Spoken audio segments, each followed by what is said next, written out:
Chapter 2420. Selena saw Chun Zhao write down the number that Isaac had given her on the check without hesitation. She was immediately sure that Isaac's new boss was indeed generous with his money. Very generous. He was so extravagant that she wanted to devote herself to him. Not to mention Selena. Even Isaac wanted to devote himself to her. Of course, even without any contract, Isaac wouldn't dare to stuff the money into his own pocket. Even without using Chun Zhao's own power, Chun Zhao's legal team alone was enough to make Isaac spend the rest of his life picking soap in prison. Mr. Chun, boss, which direction do you need me to research? Isaac wasn't a pure researcher. He knew that Chun Zhao didn't need to benefit the world, but to turn their research results into returns. Build a team for me in the early stages. I don't need you guys to research anything valuable, but you have to speak up for me when I need it. Isaac roughly understood what Chun Zhao meant. What Chun Zhao needed was someone who could speak up for him in his field of expertise. He could make no contributions, but he couldn't make mistakes. Of course, it would be best if he could create value for Chun Zhao. Selena, can you help me prepare dinner for boss and me? Isaac looked at his wife. Of course, Selena said considerately. My pleasure. After Selena left, Chun Zhao asked, how long will it take to build your team? It depends on what kind of research team you need. If it's someone like my teacher, Nancy, it'll probably take at least a year. I don't need someone like Nancy. I need someone you can completely control. Of course, I also need someone I can control, someone with professional abilities and ideals. If that's the case, it shouldn't be hard. 1 month is enough. Okay, I'll give you 1 month. Also, do you need any professional equipment? 1 scientific research ship and 1 deep-sea submarine. These 2 are the most important and also the most expensive. Boss, I'm afraid the money you gave me. How much? Research ships and deep-sea submarines also have different prices the best. Also, it's best if it's available on the market. I don't want to have to order scientific research ships and deep-sea submarines. Chun Zhao was an impatient person. What he needed was someone who could endorse him, not a team with scientific spirit. I think it should be within $30 million. When you have time, go and take a look at these manufacturers and give me a quote. I will send someone to buy them. He didn't have to buy the equipment himself. After all, the price was too high. Even if he was confident that Isaac would not dare to be greedy. But if Isaac was really hot-headed, it would be troublesome to clean up. Chun Zhao could casually give him a huge check. Although it was a lot of money, it was not enough for Isaac to give up everything for it. But when money reached a certain level, that might not be the case. Tell me about your recent research on mutated octopuses. What did you find? Boss, I've dissected more than a dozen mutated octopuses. I've discovered that these mutated octopuses only have a lifespan of about 15 days. Many of their organs haven't fully grown, but their bodies have already matured. This causes many of their functions to be uncoordinated, which is why their lifespan is very short. Their entire lives are spent eating and dying. All kinds of research have shown that this isn't a mature, mutated specimen. It's more like it was created for some purpose. To cause trouble, Chun Zhao said. Yes, that's right. It was created to cause trouble, Isaac said. There are a few main types of marine biology research. One is to obtain medical enlightenment or discovery through studying marine organisms. Another is to obtain data on breeding and breeding to create economic benefits. Another is to record the habits, evolution, and evolutionary history of marine organisms. Of course, there are also some research with the intention of protecting the environment. But generally, these are the main purposes of marine biology research. This mutated octopus is definitely man-made. Secondly, I can't think of any other use for this mutated octopus other than causing trouble. This mutated octopus has a short life cycle and abnormal brain development. Its intelligence is much lower than that of normal octopuses. They rely more on instinct to eat and hunt. When they're larvae, they'll attach themselves to medium and large fish and eat the parasites or plankton on them. Then, when they're bigger, they'll eat the host body to obtain enough nutrients for growth. A 1-kilogram fish is probably enough for their short life, but they'll leave the host after their outer body matures. Then, they'll start looking for more suitable food. Isaac paused and said, I threw a few mice into the tank where the mutant octopuses were kept. At the same time, I also threw in some small fish. Except for one octopus that was easily bitten to death by the mice. Most of the mutant octopuses chose mice as their first target. They seem to have a special liking for mammals. This made me suspect that the original purpose of the person who designed and created them was to attack humans. Also, I discovered a special characteristic of these mutated octopuses. What characteristic? Backtrack. What backtrack? Do you know about salmon? They'll pass through many obstacles and return to their birthplace to lay eggs. Then, they'll return to the sea to grow. This cycle repeats itself. These octopuses seem to have this characteristic too. I discovered it by accident. After one escaped from the tank, it kept crawling in one direction in a straight line. When I discovered this mutated octopus, I suddenly had this idea. Then I experimented with other mutated octopuses and discovered that some of them have the ability to backtrack. Some? So not all? Actually, not all of them. It mainly depends on whether they've eaten completely. According to my calculations, after they killed 5 mice and gnawed on part of their bodies, they're almost done eating. After that, they'll try everything they can to escape from the water tank and head in one direction. Chapter 24-21. Isaac's research was quite thorough. However, there was one thing he hadn't figured out, which Chun Zhao knew. The mutated octopuses weren't eating normal food. They were sucking life force. Are there any dead rats? Chun Zhao asked. Yes. Although Isaac's temporary lab wasn't big, it had a lot of equipment. But because the area was small, many things were very messy. Once he stopped, some equipment had to be moved again. Of course, this wasn't because Isaac had a scientific spirit. He was just trying to prove his own value. Chun Zhao never disliked people like him.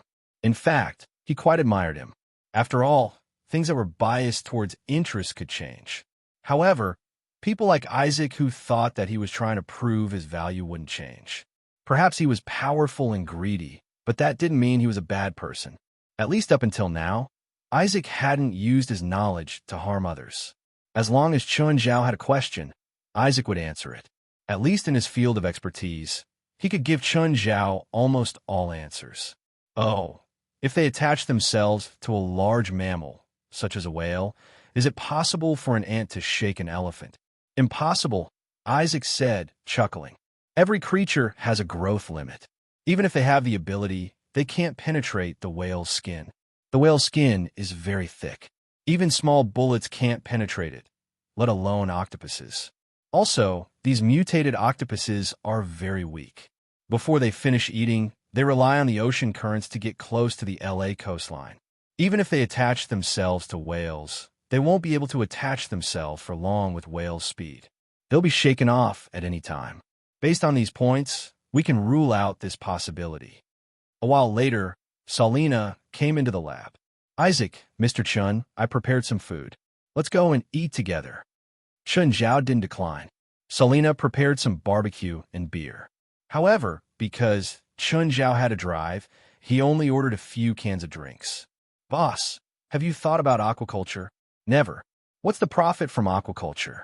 Chun Zhao asked. It depends on the scale, the type of aquaculture, and the sales channel. Give me an accurate figure. If I buy a 20 square kilometer sea area for aquaculture, how much profit can I make in a year? If it's a mollusk bivalve, it can probably exceed $20 million a year. If it's other fish, because of the huge difference in type and price, the income is also different. Also, due to the impact of the ocean climate change, the data changes are also very big. Hearing the 20 million profit, Chun Zhao lost interest. Not to mention the complexity of mariculture. Mariculture and tourism were essentially in conflict. Chun Zhao couldn't set up a farm near Nanchi Island either. Chun Zhao planned to build a complete resort on Nanchi Island and the surrounding waters. They took over almost all the entertainment programs. In Isaac and Salina's opinion, an annual profit of tens of millions of dollars should be considered high. He wanted to show his value, which was why he wanted to encourage Chun Zhao. How does an employee demonstrate his value?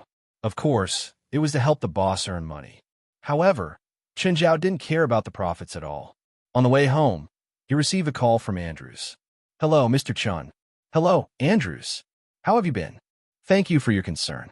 "I'm great." Andrews was indeed great. After all, as Chun Zhao's business manager, he was responsible for helping Chun Zhao with some investments. Plus, Chun Zhao had a terrifying amount of cash, so he had a very high status in the banking department. Of course, he would get a commission for every cent he helped Chun Zhao earn. Chun Zhao only wanted one thing from him: short-term, stable, and safe. He didn't need to rely on the cash to make money. It was fine as long as he didn't lose money. He didn't earn much for Chun Zhao. It was basically the same as the depreciation of the currency. However, Chun Zhao still gave him a 5% share. Andrews actually had a risk-taking gene in his bones. After all, almost everyone in the financial industry would take risks. However, he really didn't dare to go against Chun Zhao's wishes. This was because every investment he made required Chun Zhao's approval first. If he dared to invest in some high-risk projects, Chun Zhao would directly cancel his financial services. Many people in the business department had their eyes on Chun Zhao's big cake. Some people even used other methods to get Chun Zhao's phone number, saying that they could give Chun Zhao more benefits. In the end, Chun Zhao was annoyed by the harassment and went to complain to Andrews. Only then did Andrews know about it. However, Andrews was quite satisfied with his current income. He helped Chun Zhao manage the billions of dollars in cash, even though they were all ordinary projects. However, because of the huge amount of cash, he could easily pull the profits of the projects and bring a greater return to the money. Ever since he became Chun Zhao's financial manager, he had helped Chun Zhao earn at least $50 million. He also received a share of more than $2 million. In the past, he would help other clients with financial investments. Although the return was higher, other clients couldn't compare to Chun Zhao. A few $100,000 or even $1 million was already a big client. Even if the return was 10%, the share he could get was pitifully small. There was also a ladder share. He wasn't like Chun Zhao, who would give him a 5% share no matter how much money he made. Thus, until now, he hadn't made an investment that caused Chun Zhao to lose money. As for the other people in the business department, they had dozens or even hundreds of clients. Even if they made high-risk investments, they might not make as much as him.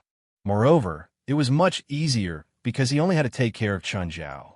Thus, he would always visit Chun Zhao first during the holidays. Also, Andrews knew when to stop.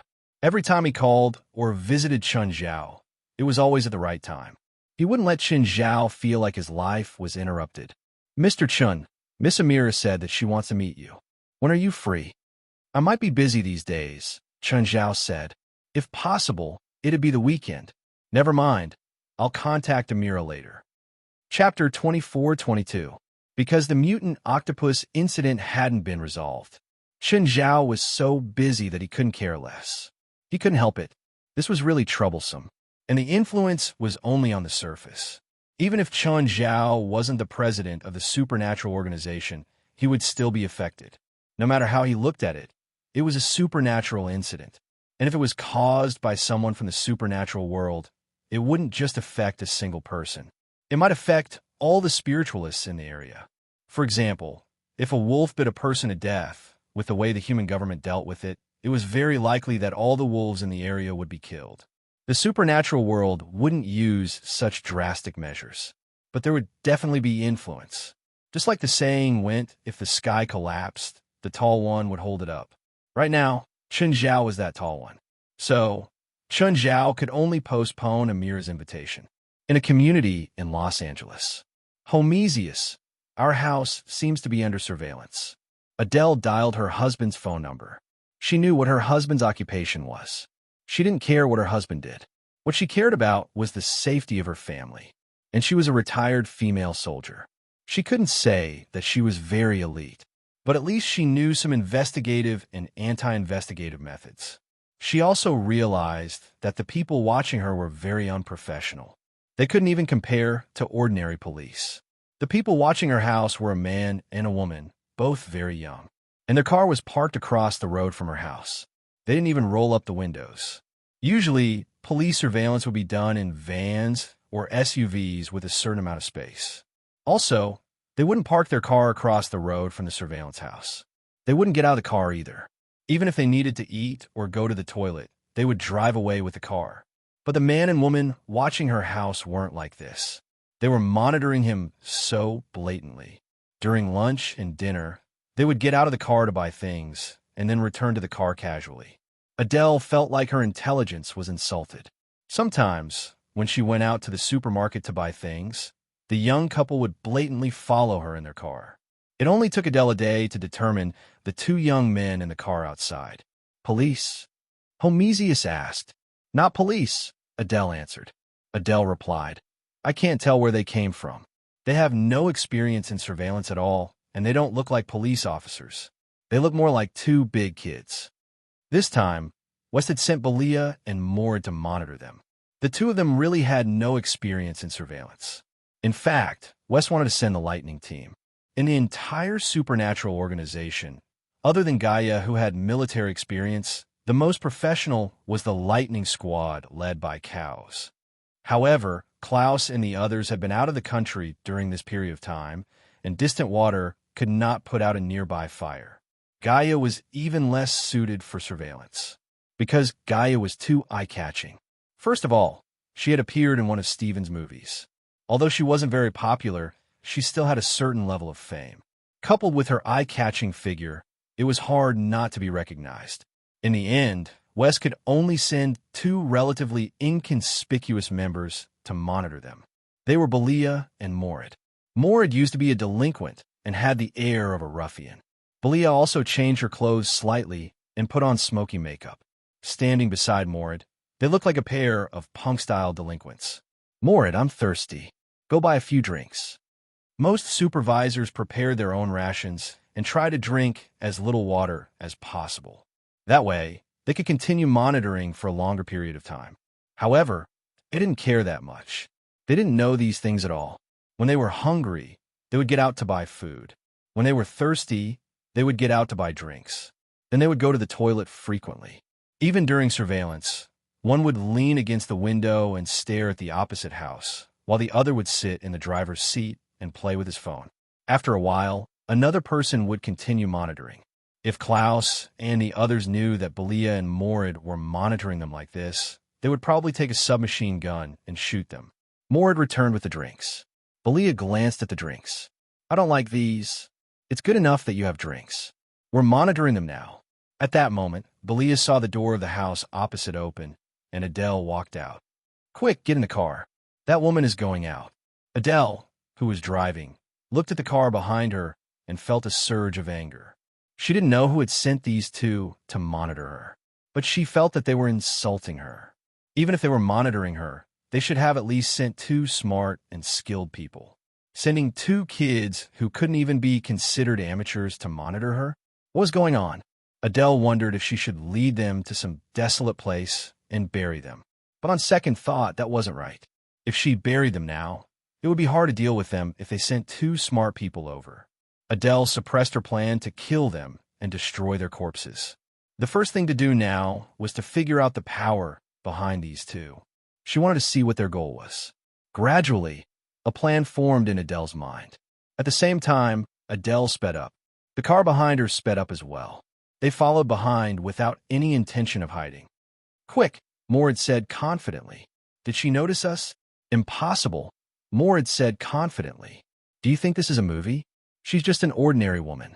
Even if we stand before her, she won't know what we're doing. Suddenly, Adele's car turned the steering wheel to the left. Oh no! Morid didn't realize that when Adele turned the steering wheel, there was another car in front of them. It was too late for them to turn or step on the steering wheel. Bang! They were rear-ended. Morid and Belia were both hit by the airbag, bleeding profusely. They could only hear noises and the siren of the ambulance. Are you Qin Zhao? I am. Who are you? Our hospital has received two injured people from a car accident. They gave your contact number. They haven't paid for the treatment and hospitalization yet. Can you come over? Sure. Which hospital are you from? I'll go over now. Qin Zhao was confused. Who was in a car accident? She even gave him her contact number. Despite his confusion, Qin Zhao still rushed to the hospital. Chapter 24-23. Sorry. Chun Zhao looked at the woman he'd accidentally knocked over. He reached out like a gentleman and helped her up. I should be the one sorry, Adele said, smiling. Chun Zhao nodded at her. He didn't care about who was right or wrong. Everyone came to the hospital because they were sick or their family or friend were sick. Everyone's time was precious. Therefore, he didn't have the time to argue over a small accident here. Chun Zhao walked around Adele and pushed open the door of the ward. Adele looked back at Chun Zhao, who'd just entered the room, and then left expressionlessly.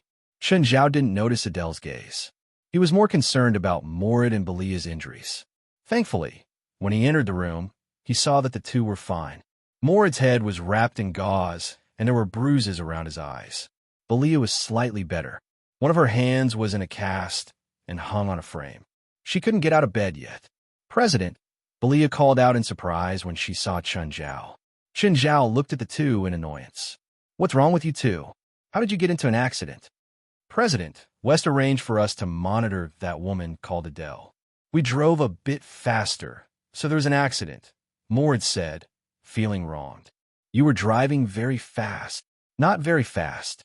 We can drive as fast as we can in the city, around 40 kilometers per hour. Fortunately, they'd been driving in the city. Even now, they still didn't understand that they'd been tricked by Adele. No matter how fast they drove in the city, they couldn't go very fast.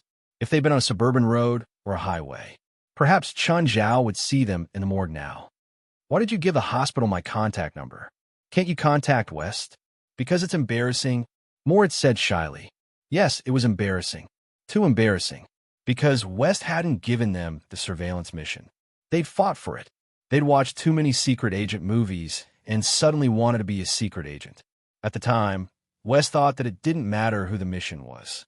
He didn't think too much and just gave it to them. West didn't know that Morid and Belia had messed up the mission. Morid and Belia were also confused, so they didn't tell Chun Zhao in detail. As a result, Chun Zhao was confused and thought that it was really a normal traffic accident. President, there's one more thing. Morid looked at Chun Zhao awkwardly. Belia also lowered her head and stole a glance at Morid. What is it? Say it. Can this car accident be considered a work injury? I've already paid for your medical fees, so you don't have to count it as a work injury. Plus, your salaries aren't low either, right? A few $1,000s is nothing to you too. He wasn't going to argue with them over a few $1,000s. Belia and Morid were the original members of the supernatural organization. They were also Chun Zhao's first supporters. Plus, their strength and teamwork meant a lot to Chun Zhao. Therefore, they were treated very well. A basic salary of $60,000 per month, plus some allowances and benefits. Even if they were thrown into Wall Street, they would still be considered high-income people. If it's not medical fees, what about the compensation for the car accident? You're mainly responsible for this accident? The police came and issued an accident liability certificate. We are fully responsible. Okay, Chun Zhao said. Do you have her contact? I'll take care of the compensation. He's injured too. He's in this hospital now. Is he badly injured? No, Morid said hurriedly. At the same time, he took out a business card and handed it to Chun Zhao. This is their lawyer's business card. Got it. Chun Zhao took the card and left the ward. Hello, are you Ms. Queely's lawyer, Terrence? Yes. Who's this? Two of my employees hit Ms. Queely's car on the road today. I'd like to discuss compensation with you, or Ms. Queely. Sure, you can choose a place. From the voice on the phone, Chun Zhao could feel that the other person wasn't very friendly. Of course, it wasn't incomprehensible. After all, Moore and Belia had hit the other person. How could he expect the other person to be nice? I heard from my staff that Miss Quilly is in the same hospital as them. As their boss, I have the obligation to visit Miss Quilly. I wonder if I can apologize to Miss Quilly in person? Sure, 15th floor, room 1501.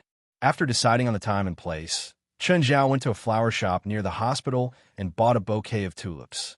Chun Zhao knocked on the door of room 1501. Come in. Chun Zhao pushed the door open and saw that the environment was much better than Morin and Belia's. It was also a single room. There were two women in the room. One of them was sitting on the bed with her head wrapped in gauze. Hello, I'm Chun Zhao, the boss of the person who hit Miss Queely. Chen Zhao looked at the woman on the bed. You must be Miss Queely. This is for you. Thank you. Queely nodded. Terrence took the bouquet and placed it in a vase. She turned around and stared at Chen Zhao aggressively. Mr. Chen, I'm Miss Queely's lawyer, Terrence said. I want to know your opinion on this matter.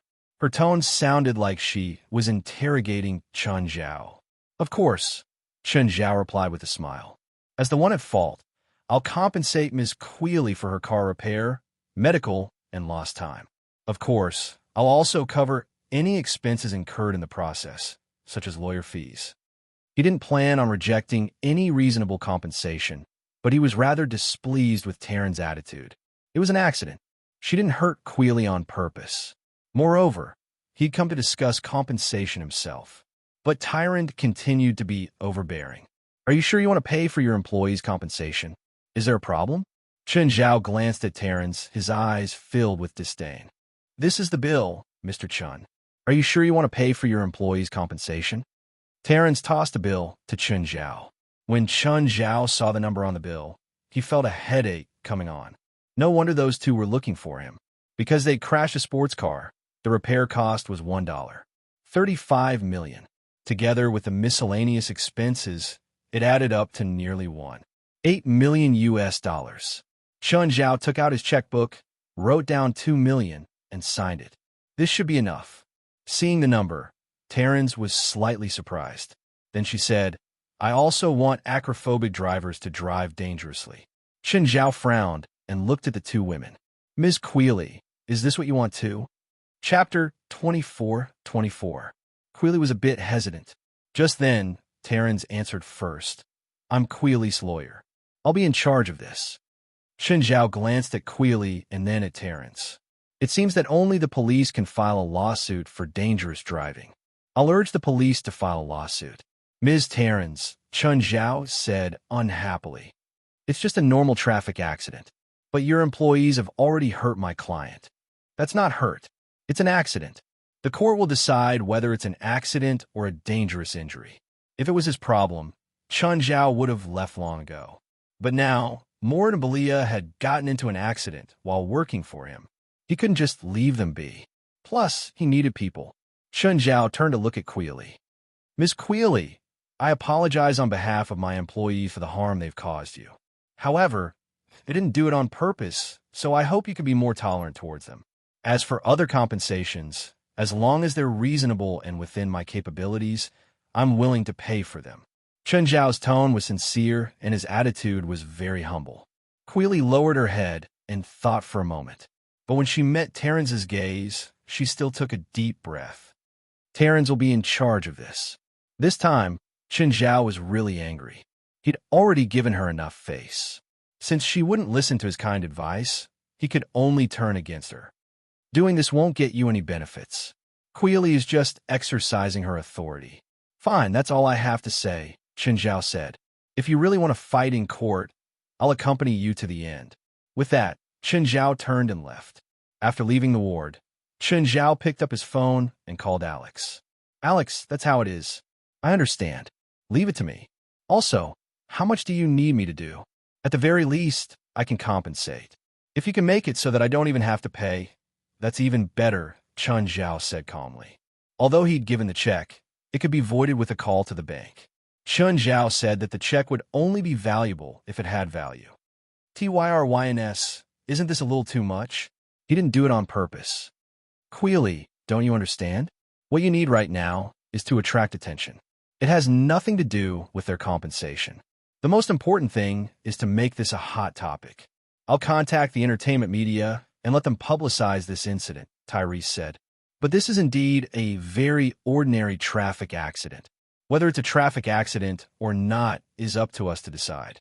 Trust me, I can make this ordinary traffic accident not look so simple. Also, I've seen the two people at fault in the accident. They're definitely not good kids. Maybe they already have a lot of criminal records in the police station. Just then, the door was pushed open. There was no knock. Tylan frowned. This was a high-class ward. She thought they were paramedics. Just as she was about to lose her temper, she saw that it wasn't a doctor or nurse who came in. The leader was a woman, and behind her was a large group of people. From this woman's temperament, Tylan could clearly sense a familiar aura. Traveling together, Tylan's expression darkened. There was a saying that could be used in any industry. Traveling together is always an enemy. In the lawyer industry, this was a well-known saying. Who are you? This is private space. Please leave immediately, Tylan said. She took out her phone and tried to call the hospital security. In fact, she didn't even have the hospital's number. However, she had to maintain her posture. At the same time, she looked at Alex and the others with a threatening gaze. Who's Queely Julian? Alex clearly knew who Queely was, but she still looked at the two of them as if she didn't know them. In fact, before she came here, her team had already investigated the two of them thoroughly. I am. What can I do for you? Queely wasn't a lawyer. She had never seen such a scene before. She immediately flinched in fear. Alex looked at Queely. Are you Miss Queely? I'm Morid and Belia's lawyer.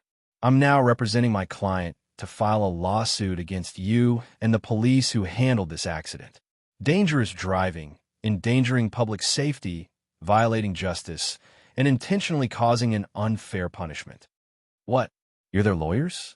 Why do you have to sue me? I'm the victim. No. According to our investigation and evidence, we found enough witnesses to prove that you're the main culprit in this accident because you were driving too slowly. The normal speed on the road at the time of the accident is 20 to 40 kilometers per hour. My client was driving at 40 kilometers per hour when the accident happened. You were driving too slowly, below 20 kilometers per hour. That's why my client made the wrong judgment. After the accident, you didn't explain the matter and purposely threatened the police. That's why the police issued an unfair verdict. Tylan's mouth was wide open. Queely's expression froze. She couldn't speak at all. Tylan had thought that she was already an elite in the legal field. But now, she realized that she was really too naive. Only after seeing a true elite did she understand what it meant to distort the truth. Moreover, the other party was unreasonable. You can't do this. Tylan also didn't know what to do. Alex looked at Tyrese and said with a mocking smile, No, I can't. Miss Tyrese, Miss Quinn, you'd better be prepared not to do anything for the next 3 years. You'll be very busy. You need to focus on this lawsuit, and you need to accept the identity of the defendant. Wait, we want to talk to Mr. Chun.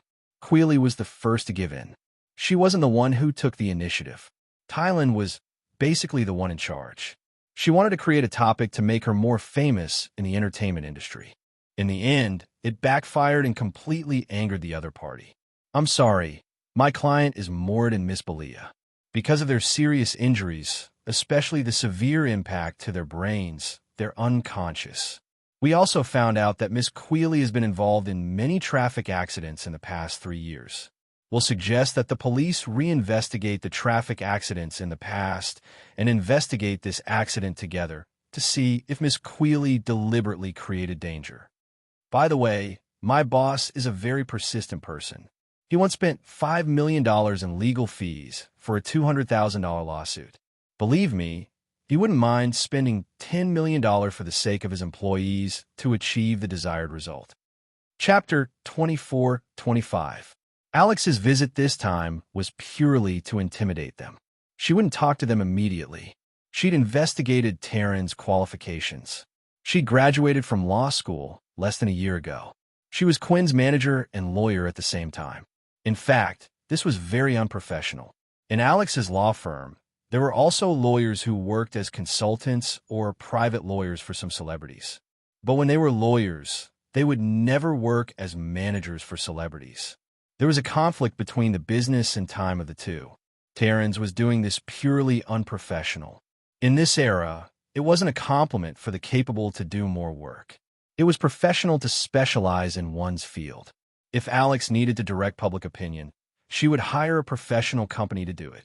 Combining the above points, it was obvious that Tyrese was a rookie. She could use her professional knowledge to fool laymen. For example, someone like Chen Zhao.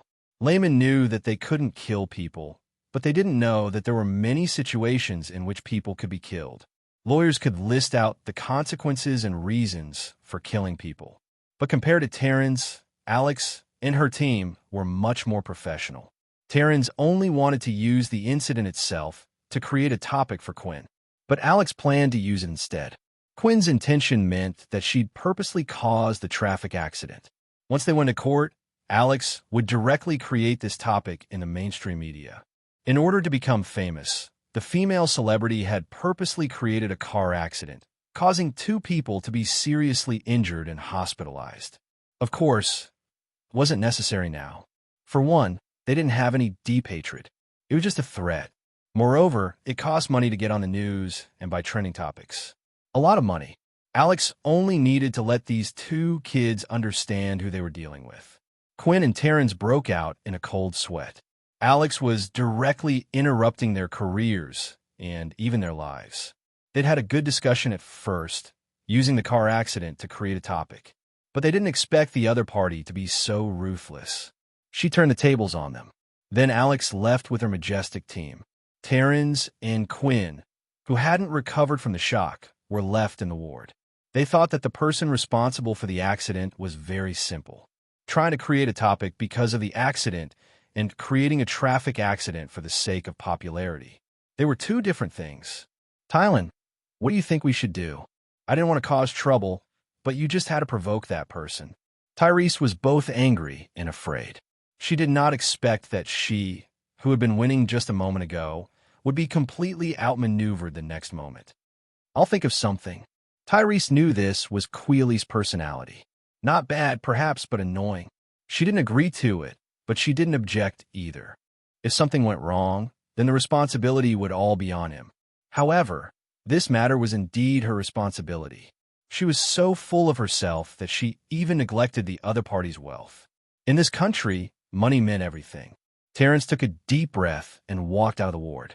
He went downstairs to Morid and Belia's ward. She was here to admit her mistake and ask for forgiveness at the same time. It was embarrassing, but she was a lawyer. Moreover, she did not want to gamble with her career or even her entire life. Mr. Morid, Ms. Belia, hello, I remember you. Morid interrupted her. What's the matter? I'm not feeling well right now, especially after seeing you. Chun Zhao had already told him when he came. Morid and Belia did not know how Chun Zhao had fought with them, but they still trusted Chun Zhao. This was basically no problem for Chun Zhao. That was why they asked for Chun Zhao's help. It was just as they had guessed. The domineering Tyrese, who had been here once before, had actually come over to admit her mistake. Mr. Morid, Ms. Belia, what do you want to do to make your boss give up on suing Ms. Queely? In fact, this dispute was no longer about who won or lost after going to court. Because if it really went to court, the other party would definitely not fight the case honestly. Once they fell out, the other party would first slander Queely in the media. By then, whether the lawsuit was won or lost, Queely would lose. And if Queely's Hollywood career was interrupted because of this, then Terrence would also have to bear the blame. By then, Terrence wouldn't just lose her job. Because of her, her client, and even her boss's career would be interrupted. She wouldn't have any jobs in the future. So, no matter how embarrassing it was, she had to apologize and beg for the other party's forgiveness. We're not feeling well right now. We'll talk about this after our injuries are healed. Chun Zhao had told them not to go overboard, but he could still make things difficult for Terrence to vent his anger. Ms. Belia, are you interested in developing your career in Hollywood? Ms. Queely has a lot of connections in Hollywood.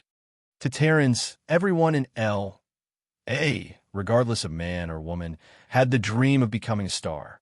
Also, Belia didn't seem very old. She should be easy to fool. Perhaps Chun Zhao could use her to solve this crisis.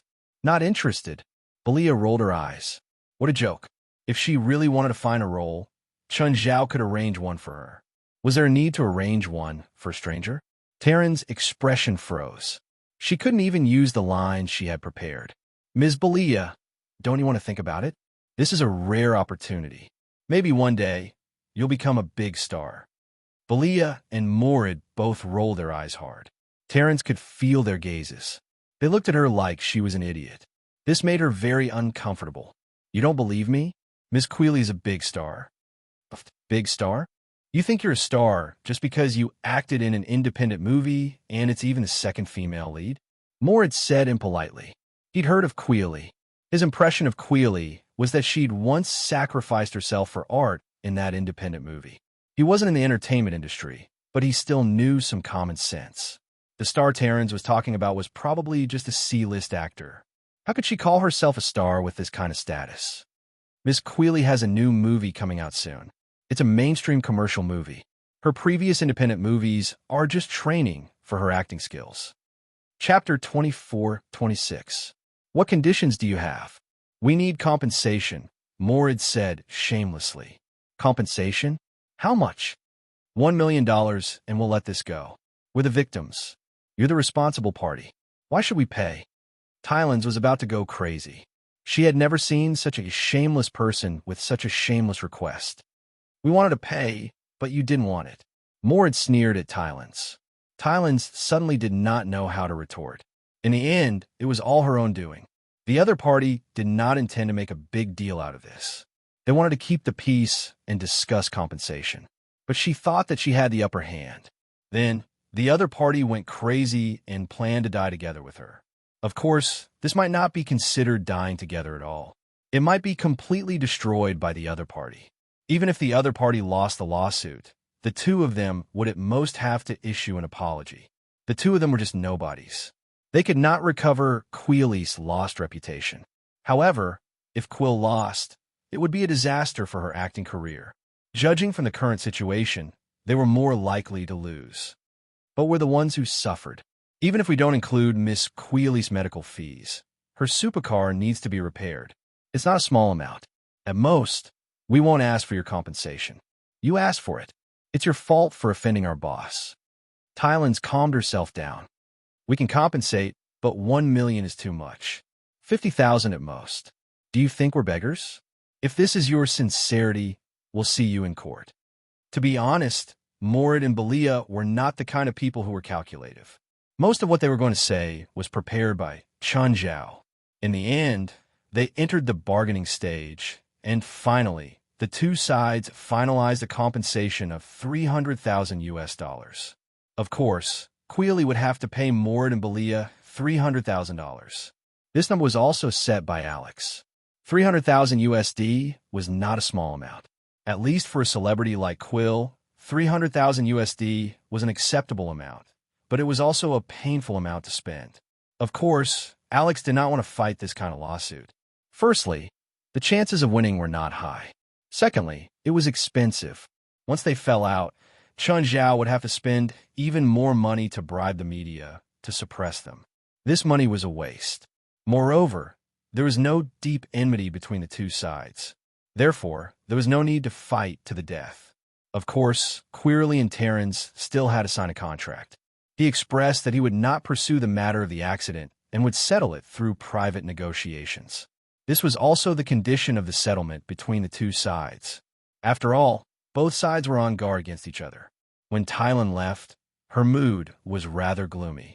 This was the biggest mistake she had ever made in her career. On his way home, he received a call from Morid and Belia. Although this was not a big deal, it was not a small matter. However, it could be resolved peacefully in the end, and he didn't even need to pay. The final result was a happy one. Suddenly, Chun Zhao felt an unfamiliar gaze. Through the rearview mirror, he saw a car following him. However, Chun Zhao realized that there were 4 gangsters in the car following him. Chun Zhao stopped by the road outside Mountain Town. Then, he got out of the car and waited for the car behind him to come. The car that was tailing him also stopped. 4 gangsters got out of the car. They were ordinary people, but they definitely did not know Chun Zhao.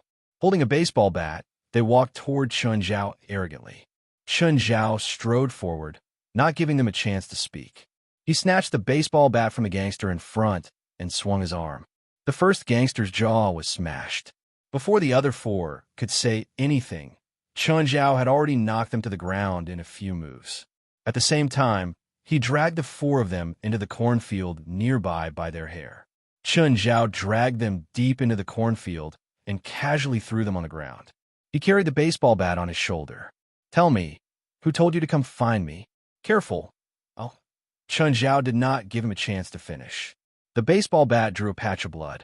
Crazy. The 4 wanted to run. But Chun Zhao continued with a flurry of bats, beating them until they curled up on the ground. One of them had already lost consciousness. Blood kept dripping from his forehead. He was the first to have his jaw smashed. The other three were covered in injuries, too.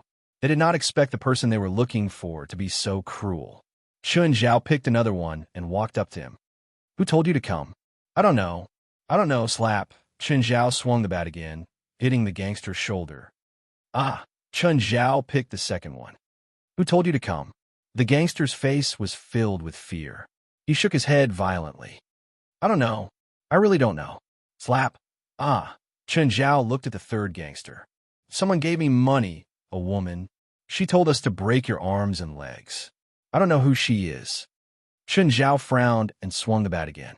"I hate it when people interrupt my rhythm." Chun Zhao took out his phone and called David. "Hey, David, I was attacked. For hoodlums. I'm injured." "Of course, I beat the 4 hoodlums before I got injured." "Yes, David." David.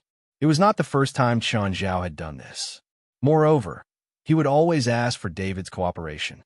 Thus, David was already used to it.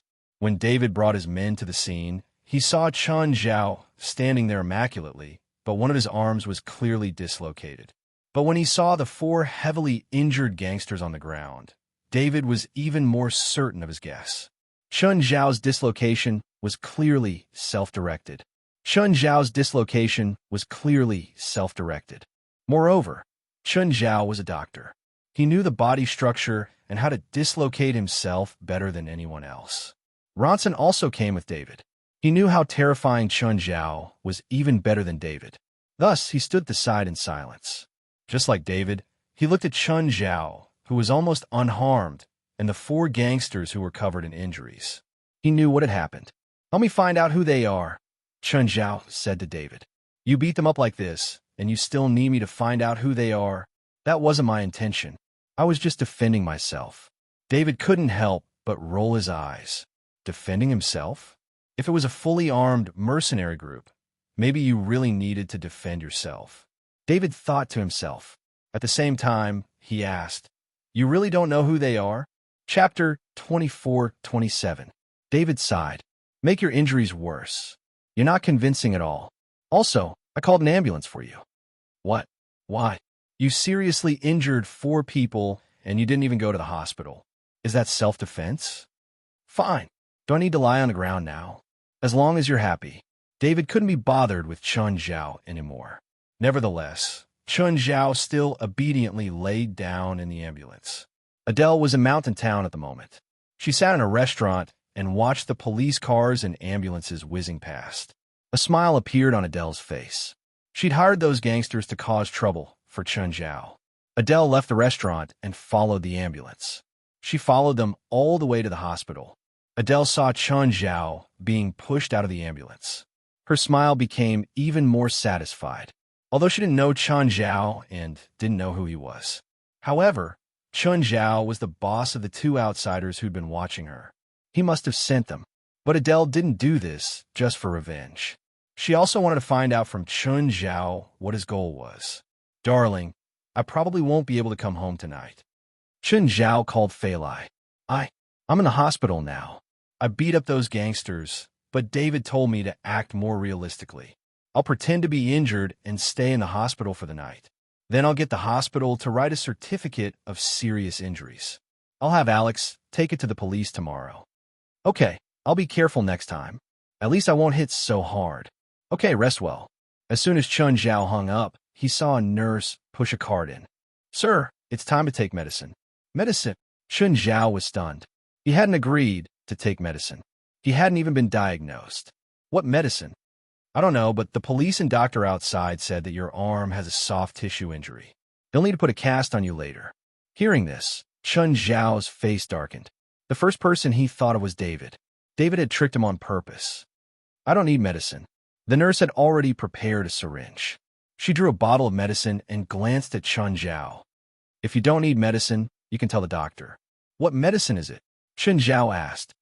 "I don't know. Ask the doctor yourself." Chun Zhao picked up the empty bottle from the cart and looked. "Is this anesthetic?" "The doctor prescribed it for you." "I don't know. Give me your arm." The nurse grabbed Chun Zhao's wrist and was about to pry his sleeve open. "Wait, rub it with alcohol first." A grown man doesn't need to go through so much trouble. Damn, this nurse must be a newbie. Alcohol was used to soothe the condition of the skin and also to make the veins clearer. It also had a certain analgesic effect. Moreover, his skin was rough and his flesh was thick. If the needle pierced through, it would definitely break. Forget it. I'll do it myself. Chun Zhao was about to get some alcohol. However, the nurse continued to push the needle downwards. Chun Zhao immediately grabbed the needle. The nurse didn't care too much. She felt some resistance in her hand, so she pushed harder. She was sure that the needle had stabbed into Chun Zhao's palm. "Who are you?" Chun Zhao frowned at the nurse. At this time, she stopped pretending and pulled down her mask. "You are." Chun Zhao found the nurse familiar, but he wasn't sure if he really knew her. The nurse was Adele in disguise. Adele had a mocking expression on her face. She directly lifted the blanket covering Chun Zhao. "What are you doing?" "I'm taking you to an interesting place, of course." With that, Adele reached out and dragged Chun Zhao off the bed. Then she placed him on the wheelchair beside her. "Fuck, why are you so heavy?" Adele finally moved Chun Zhao onto the wheelchair and then started pushing him out. At the same time, Chun Zhao felt something sharp poking his back. "You better not make any noise. Otherwise, you might get hurt." "Fine. I promise I won't scream." Actually, Adele was quite worried. If Chun Zhao really screamed in the hospital, she wasn't confident that she could escape. After all, there were still police outside. The anesthetic she prepared for Chun Zhao was very strong, but she didn't understand why Chun Zhao could still make a sound. Perhaps the effects weren't there yet. Thankfully, Chun Zhao didn't plan on crying for help at all. "Put the knife down. It's uncomfortable to keep poking it. You don't have to keep the knife in your hand. With your speed, you can kill me in a very short time. Plus, I value my life very much. I won't cry for help." Adele clearly didn't believe Chun Zhao. She still poked Chun Zhao's back with the knife and pushed the wheelchair forward.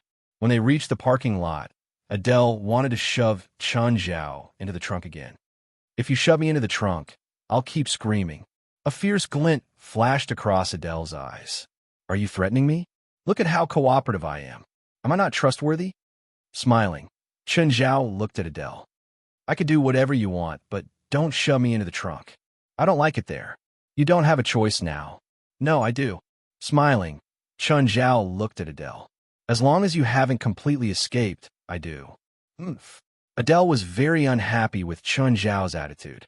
However, she still didn't want to attract too much attention here.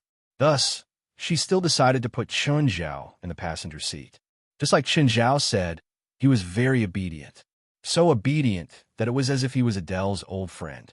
After the car started, Chun Zhao asked, "Where are we going now?" "Not us, me. It's the same. Wherever you go, you'll take me. You can't just leave me behind, right?" "That's possible." Adele glanced at Chun Zhao. "Are you imagining that someone will come and save you?" "I can save myself too." "Then how do you plan to save yourself?" "For example, money." "I have money, a lot of money," Chun Zhao said. "Ah, you think I kidnapped you for money?" "Maybe your original intention wasn't money, but if you have enough money, you might as well change your mind." Adele found Chun Zhao funny, very funny. He was actually using such a stupid method to survive. In a regular kidnapping case, once the kidnapper's request was satisfied, the first thing they would consider was not keeping their promise. Their first concern was not to keep their promise, but to get rid of all evidence. And the biggest evidence was the hostage itself. "How much money can you give me?" Nine Heaven's Divine Emperor. Chapter 24-28. "How much do you think I'm worth?" Chun Zhao asked in return. "To me, you're worthless," Adele said. "How can you be emotional about a kidnapper? You're very unprofessional." Adele was so angry that she laughed. Did this guy really think that she'd kidnapped him for money? Did he really think that she'd let him go for some money? "From now on, you'll answer every question I ask." "Ask away." Chun Zhao answered quickly. "I'll tell you everything I know. Why did you send people to spy on me?" Chun Zhao's eyes twitched. Spy on her? He didn't even know who she was. Oh, was she Homesius' wife? Chun Zhao didn't react at first. Then he realized that the woman was Homesius' wife. Also, from how she'd kidnapped him out of the hospital, she was probably very good at reconnaissance and anti-reconnaissance. Then, it wasn't that surprising that Mord and Belia had been discovered. Chen Zhao frowned. Did you cause the car accident of my two subordinates? What? You admit that you sent people to spy on me? Huh. There's nothing to be embarrassed about. I did it. You still haven't answered my question. Why did you send people to spy on me? One day, I saw you on the street and fell in love at first sight. I wanted your contact number, but was too embarrassed to ask for it directly, so I sent people to spy on you, Chen Zhao lied. Although Adele was said to be so, it did make her heart burst with joy. However, she was still aware of her own limitations. She definitely wasn't a beauty in the public sense. Also, after a few years of marriage, her figure was already out of shape. A rich man might fall in love with a woman at first sight, but it definitely wouldn't be her. Moreover, when she disguised herself as a nurse and pulled down her mask, Chen Zhao's eyes clearly didn't recognize her. You better not play tricks, or I'll make you regret it, Adele said coldly. Adele said coldly. And you even used two idiots to monitor me. This is simply an insult to me. Actually, you don't know my good intentions. I just know that they're stupid. Yes, they're indeed stupid. That's why I used them. I just wanted you to find out. Adele was not an innocent girl. She didn't believe a single word Chen Zhao said. If the two people sent to watch her were idiots, it could be understood that Chen Zhao didn't have many people. Or rather, he was not the type of person to do such a thing. He was a layman to begin with, so he could only find laymen. However, this didn't explain why Chen Zhao was watching her. You don't have to say it now. I have ways to make you talk. Then I'll wait and see. I want to see how long you can be so stubborn. Adele didn't bring him home. Instead, she brought him to an abandoned factory. Right now, Chen Zhao was tied to a metal pillar. He looked at Adele, who was trying her best to tie him up. Did you bring me to a place like this to play some thrilling game with me? Humph. Adele snorted coldly and grabbed a rusty iron rod. Maybe now is the best time for you to speak. Otherwise, I can't guarantee what kind of pain you'll suffer. I already said that I fell in love with you at first sight. Are you going to treat your admirer like this? Adele suddenly lifted the metal rod and swung it at Chen Zhao's arm. Ah, Chen Zhao screamed. Sir, can you speak now? I already said that I fell in love with you at first sight.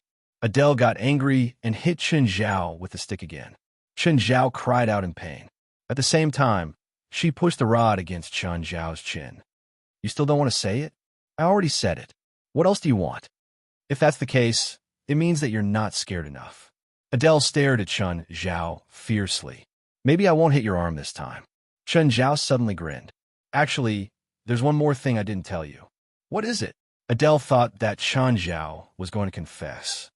Actually, I have masochistic tendencies, Chen Zhao said. I'm a severe masochist. Adele's expression turned cold. She suddenly raised the rod and swung it at Chen Zhao's head. Bang! The rod broke and flew out, but Chen Zhao only tilted his head slightly. But he still had a smile on his face. I haven't felt so good in a long time. Adele narrowed her eyes at Chen Zhao. She didn't know if Chen Zhao really had masochistic tendencies. But Chen Zhao still maintained a smile despite this level of attack. At least it meant that he wasn't afraid of the torture. No, Adele raised an eyebrow. It wasn't that he wasn't afraid of pain. He didn't feel any pain at all. Adele suddenly remembered that she'd injected him with a large dose of anesthesia. How could he feel any pain now? Adele thought of a good idea. You like being masochistic, right? Yes. Then I'll take you to a place that can satisfy your masochistic tendencies. Let's do it here. That's not up to you. Adele untied Chen Zhao and dragged him back to the car. Where are we going this time? To a place that can satisfy your needs, of course. Then I'll look forward to it. I hope it won't disappoint me. As Adele drove, she took out her phone. Homesius, it's me. Where are you now? I sent someone home just now, but you're not home. I'm heading toward you, Adele said. Also, I caught the person who was watching me. Before we come over, let's search his body to see if he has a tracker. Got it. Oh, why did you send someone to find me? LA isn't safe anymore. The investor wants me and the equipment to move out. I sent someone to pick you up. Didn't we just teleport? Yes, but the investor is still worried. Adele was silent for a while. Then she said, Homesius, your investor isn't a good person. You better be careful. Adele had met the man who had invested in Homesius once. The first impression the investor gave was that he was young, handsome, rich, and had a good temper. But for some reason, Adele just couldn't have a good impression of the investor. I know, but the data is in my head, and the researchers under him were all recruited by me. Unless he plans to waste the research data of the past few years, he can't do anything to me. That's for the best. Adele didn't care what forbidden experiments her husband was researching. She only cared about her husband himself. Chapter 24-29. Chun Zhao realized that Adele had driven the car to the beach. She didn't take the coastal road either. Instead, she drove directly into the gravel beach. The bumpy ride made Chun Zhao very uncomfortable. They drove for more than an hour. It was already nighttime. The sky was dark, and there was no starlight. Chun Zhao couldn't see anything outside. He could only hear the sound of waves rising and falling. Finally, Adele stopped the car. Adele dragged Chun Zhao out. "You're not trying to drown me, are you?" Chun Zhao's voice was filled with panic. "What? Are you scared?" "I'm a masochist, but I don't want to die either." "That's not up to you." Adele sneered. But Adele didn't plan to drown Chun Zhao. There was an old speedboat docked by the shore. People who didn't know better would definitely think that it was abandoned. In reality, the speedboat only looked old on the surface. Most of its normal functions could be used. At least it wouldn't capsize at sea. Adele tossed Chun Zhao onto the speedboat and started it. "You left your car by the beach. Are you sure someone won't steal it? You shouldn't be worried about my car right now. I can't help it. I admire you. If you get hurt because of this, I'll feel bad. How about I buy you a new car later?" "Huh. I hope you still have the courage to say that when you see my husband later." "Are you married?" "I didn't even know." Chun Zhao's face was filled with regret. After traveling on the sea for about 40 minutes, a very large cruise ship appeared in front of the speedboat. Chun Zhao looked at the ship and couldn't help but raise his eyebrows. Adele drove the speedboat to slow down and approached the luxurious cruise ship. After reaching the side of the ship, a ladder was thrown down on the deck. Chun Zhao was directly tied up and lifted onto the deck. Homesius stood on the deck and looked at Chun Zhao on the ground. "He's the one who's watching you?" "Yes, it's him." Homesius looked at Chun Zhao. "Who are you?" "You don't know me, but I know you. You're my rival in love." Homesius froze for a moment and looked up at Adele. Adele slapped her forehead. "I can't do anything to him. No matter what I ask, he won't open his mouth, and he always uses this kind of thing to fool me. So I brought him to you. Do you have a way? Didn't we agree that you would bring me here and let me kill your husband? Then his assets would be transferred to your name so that we could be together forever." Adele sighed, and Homesius was speechless. Of course, he couldn't believe such words. However, he was rather angry at Chun Zhao. He dared to tease his wife in front of him. Did this guy think he was dead? "Brat, I will make you wish you were dead. I hope you won't disappoint me." Chun Zhao shrugged. Prometheus waved his hand and had his two subordinates drag Chun Zhao up. "Don't let him die too easily." Adele had suffered quite a bit from Chun Zhao along the way. Adele followed behind. It was her first time at Homesius' new office. She had to admit that Homesius' investor was really rich. Such a huge cruise ship had actually been modified into a laboratory. The cost of this cruise ship was probably over $1 billion. This laboratory was even bigger and more luxurious than the previous one. "Homesius, when are we leaving LA?" "The ship is heading for the international waters now," Homesius said. "If we stay in a country, we might be discovered at any time, so the investor wants to take this cruise ship around the Pacific Ocean. First of all, we won't be investigated by any country on the international waters. It's also safer." "What about me?" "You stay on the ship. If you're not used to it, you can get off at the next port call." "I don't care." Just then, Chun Zhao was brought to a laboratory. Chun Zhao saw a 4-square-meter glass container with a huge octopus inside. The octopus weighed at least 2 tons. Its limbs and tentacles were almost all stuck to the glass. However, because the space was small, it wriggled rather slowly.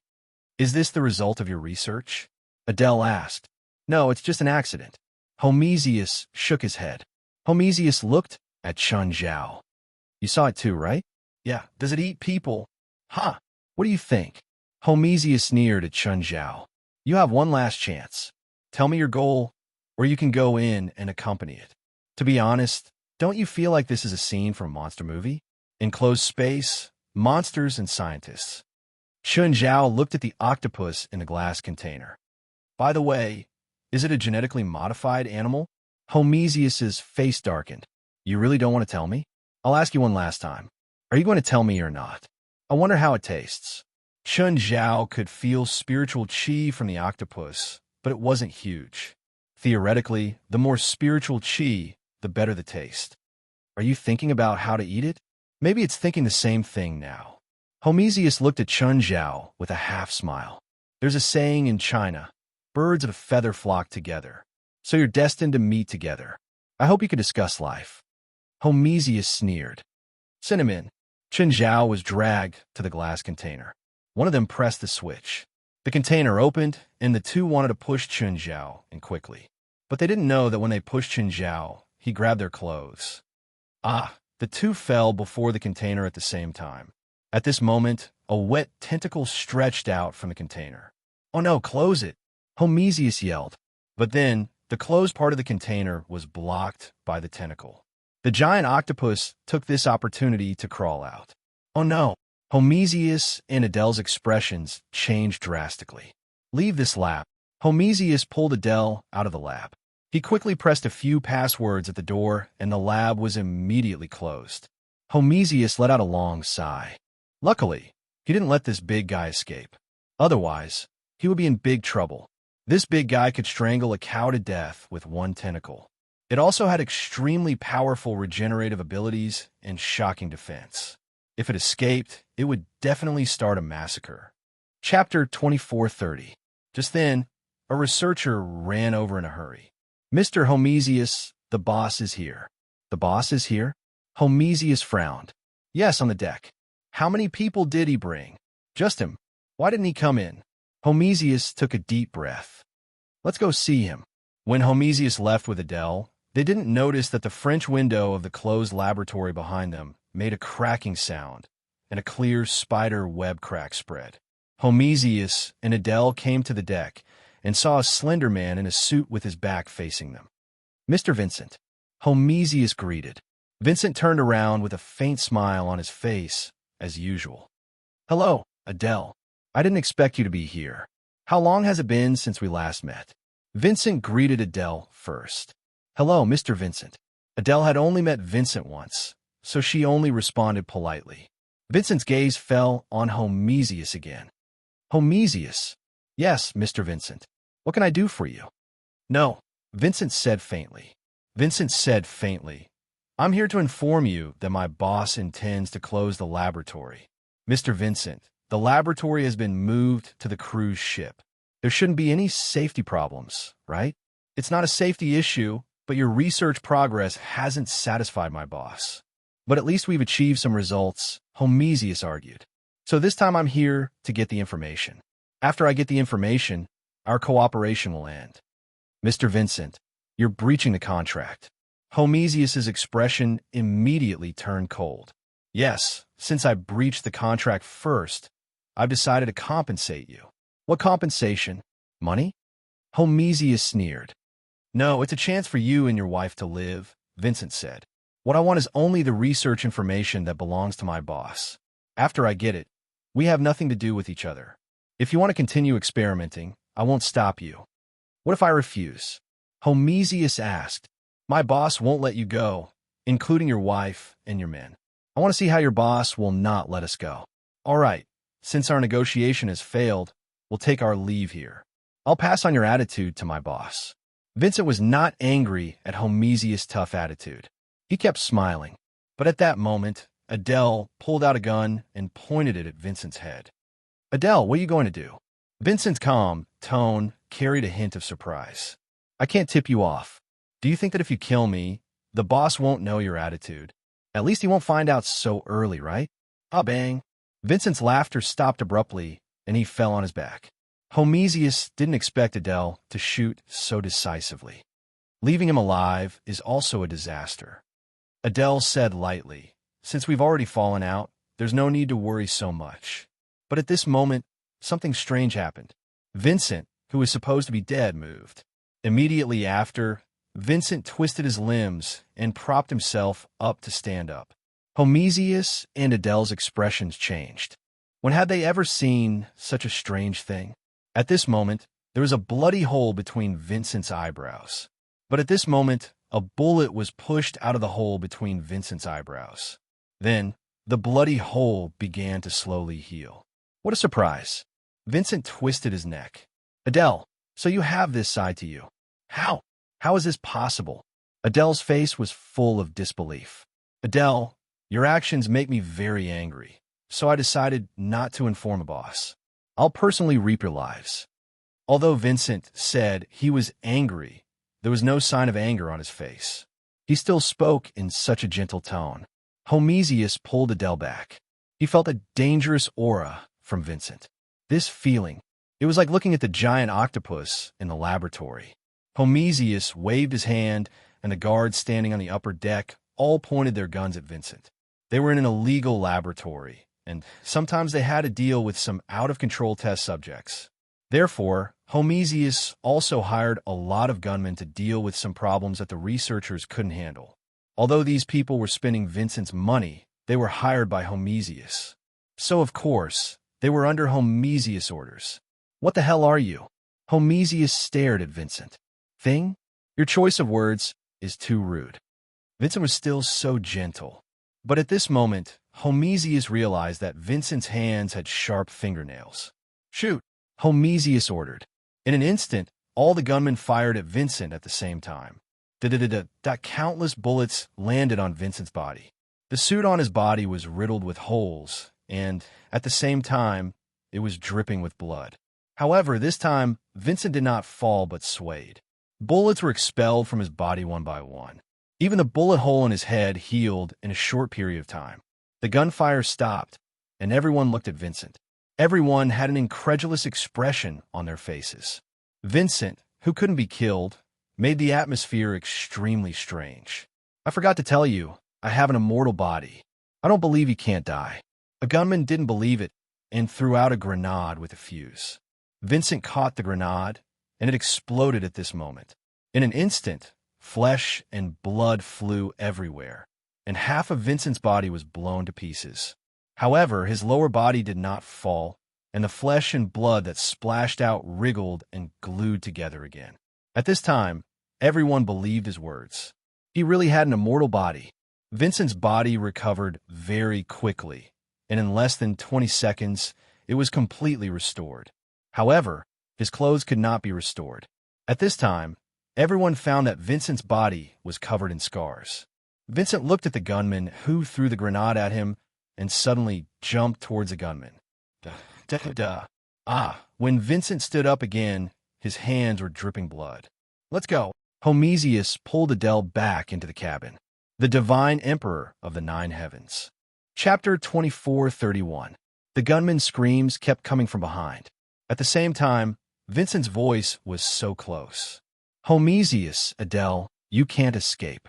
Ignoring what was happening behind him, Homesius took out the walkie-talkie and said, "Everyone, get your weapons and kill Vincent." But just then, a series of gunshots came from the walkie-talkie.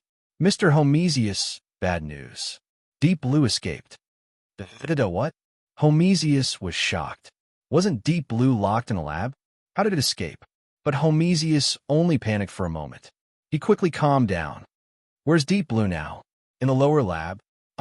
Before the person on the other end could finish, he screamed. But the gunshots didn't stop. The scene was also very chaotic. Let's go to the lower lab, Homesius said.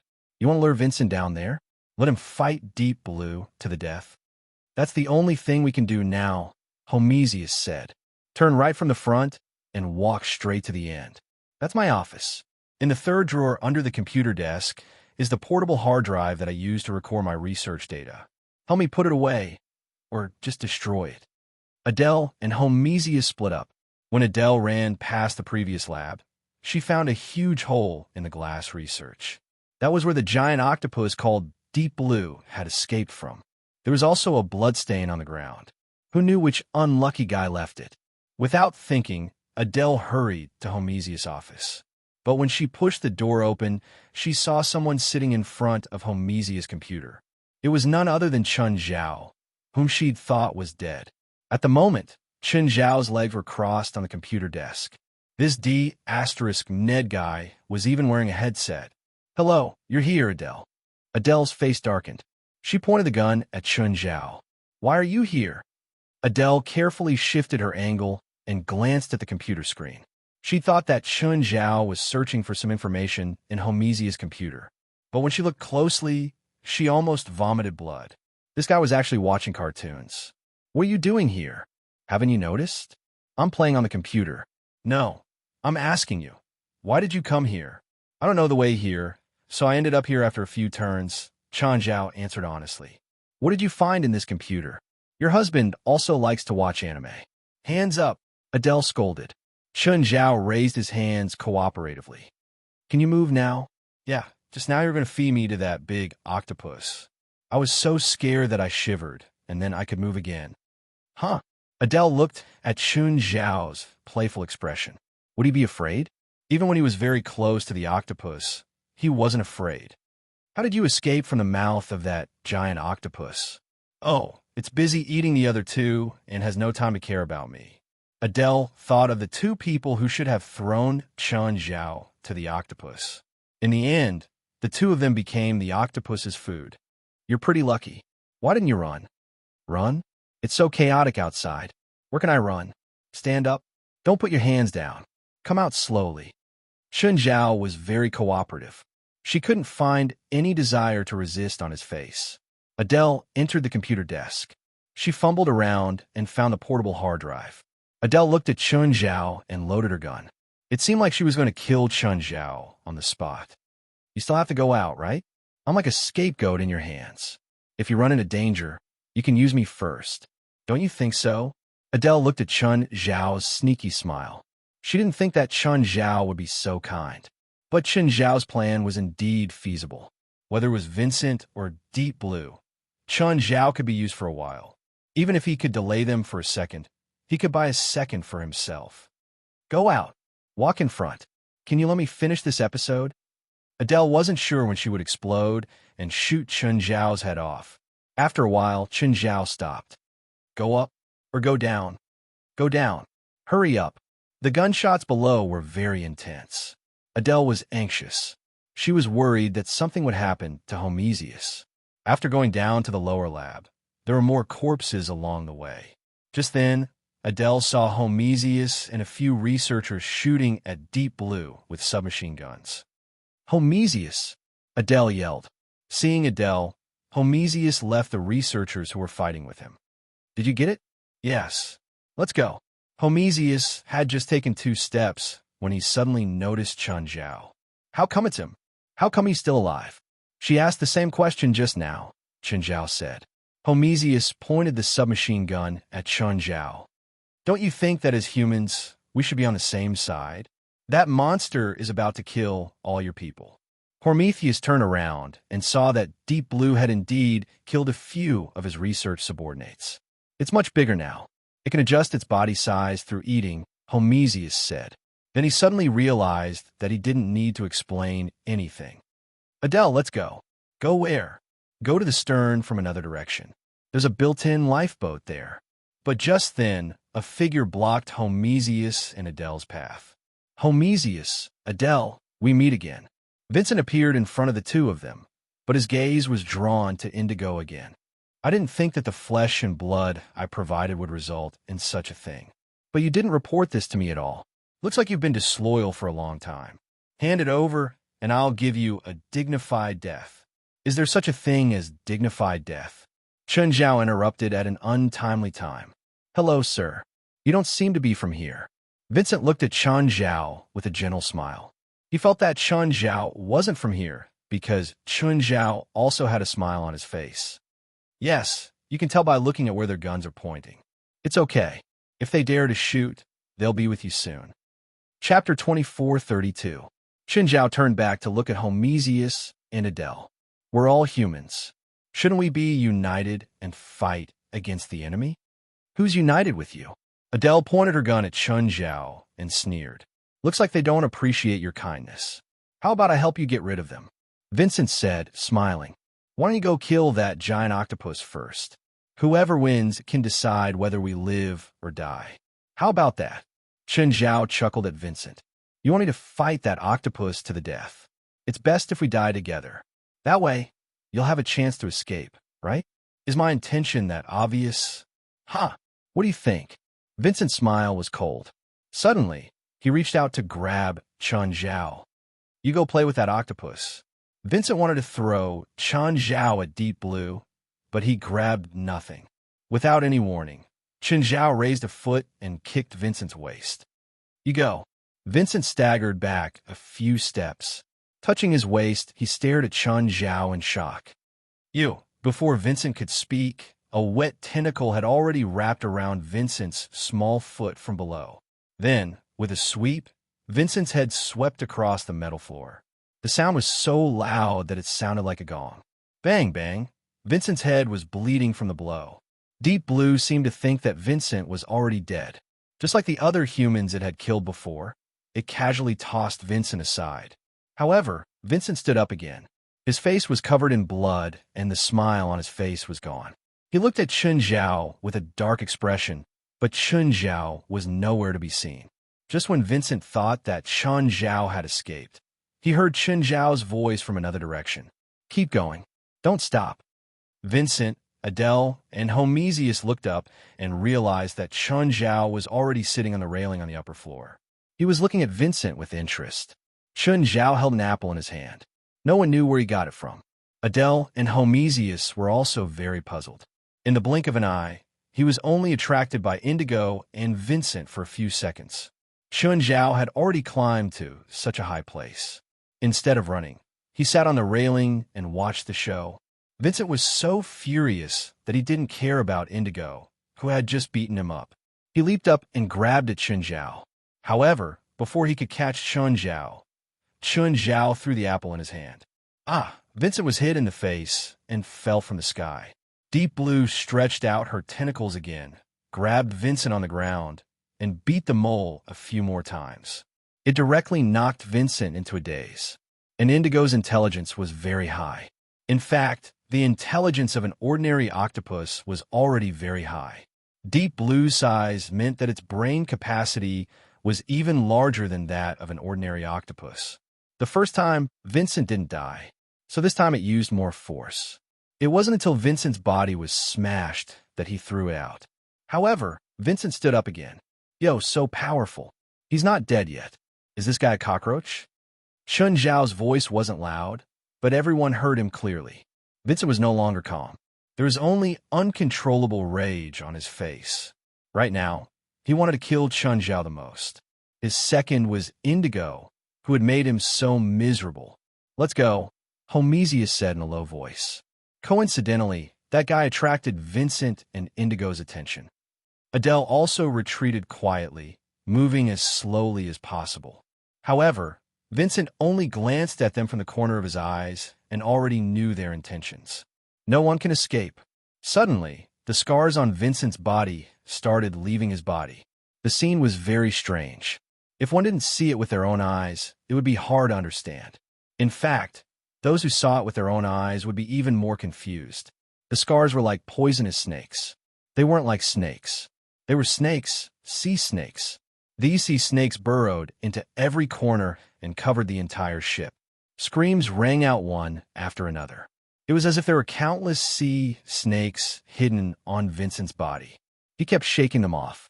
Chen Zhao reached out and caught a sea snake. Thank you for your gift. Chen Zhao waved his hand while holding the sea snake. Adele and Homesius, on the other hand, were forced to lean against a corner by a few sea snakes. Vincent looked at the two and said coldly, I've lost my patience. Hand over the research data. Suddenly, Indigo's tentacles swept horizontally. However, Vincent wasn't sent flying this time. Indigo grabbed Indigo's tentacle with one hand. Low-level bastard. Vincent glanced at Indigo and suddenly swung his arm. Indigo's huge body was smashed more than 10 meters away. However, Indigo's defense was rather shocking. Vincent's strength was very strong, but it wasn't enough to kill Indigo.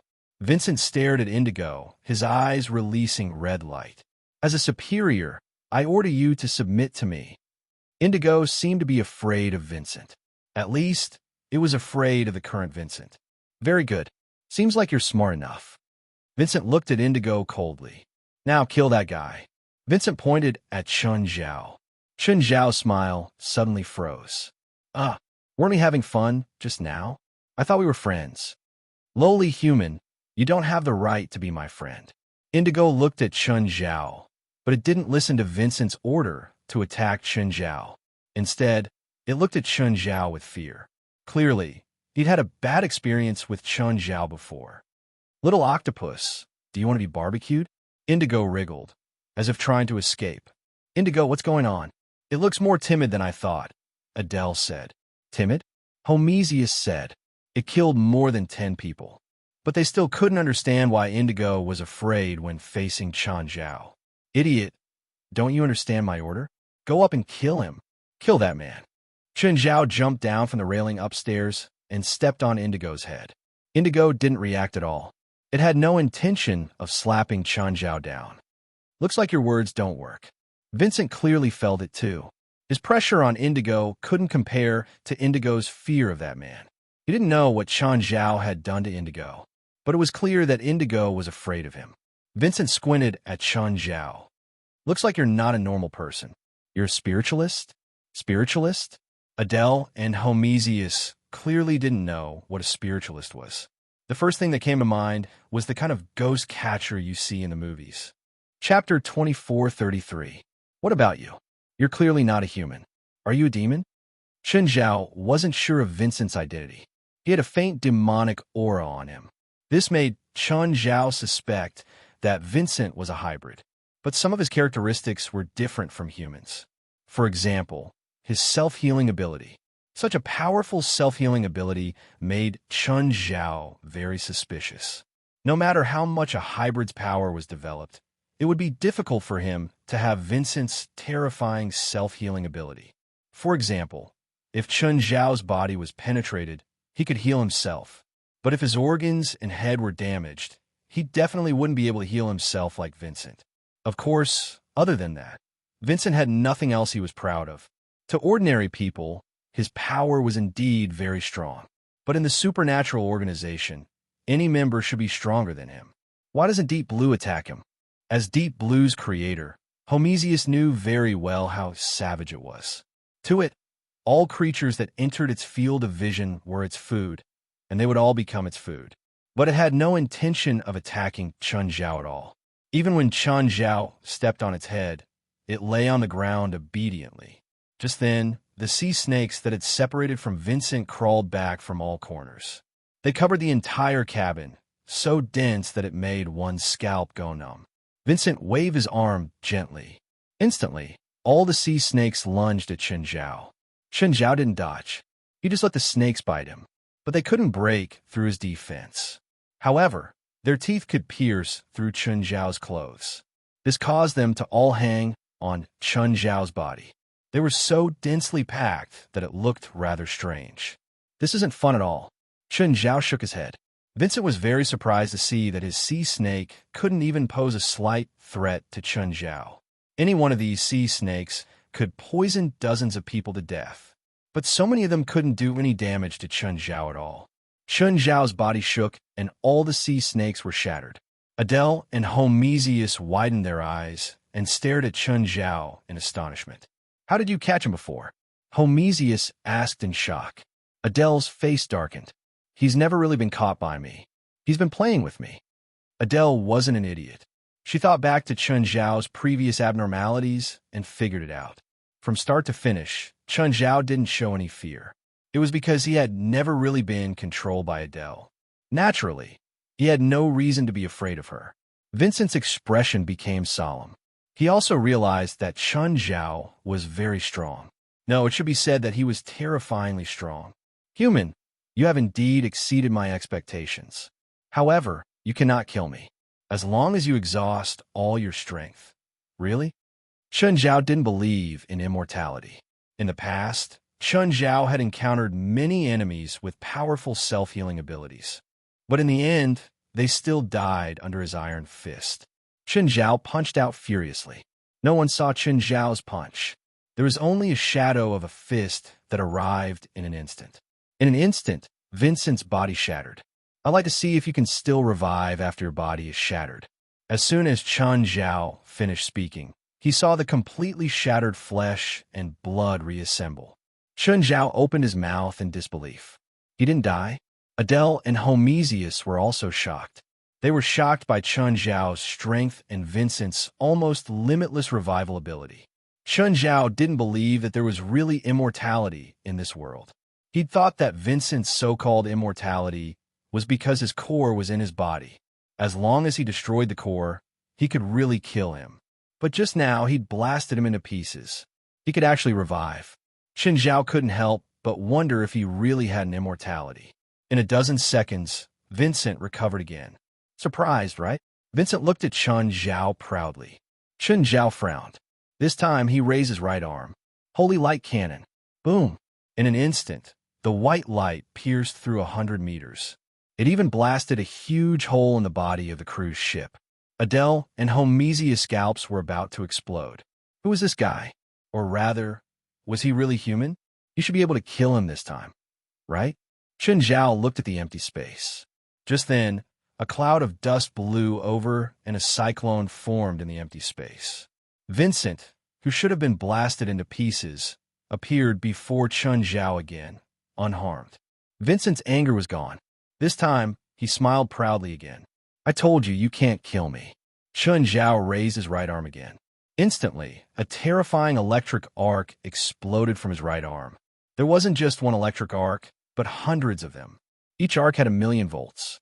In Adele and Homesius' eyes, it was as if Chun Zhao was waving countless lightning whips. A bolt of lightning instantly turned Vincent into charcoal. But this didn't mean the end. Chun Zhao was still releasing the terrifying power of lightning. Chun Zhao didn't just want to turn him into ashes. He wanted to make sure that not even a piece of Vincent was left. The terrifying electric current rampaged, whipping Vincent's charcoal-like body over and over again. Then his body started turning into ashes. In the end, he completely vaporized. This was a true evaporation of the human world. After confirming that Vincent's body had completely vaporized, Chun Zhao finally stopped releasing lightning. The metal floor had already melted into a huge hole. There was still uncooled metal liquid at the edge of the hole. Adele and Homesius didn't want to run anymore. They couldn't. With this inhuman person here, they couldn't run anywhere. However, not long after, Vincent appeared in front of Chun Zhao unscathed. Your power is indeed beyond my expectations, but you still can't kill me. Black water suddenly spread under Chun Zhao's feet. The dark magma swallowed Vincent directly. However, the dark magma couldn't swallow Vincent. Vincent's power was different from the dark magma. It didn't have dark or negative attributes. So not long after, Vincent broke free from the dark magma. More accurately, Chun Zhao let him out. Vincent's personal power was actually very weak. If Chun Zhao wanted to, he could use any method to suppress him for the rest of his life. But Chun Zhao didn't care. He would have to deal with an enemy for the rest of his life. Chun Zhao felt that he would go crazy. So, Chun Zhao felt that he had to kill him here. Chapter 2434. Vincent didn't attack first either. From Chun Zhao's previous attacks, he knew that Chun Zhao was far more powerful than him. So, before Chun Zhao's magic was used up, all his attacks would just be humiliating himself. Chun Zhao studied Vincent and suddenly thought of a possibility. Chun Zhao's domain suddenly expanded. Instantly, a smile appeared on Chun Zhao's face. Vincent frowned. He didn't understand why Chun Zhao was smiling. But that smile gave him a bad feeling. Are you really your real body? Or rather, do you really have a physical body? Chun Zhao suddenly asked a strange question. Vincent frowned. Of course I'm real. Is there a problem? Really? Then what about the sea snake hiding at the bottom of the ship? What's your relationship with it? Vincent's expression changed, and he suddenly charged at Chun Zhao. However, Chun Zhao lifted his foot and kicked Vincent away. Seems like my guess is right. You're not your real body, and you're not a real life form either. Chun Zhao had used different elemental attacks in the previous few attacks, but Vincent could recover every time. In the last time, Chun Zhao had even vaporized him with a terrifying electric current. But he could always recover. That was why Chun Zhao was suspicious. What made Chun Zhao think this was because he'd seen the metal dragon, Udal Loken. Udal Loken was still so calm when facing Zhang Tianyi and Bifla, who had overwhelming power. Even when he'd been completely melted by Bifla, he hadn't forgotten to tease Zhang Tianyi. How similar was Udal Loken at that time to Vincent at this moment? This made Chun Zhao's thoughts connect. Maybe the Vincent standing before him wasn't his real body at all. After Chun Zhao completely enveloped the cruise ship in the nearby sea, he discovered that at the bottom of the cruise ship, right below where Vincent was standing, there was a huge sea snake wandering around. Chun Zhao finally confirmed that the sea snake was Vincent's real body. As expected, when Chun Zhao revealed Vincent's real body, the sea snake immediately wanted to escape. But then, the sea snake realized that the water had bound him. It even pulled him out from the bottom of the ship. The sea snake kept resisting. However, he was unable to break free from the restraints of the seawater. The seawater lifted him out of the water and then stuffed him into the hole that Chun Zhao had blasted open. The originally insufferably arrogant Vincent seemed to have melted. Big Del and Homesius were shocked to see a giant sea snake suddenly burrowing in from outside. The sea serpent was too huge. They even wondered if this thing was considered a sea snake. It was a giant sea snake that was more than 30 meters long and had a body diameter of nearly 5 meters. No, it should be called a sea monster. Even though Deep Blue was at least 6 to 7 meters tall when fully extended, Deep Blue was still able to reach a height of 7 meters. But in front of him, he was just a little loach. A smile appeared on Chun Zhao's face, but the sea serpent was not so happy. It frantically ran away, tried to escape from Chun Zhao and the cruise ship. However, it was impossible to escape from the ship. Therefore, he could only find a place to hide. What Chun Zhao didn't expect was that the giant sea snake could change colors. It could even perfectly blend into its hiding spot. I love playing hide and seek. Are you done hiding? I'm going to start looking soon. Actually, there's no need to look, because no matter how it hid, it was still within the range of Chun Zhao's small world. All of its actions were just to deceive itself. Chun Zhao lifted a finger and pointed at a warehouse. The warehouse was a few cabins away from Chun Zhao. But suddenly, an electric arc shot out from Chun Zhao's finger. It pierced through the cabins directly. With a loud, strange cry, the sea snake frantically ran out. The camouflage on its body flickered in and out. It was very unstable. Hurry up and hide. The second round is starting. Boom! The sea snake was forced out by Chun Zhao again. Adele and Homesius finally saw it. Chun Zhao was playing with the sea snake. Or rather, he was torturing it. At this moment, it vividly displayed the saying that fists were the strongest. Soon, Chun Zhao was tired of playing. The dark magma spread over and dragged the sea snake before Chun Zhao. Tell me, what ability is that? Just then, the Vincent that the sea snake had transformed into appeared again. Mirage, Vincent said. Illusion, Chun Zhao asked in surprise. It's fake, but it's not completely fake. I can use any material to build a body that's like flesh and blood, even if it's just air. Chun Zhao was surprised by this answer. It wasn't because the sea snake's ability was special. It was because Chun Zhao didn't expect it to answer his question so easily. Then what's your background? What's your goal? I'm working for my master. Then tell me about your master, Roland said with a smile. Vincent glanced at Chun Zhao. He's a demon, a pure and powerful one. And then? Are you going to tell me not to seek death and that your master won't let me go? I didn't say that. Also, my master told me that if I'm subdued, I should tell them everything I know. The person who can subdue me is definitely much stronger than me. All my resistance is futile. Your master is very wise. Chun Zhao looked at Vincent and then at the sea snake. Then tell me, Don't hide anything. I don't know my master's name. To the outside, I always call him boss. Privately, I call him boss. I'm not interested in how you guys interact. My master is already very old. He's almost at the end of his life, but he doesn't want to die just like that. So he wants to use human technology to prolong his life. Human technology? Chen Zhao couldn't help but glance at Homesius. Yes, through human technology, Vincent said. It's indeed done, but the effects aren't as expected.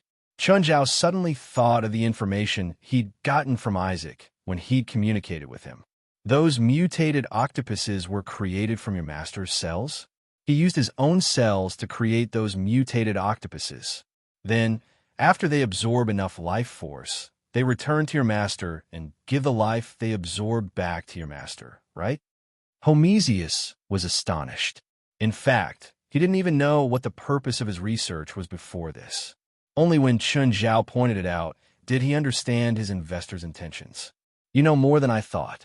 Chapter 2435. I can't help it, Chen Zhao said helplessly. I'm responsible for all the trouble you've caused. At the same time, Chen Zhao's gaze landed on Homesius. Homesius' heart skipped a beat. Only then did Adele understand the cause and effect of everything. Her biggest mistake was bringing Chen Zhao to her husband. If I asked you to take me to your master, would you? I can't find him. Every time master wants to see me, he summons me directly. I don't know his exact location. Fine. Chen Zhao was a bit disappointed. Although you're very cooperative, I still have to kill you. Vincent sighed. Please don't give me too much pain. Chen Zhao was surprised. Would he accept death so calmly? Chen Zhao raised his right arm and was about to attack. Suddenly, the sea serpent's body twisted. Fuck! I got tricked. Chen Zhao charged forward, tried to catch the sea snake. But when he stretched out his hand, he grabbed nothing but air. The great sea serpent's body had already faded away. He was summoned away. Chen Zhao rubbed his forehead. He'd actually been tricked. It turned out that the great sea serpent was trying to stall for time, since the culprit had escaped. Chen Zhao could only vent his anger on Homesius and Adele. You too, if I kill you now, you won't have any complaints, right? Adele looked at Homesius nervously. Homesius was calmer. It was impossible for them to win, not to mention risking their lives against Chen Zhao. Even Deep Blue, the octopus behind Chen Zhao, this would allow them to return to the most basic form of carbonization. Hormetheus's thoughts spun quickly. Finally, Hormetheus thought of an idea. How can you let us go? That's impossible. You're also the main culprit, and your wife isn't a good person either. That's why you have to die, unless you can be summoned away like that sea serpent. Is it really impossible? Why don't you pay for your lives? 100 million US dollars, and I'll pretend this never happened. Hometheus rolled his eyes. If he had 100 million US dollars, he wouldn't need to use it for research. I don't have money, but I have a way to solve this mutant octopus incident. What is it? I was the one who created the mutated octopus. Of course, I have a way to deal with them, Homesius said, and I have a way to help you find the culprit behind this. Oh, Chen Zhao raised an eyebrow, although Homesius might have said that just to stall for time. However, his suggestion caught Chen Zhao's interest. Tell me, how are you going to deal with those mutant octopuses? You guys should have released quite a number of them, right? About 1 billion octopus eggs, Homesius said. Chen Zhao snorted. 1 billion octopus eggs were quite a lot. Of course, out of 1 billion octopus eggs, less than 1 in 1,000 would survive and grow up. The mutant octopus has a backtracking characteristic. As long as we use this characteristic to create a kind of signal device and change the mutant octopus's backtracking location, it will work. You're an expert in marine biology and marine mollusks. Do you know how to make electronic equipment? I'm not the one who makes the equipment. I only provide ideas and solutions. It's not difficult. Homesius paused. I've done experiments in the lab before. The mutant octopuses are very sensitive to infrasound of a specific frequency. As long as there's a device that can release powerful infrasound enough, we can summon all the mutant octopuses back. Chen Zhao had to admit that Homesius's method was indeed feasible. At least, it was reasonable. Even an outsider like Chen Zhao felt that it was a good idea. Aren't you afraid that I'll burn the bridge after I know the method? Although I've told you the method, only I know the frequency of the infrasound. You might be able to find a suitable frequency through repeated attempts, but it would be a waste of time. I've heard that several coastal cities on the west coast have sealed off their coastlines. Every day they seal off their coastlines is a huge loss to the major coastal cities. Can you determine how long it will take to find a suitable infrasound frequency? My method can be implemented in 3 days at most, Homesius said confidently. Then I can also kill you after you solve the problem. I can help you find Vincent and his master, Homesius said. It's nothing more than using the octopuses to backtrack. Sir, Vincent's master isn't an idiot. He definitely knows the mutant octopuses better than me. Maybe he also knows how to use infrasound to set up an infrasound device in one or a few places and then summon the mutant octopuses back. If you set up a tracking device on one or a few mutant octopuses, you might not find anything in the end. Then what method do you have? Sir, you haven't agreed to my request. Chen Zhao rubbed his chin. After thinking for a while, he said, You've caused quite a lot of trouble this time. I won't be happy if I let you go like this. This will be our compensation. Is that okay? Homesius asked. Is this yacht under your name? No. Then how are you going to compensate me? This yacht isn't under anyone's name, at least not nominally. If you have the means, you can find a shipbuilding company to register it, and then transfer the yacht to your own name under the guise of purchasing it. How do you know so much? Have you worked in this industry before? Homesius shook his head. Because I want to do that too, so I found a professional to understand it. I just haven't had the time to do it yet. To be honest, Chun Zhao was tempted by Homesius' suggestion. After all, this yacht was very expensive.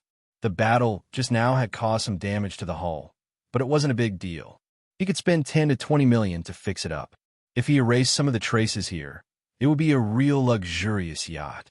In principle, I agree to your conditions, but I can't give you any guarantees. If you wanted to sign a contract or swear, I can satisfy you. But neither contract nor oath has any binding force on me. As long as you agree, Homesius said calmly. It seemed like he trusted Chun Zhao completely. Of course, he wasn't that naive. Actually, this kind of mutual compromise had some reservations. Perhaps Chun Zhao hadn't completely given up on killing them, and Homesius might not solve the problem honestly. Perhaps he had left behind other backup plans. Chapter 2436. Of course, Chen Zhao wouldn't let Homesius and Adele go directly. First, he had to get someone to take over the ship. West, I'll give you my current location. Send someone over. Remember to bring Giselle and Jalik. Chen Zhao called West. Bring more people. There's a lot of work here. Bring Henry and the others too. Henry and his thugs were official members of the supernatural organization now. Like Klaus's lightning team, they were all normal people, but they come into contact with the supernatural world. Plus, they respected Chun Zhao. Now, they saw themselves as members of the supernatural organization. Of course, not all of them stayed in the organization. Half of them were in Los Angeles and relied on the organization's funds to open convenience stores, restaurants, or other businesses. Other than creating additional income for the supernatural organization, they also provided limited intelligence to the organization. They couldn't say anything about the supernatural organization's existence or relationship with the organization. Also, they couldn't become street thugs anymore. Because of his awakening, Henry continued to stay in the organization. He was the organization's internal affairs manager. He was mainly in charge of the remaining half and some internal affairs. Occasionally, they'd go and help with some normal supernatural events. For example, this ship needed to be cleaned and cleaned. Clearly, they couldn't find a regular cleaning company. They could only find their own people. A while later, West arrived with a large group of people. Not just Henry and his men, but also Pamela and her evil spirit army. West walked up to Chun Zhao. President, what's going on here? They're the main culprits of the mutant octopus incident, Chun Zhao said, pointing at Homesius. Chun Zhao roughly told him what had happened. West now understood why Chun Zhao had asked Giselle and Jalik to come. They were both good with machines, especially Giselle. She could control them. Oh, remember to arrange a luxurious suite for them. Chen Zhao said. Wes knew what Chen Zhao meant. The so-called luxurious suite was actually the organization's dungeon. The dungeon in the headquarters wasn't creepy, but it wasn't luxurious either. However, all the prisoners were spiritualists. 2 days later, West reported to Chen Zhao that the mutant octopus incident had basically calmed down. First of all, Prometheus had stopped releasing mutated octopus eggs, solving the root of the problem. Secondly, the vast majority of the mutant octopuses had already been recalled through the so-called infrasonic wave device. At the same time, the mutant octopuses had been fished out and then incinerated. Chen Zhao also heaved a sigh of relief. After all, the mutant octopus incident wasn't just a single city's problem anymore. Even the Environmental Protection Department was involved in the investigation. The environmentalists felt that it was the excessive destruction of the ecological balance by human beings that led to the retaliation of nature. This caused the security department and even the higher-ups to put pressure on the supernatural organization. Chen Zhao finally didn't have to run around so busily anymore. In fact, this was mainly because Chen Zhao basically didn't care about small matters. In fact, the supernatural organization received missions almost every day. However, these matters were all taken over by others. For example, Klaus and his lightning team were currently on a mission abroad. Of course, their mission was not an overseas mission. Instead, the person who caused the incident ran to another country after committing the crime in Los Angeles. That was why Klaus and the Lightning Squad gave chase. Now that he was free, Chen Zhao was extremely happy. Fei Lai also continued her work. Most of the children in the family were sent to school, except for 5-year-old Sindora and 6-year-old Myra. The other children, including 7-year-old Elijah and Binance, 8-year-old Ferentia, 11-year-old Kilo, and 12-year-old Didala, were all sent to school. Only little Jerlin, little Larissa, Sindora, and Myra were left at home.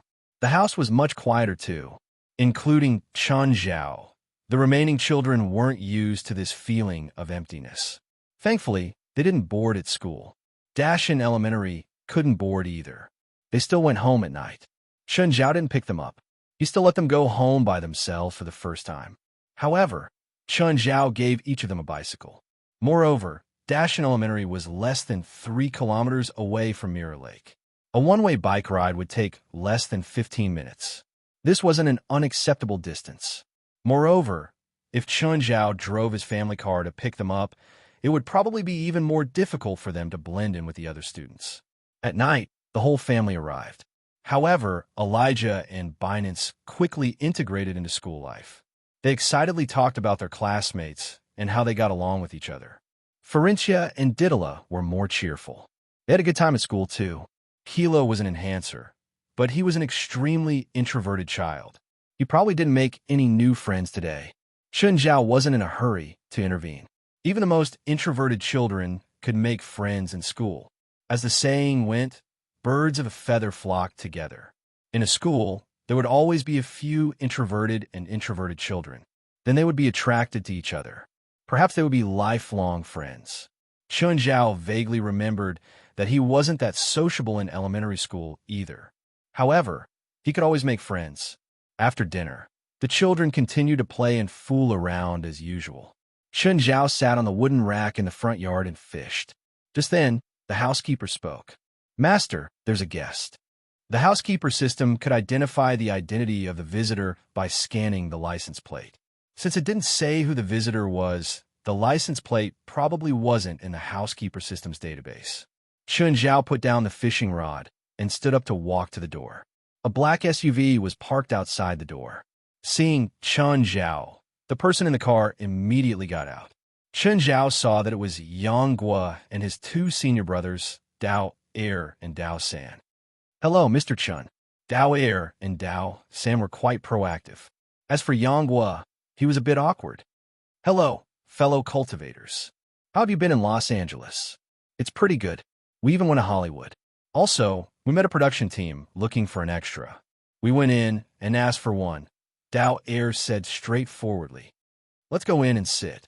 "No thanks," Dao Er said. "Your house is really beautiful and has good feng shui. If we go in, it'll probably be corrupted by capitalism. God King of the Nine Heavens. Chapter 24:37. Dao Er and Dao Xin clearly weren't here to get to know Chen Zhao. There was no need for them to make friends with Chen Zhao. After all, in terms of seniority, they were all one generation lower than Chen Zhao. In this era, few people cared about seniority. But there were still people who cared about seniority. They weren't here as guests. They were here to accompany Yanghua. So, the person in charge this time should be Yanghua. Hi, Yang. Chen Zhao, I have something to ask you. Are you asking me? Or are you asking me? Yes. Yanghua took a deep breath and said slowly, I want to know the real situation in Bermuda. I've never been to Bermuda. How would I know? Chen Zhao asked. Let me put it another way. If the psionic team attacks Bermuda, what are their chances of winning? 1%, Chen Zhao said. Even if Chen Zhao was telling the truth, Yanghua and the psionic team might not believe him. They were enemies now, so they wouldn't believe anything Chen Zhao said. Junior, listen to me and go back. If you stay, you'll die, Dao Er advised. But Yanghua didn't back down. He stared at Chen Zhao, who was leaning against the door frame with a smile on his face. He knew why Yanghua was here this time. Actually, he wanted to get some information about Bermuda. Unfortunately, he was wrong. He didn't have any information about Bermuda at all. Even if he did, he wouldn't tell him in detail. Of course, it would be a good result if he could coax Yanghua away. But seeing Yanghua's stubbornness, he probably wouldn't give up no matter what he said. Since you don't know the situation in Bermuda, how can you be so sure that we'll lose? With your attitude, I'd throw you into the lake and drown you if you were someone else. Luckily, you have a good background and people protecting you. Chen Zhao glanced at Yanghua. Anyway, I've already said it. Your life and death have nothing to do with me. Chen Zhao glanced at Dao Er and Dao San. You too, when you return, send my regards to old Zhang. As for him, I don't think you should care about his life or death. If he wants to die, then let him. Dao Er and Dao San really wanted to wash their hands of this. However, they had watched Yanghua grow up. Although he was their junior brother, he was actually around the same age as their sons and grandsons. How could he really watch him die? Chen Zhao and Yanghua were neither relatives nor friends, and they had old grudges. Naturally, his words were vicious and merciless. But the two of them couldn't bring themselves to say that they should just let it go. With Yanghua's stubborn temper, if they said that if he didn't listen, they would expel him from the sect. Yanghua might really leave with the crime of betraying the sect. Even Zhang Tianyi didn't dare to provoke Yanghua like this, so they naturally didn't dare to. But Chen Zhao didn't have such concerns. Yanghua's expression naturally did not look too good. But I say, if you want to die, just die. Don't drag your wife to die with you. Bermuda is really a dangerous place. Chen Zhao had only met Akra Bumon once, but he had a good impression of her. At least, apart from Yanghua, Chen Zhao had a good relationship with the people from Dragon Tiger Mountain. Yanghua was angry and annoyed, but Chen Zhao's words left a knot in his heart. There was no doubt that Bermuda was dangerous. Was he really going to let his wife take the risk with him? Although Akra Bumon wasn't a member of the psionic team. But this time, he was going to conquer Bermuda, and his wife wanted to go with him. Yanghua understood that Akra Bumon was worried about him. Yanghua did not intend to let Akra Bumon take the risk. But Akra Bumon was adamant. No matter how Yanghua tried to persuade her, he couldn't get her to give up on this idea. Then, because Toddy Belster had shown her strength, it was only a matter of time. This made him feel that he had a good chance of success in this expedition to Bermuda. That was why he agreed to Akra Bumon's request. He thought about how powerful the psionic ability team was. He also had Toddy Belster as a strong support. The expedition to Bermuda this time should be in the bag. With the addition of Akra Bumon, victory was almost within their grasp. However, when he heard Chen Zhao's words, he felt a chill run down his spine. This made him hesitate again. Bumon is already an adult dragon. She can protect herself. I've been a dragon slayer before. Every dragon I killed was an adult. None of them were young. Do you think they can't protect themselves? Chen Zhao looked at Yanghua with a cold smile. Some abilities determine whether someone can protect themselves, not how strong they are, but how strong their opponent is. Plus, I've seen Xiaolonu before. She's not weak, but she's not that strong either. Yanghua looked at Xiao Longnu coldly. Chen Zhao's words were not pleasant to hear, but Yanghua understood what he meant. There was something in Bermuda that was more powerful than Akrabumon, and much more powerful. Yanghua did not want to believe this, but there was a voice in his heart that kept telling him, "Don't let your wife take the risk with you. That would kill her." Yanghua left, somewhat dejected. When he came here, he was actually looking for confidence. He wanted to see Chen Zhao respond to him with other attitudes. For example, mocking him or threatening him.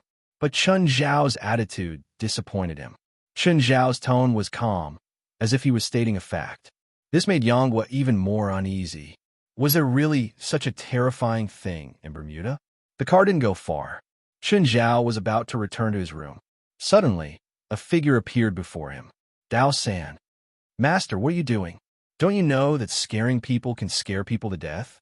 "Mr. Chen, I want to entrust you." Dao San looked at Chen Zhao helplessly, his face full of bitter smiles.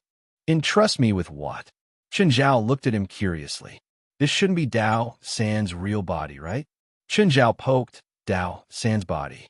"Don't move. This is a spell. It's not my real body, but it has my consciousness." "Fine." Chen Zhao retracted his arm, but his eyes were still filled with interest. "I want you to help me bring the couple back." Chen Zhao looked at Dao San. "Sorry, I can't do it." "Mr. Chen, Grandmaster has already promised that as long as you can help, he'll pay any price. I'm not a kindergarten teacher who has to watch over a stubborn couple. I've already said everything I need to say, but they still want to die. I can't do anything about it. If you want to use force, I don't need to do it myself. You two are many times stronger than Yanghua. Is there a need for an outsider like me to do it?" Nine Heavens Divine Emperor. Chapter 2438. If it was someone else, even if they had nothing to do with Chen would be willing to help. But Yanghua was different. He had betrayed Chen. No one could deny that. It was Yanghua's own promise. He had promised Chen one thing. Even if he had rejected him, Chen wouldn't be so angry. At most, he would extort some benefit from Zhang Tianyi and the matter would be over. But Yanghua had thrown himself into his enemy's arms. Chen couldn't accept that. Now, Zhang Tianyi wanted him to take care of Yanghua like a child. Did he have nothing better to do? Therefore, Chen rejected Dao San's request without hesitation. Zhang Tianyi had called Chen a few times before, but Chen rejected him without hesitation. This time, Chen wouldn't give Dao San face either. Moreover, it wasn't a matter of face. Chen was already being merciful by not throwing Yanghua into the sea to feed the sharks. Chen had to stick to Yanghua's cold, but Dao San sighed. His body turned into a puff of smoke and disappeared. He wasn't surprised by Chen's rejection. It was just a test. He didn't have much hope in the first place. Chen returned to his fishing post and continued his cultivation life. Beep. Just then, a car horn sounded outside again. Chen's face darkened. Anyone who honked at his door was someone he knew. As expected, the butler system told Chen who it was. "Hi, Chen." James was standing in front of the door with a smile. Chen's smile stiffened. The butler had told him that it was James. However, he didn't tell Chen that James had brought a motorcade. "Are you planning to move?" Chen stared at James with a dark expression. He didn't understand what James was planning. It seemed like James wanted to do something in his house. But he didn't tell Chen beforehand, right? "Chen, do me a favor. My new movie is about to be released, but it was rejected by the production company during the screening. The market research isn't ideal either." James looked at Chen bitterly. "The production company wants me to reshoot some scenes and re-edit them in 2 weeks. Some of the scenes require a mansion. I've already found a mansion and signed a contract with the owner. I was planning to go there to film, but the owner stood me up. I had no choice but to bring the crew to you." Chen Zhao looked at James with a bitter expression. "You're right. You're going to shoot a movie in my house." Chen finally understood why James didn't tell him anything. He planned to cut the Gordian knot and bring the crew over first, then pretend to be pitiful. However, he had to admit that his method was indeed very effective. He was quite familiar with James. Now that he was in trouble, he needed help. Chen Zhao really couldn't say no. "How long will it take?" Chen asked. "Not many, just a few dozen shots, and all of them are in the living room and the garden. There's no need to use other parts of your house. and it should be done in one night. Chen had been involved in filming before, so he knew that a few dozen scenes weren't a lot. A movie might have thousands or even tens of thousands of shots. Even after editing, there would still be 2,000 to 3,000 scenes left. So, a few dozen shots really weren't a lot. The time needed to shoot dozens of shots was only a few hours. However, the most troublesome part was the set. It would take at least twice as long. In other words, it would take at least a day for the set to be set up, filmed, and wrapped up. Chen, I'm begging you. This is my second movie. If I mess it up, I'll be done for. I'll have to go to San Fernando Valley to film. Fine. I'll tell Fei Lai. Chen finally relented. Also, give me a close-up shot of my beer brand for 1 second. Sure, no problem. James was overjoyed. Chen went into the house and told Fei Lai. Fei Lai, James needs help now. I've already promised him. What do you think? You already promised him. How can I say no? Fei Lai rolled her eyes. Whatever. We'll stay at Mingyue Villa for a few days. Don't look at what James said. They only needed the scenes in the living room and yard. In fact, if he had other ideas, he would have other requests. Should he cooperate or not? Also, even if it was just the scenes in the living room and yard, it would be difficult to stay in the 2 days of filming. Would the children at home delay the filming? Or would it affect the family's rest and entertainment? So, temporarily changing places was the best choice. Okay, Chen nodded. At the same time, he had the children return to their rooms to pack up. They would stay at Mingyue Villa for a few days. Chen went out to talk to James again. James, Fei Lai, the kids, and I will stay at Mingyue Villa for a few days. I'll leave Mirror Lake to you. Also, you've obtained the 3rd level of authority in the butler system. Thank you. Thank Fei Lai for me too, James said gratefully. Oh, can I borrow your car? Sure. I won't take the keys with me, but don't damage my car, Chen reminded. If you're tired, you can find an empty room to rest, but I don't want other people to stay in my house. Of course. I promise you that I'll love your house as much as my own. After I'm done, I'll treat you to a meal. Also, when will the movie be released? It was originally scheduled to be released on February 14th, but now the producers are very dissatisfied with my edited version, so it may be delayed. James sighed. Although he was famous now, many people in Hollywood said that his fame was the peak. His next movie might fall from a peak. So, James urgently needed a second movie to prove himself. Your second movie is a romance? There shouldn't be any genre other than romance that could be scheduled for February 14th, Valentine's Day, right? Yes. Didn't you pay attention to my new movie? The trailer of my new movie has been out for a while. I've been a bit busy, Chen said awkwardly. Okay, but you definitely have to watch my new movie. Okay, as long as it's suitable, I'll bring my family to support your new movie. If James' new movie was G-rated or PG-rated, Chen would bring his family to watch it. G-rated movies were suitable for all ages. PG-rated movies had some violence and nudity, but it wouldn't affect the sensory experience of minors. Chapter 2439. Fei Lai took the kids to Moon Villa first. Chen Zhao stayed behind to talk to James and see if they needed help.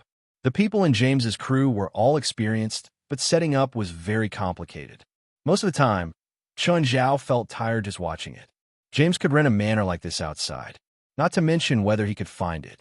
The rental fee per day was $100,000 to $200,000. Of course, there weren't many manors of this size in Los Angeles. Most of the owners were unreachable too. They didn't need $100,000. This was the manor that James had rented before. They'd agreed on it and even signed a contract. In the end, the other party fell out with him and James couldn't do anything about it. If James dared to sue the other party with a contract, the other party's lawyers would play with him for 3 years. There was a law in America that if a movie had a lawsuit, it couldn't be shown during the lawsuit period. So, even though James had been tricked, he still had to grit his teeth and take it. If James wanted to sue the other party after the movie stopped screening, the other party could say that James didn't come on the day of the appointment. Here, not every rich person knew how to take advantage of loopholes. But rich people had their own lawyers who knew how to take advantage of loopholes. Jane, Rodale, come here. Just then, a man and a woman walked over. The man was handsome and the woman was pretty. This was Chun Zhao's first impression. "Hello, Jane, our female lead," James introduced. Mander Rodale, the male lead. "Chun, the owner of this manor, and my friend. He's a rich man." Actually, Holo Jane and Mandy Rodale had been nearby the whole time. They didn't come over. They were waiting for James to call them over so they could get to know Chun Zhao. They weren't A-listers in Hollywood. Mandy Rodale was better. He had some fame in Hollywood. At least, Chun Zhao had an impression of him. Before Holo Jane acted in James's movie, she was just a passerby. She didn't have any fame. Her conditions were outstanding, but there were at least 1,000 people with her conditions in Hollywood. James chose them because they were cheap, had some acting skills, and suited the characters. At the same time, they were easier to control than those big stars. James's first movie had already pushed him to the top. However, he was not considered an A-list director. Compared to many big stars, he was still at a disadvantage. If there was a conflict, it was likely that James would be the one to compromise. Unless it was someone at Steven's level, he dared to tell anyone who dared to clash with him on the set to get lost. Holo Jean and Mand Roddle wanted to get to know Chun Zhao, a rich man. For them, networking was very important. There was no doubt that Chun Zhao was rich. Moreover, Chun Zhao was familiar with James. This made them believe that Chun Zhao was worth investing in.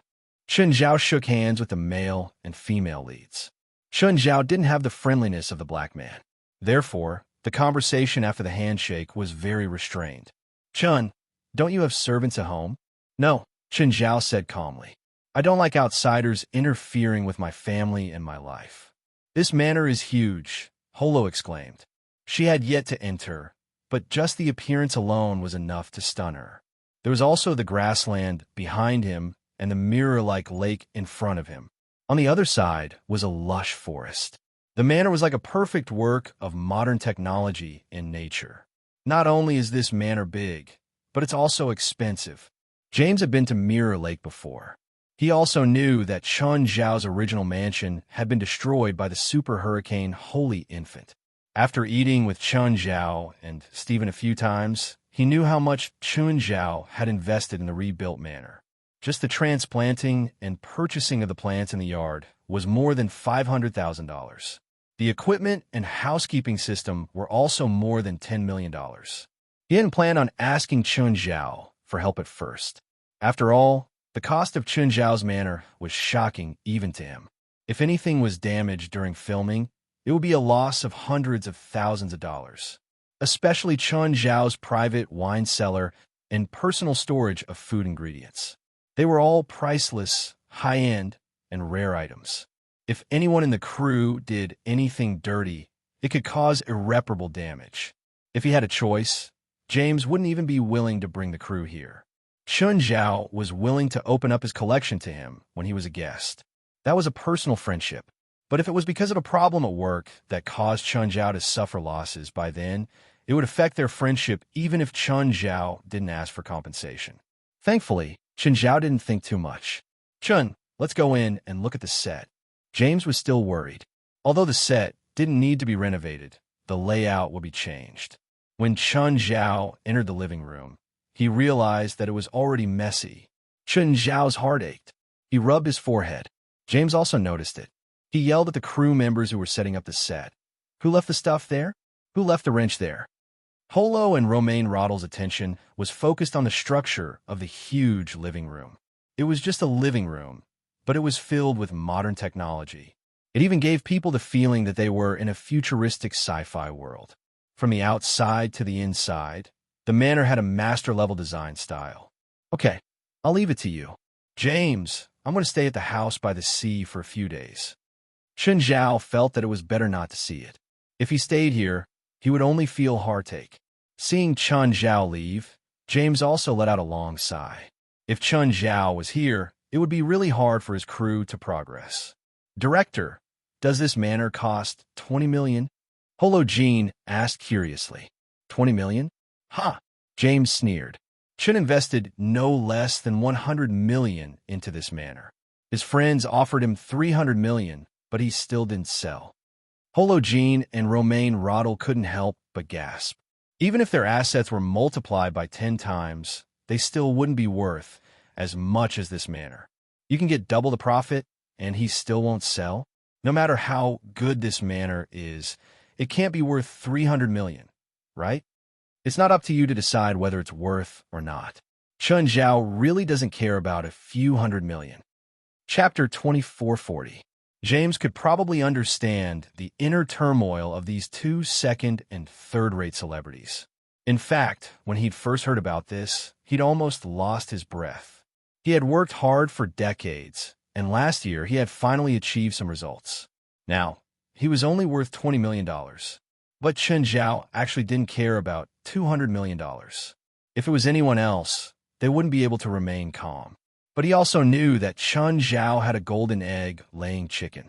Dash and Beer's market share in California had reached 80%. From low to high-end beer, Dash and Beer was basically the only one. Whether it was outside or local beer brands, they were either dead or crippled in California. People would only buy Dash and Beer in supermarkets. They would only choose other beers when they were out of stock. Dash and Beer had already started conquering other states. But due to supply and production restrictions, their market share in other states couldn't increase yet. So the supermarkets in other states hadn't fully stocked it yet.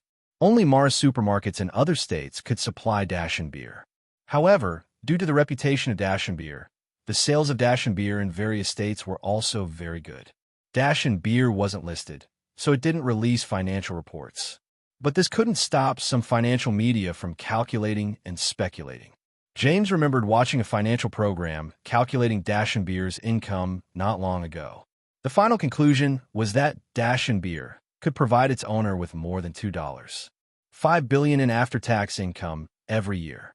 Mara Supermarkets also didn't release the exact sales volume of Dash and Beer. Therefore, a large portion of Dash and Beer sales volume hadn't been calculated. If Mara Supermarket sales volume was included, Dash and Beer's annual net profit could be more than $3 billion.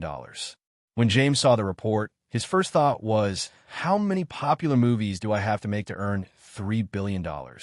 He didn't know how much Chun Zhao had, but he knew that Chun Zhao would only get richer. Moreover, his money and assets weren't like those in finance or stocks. Today, it was worth $10 billion. Tomorrow, it would suddenly be worthless. Chun Zhao's assets wouldn't suddenly become worthless because Dash and Beer wasn't a listed company. The amount of money in his bank account would only increase, not decrease. America's annual sales of alcoholic beverages was more than $200 billion. Beer accounted for 70% of the total.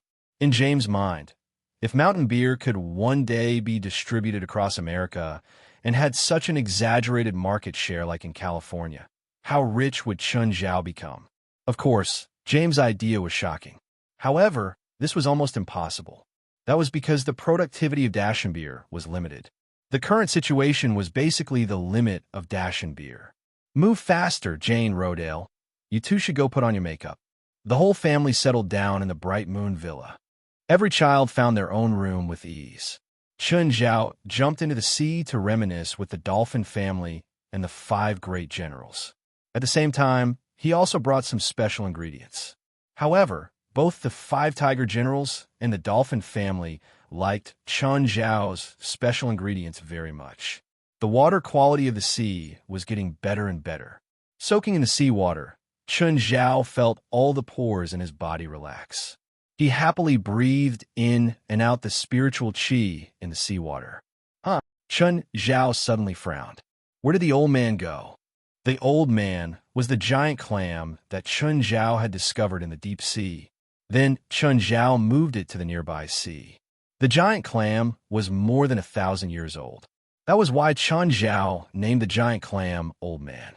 However, Chun Zhao searched around the coastline. He even used the small world to cover the nearby sea. He didn't find any traces of the old man. The giant clam could move on its own. However, ever since Chun Zhao had placed an old turtle's inner core here, the old man didn't go out anymore. Did someone steal it? Chun Zhao's expression darkened. His things had been stolen right in front of his house. Butler, have there been any ships approaching here recently? Chun Zhao asked the butler through his wireless Bluetooth headset. Yes, A large fishing boat appeared in the nearby sea. It belongs to Lassen Fishing Company. Just then, Chun Zhao suddenly felt a high beam shine on the sea. He immediately dove into the sea, but he was very unhappy. This was private waters. If a fishing boat entered their private waters, it would be equivalent to theft. Just then, Chun Zhao felt his body being hung. He reached out and pulled. It was a fishing net. The fishing boat was fishing in this area with a fishing net. Chun Zhao was furious. He tore the net apart. At the same time, he wrapped the net around the boat's propeller. "Damn, what's going on?" Parok yelled. "Why did the boat stop?" "Captain, it seems like the reef tore the net, and then the net wrapped around the propeller." "Fuck, what are you doing? This water isn't deep. Didn't you use the sonar to scan the depth before setting the net?" Parok yelled. "Hurry up and think of a solution." "Captain, the propeller has been wrapped up by the net. We can't do anything now. We can only call for a tugboat," the crew member said with a sad face. "Fuck, how much money do we earn from one sea mission? Calling a tugboat costs $1,000 per kilometer. How much do you think it'll cost to tow our boat back to the port? But the net and the propeller must be dead. I don't care. If you can't think of a solution, you can go down and feed the sharks." Parok knew that they could only call for a tugboat now. His heart ached at the thought of having to pay for a tugboat. "Captain, there's someone in the water. There's someone in the water." By then, Chun Zhao had already emerged from the water. At the same time, he climbed onto a rope hanging from the side of the boat. Parok was burning with anger. Seeing someone climb onto his boat, he was even more furious. "Who are you? Get out." Chun Zhao went up and grabbed Parok's neck, then pinned him to the pole. "This is my private sea. You're asking who I am? Did you tell me before your boat entered my private sea?" A cough. "Sir, this is a misunderstanding. Our boat malfunctioned and drifted here," Parok explained while coughing. Chapter 2441. While showing weakness to Chun Zhao, Parok's gaze drifted behind Chun Zhao, hinting at the crew behind Chun Zhao. A crew member slowly approached Chun Zhao with a stick. He raised his arms, wanting to hit the back of Chun Zhao's head. Clang. Instantly, Chun Zhao stumbled a few steps and fell to the ground. He covered his head with one hand and touched his ear with the other. "Butler, did you record it?" "Yes, master. I've recorded everything just now." Parok vaguely felt that something was wrong. "Who are you talking to?" Chun Zhao didn't answer Parok's question. Instead, he squeezed out the blood he'd prepared and smeared it all over his face. Then he stood up again. "You trespassed into my private waters to steal, causing me huge losses," Chun Zhao said calmly. "I discovered it and tried to stop it, but you tried to murder me." With that, Chun Zhao suddenly kicked the crew member who'd ambushed him. Parok's expression turned cold. "What nonsense are you talking about? Where's the giant clam you stole from my private waters?" Chun Zhao asked. The old man was extremely valuable. They couldn't kill him casually like normal giant clams and dig out his flesh. It could be said that the old man alive was the most valuable. Just then, all the crew members on the fishing boat came out with weapons. Chun Zhao grinned. This was exactly what he needed. In Moon Coast, the Butler system was recording everything with a high-magnification remote camera. It was also high-definition and uncensored. Chun Zhao snatched a spear from a crew member who'd charged over and swept the end of the spear over. He smacked the crew member onto the deck and threw the spear out. He nailed another crew member's arm to the cabin wall. Then Chun Zhao started going all out. However, because they were all normal people, Chun Zhao didn't kill them. Soon, Chun Zhao had defeated everyone. Apart from the one nailed to the wall by the spear, the rest of the crew members lay on the ground, moaning in pain. Chun Zhao stared at Parok fiercely. "You're suspected of theft, trespassing into private waters, assault, and attempted murder. According to the Fortress Act, I have the absolute right and reason to kill all of you. Your families will have to compensate you with a large sum of money. I'll make your entire family sleep on the streets." Chun Zhao stared coldly at Parok. "See, sir, we admit that we secretly caught fish from your private waters, but you can't slander us." "No, I can't. My high-powered camera on the shore has already recorded all your crimes. You can't do that. Where's the giant clam that was stolen from my territory? Chun Zhao asked again. We were hired. The person in charge of the Marine Biology Research Institute hired us. The things are with them. Marine Biology Institute. Chun Zhao's face darkened. Was he inviting a wolf into the house? Chun Zhao took out his phone and called Alex. Hey, Alex, you have a job. Chun Zhao didn't explain further. Instead, he called David. Hey, David, there's a thief at my house. I need your help. Then, Chun Zhao called Isaac. Isaac, do you know that Nanston Kira hired a fishing boat to steal from my private waters? What? You mean Professor Nanston? Yes, that's right. My precious pet was stolen by him. I don't know. After I contacted you that time, I resigned the next day. You know this. Okay, I know. This has nothing to do with you. Chun Zhao didn't plan on blaming it on Isaac. Chun Zhao brought a large group of police officers and a legal team led by Alex and broke into the Marine Biology Research Institute. This time, Chun Zhao didn't plan on letting it go. When Nanston Kira heard that a large group of police had arrived, he came out with a confused expression. But when he saw Chun Zhao, his expression changed. Mr. Chun, what do you mean? What do I mean? Professor Nanston, I originally respected your professionalism, but I didn't think that my trust in you would be exchanged for your evil intentions. You disappoint me. I don't understand. You don't understand? Chun Zhao sneered. Are you familiar with Lucent Ocean Fishing Company? Nanston Kira's expression changed drastically again. Mr. Chun, I think there's some misunderstanding between us. Can we talk in private? I don't think that's necessary. Chun Zhao shook his head. Stop. You can't go in. This is private. Seeing that the police were about to enter the research institute, Nanston immediately stopped them. But how could he stop the police? Nanston could only look at Chun Zhao. Mr. Chun, you don't understand the value of that giant clam. It's a huge treasure trove. You can extract the perfect factor from it. As long as you give me some time to study it, I'll be able to produce results. Then, we can share the results perfectly. It's an immeasurable amount of wealth. I won't work with thieves, Chun Zhao said with a snort. With that, Chun Zhao shook off Nanston Kira. Perhaps Nanston's passion for research had once made Chun Zhao admire him. But when he found out that Nanston had actually hired someone to steal from him, all his admiration turned into anger. Nanston Kira still wanted to talk to Chun Zhao. But Alex stopped him. Professor Nanston, my client will file a lawsuit against you. You're suspected of theft and attempted murder. Nonsense. When did I hire someone to murder? The crew of the fishing boat you hired has already admitted that they took your money and listened to your orders. They went to my client's private waters to steal and fish. The amount is huge, more than $100 million. In order to cover up the truth, they asked them to kill anyone who found out about their actions. Nanston Kira sat on the ground. He already understood that this was Chun Zhao's revenge. Mr. Nanston, you're now under arrest. At the same time, we'll also file a criminal lawsuit against you. Chun Zhao finally found the old man in a pool. Some of the old man's flesh had been cut off, but it didn't affect him overall. At the same time, it wouldn't threaten his life. Chun Zhao let out a long sigh of relief. Alex, I'll make sure he can't get out of prison for the rest of his life. Forever. Chapter 2442. All right, calm down. Alex rarely saw Chun Zhao in such an angry state. According to the professor's confession, his original intention was to catch your shark, but he didn't get the shark. Instead, he fished up the giant clam. I don't care if he did it on purpose or not, Chun Zhao said, annoyed. Anyway, it's theft.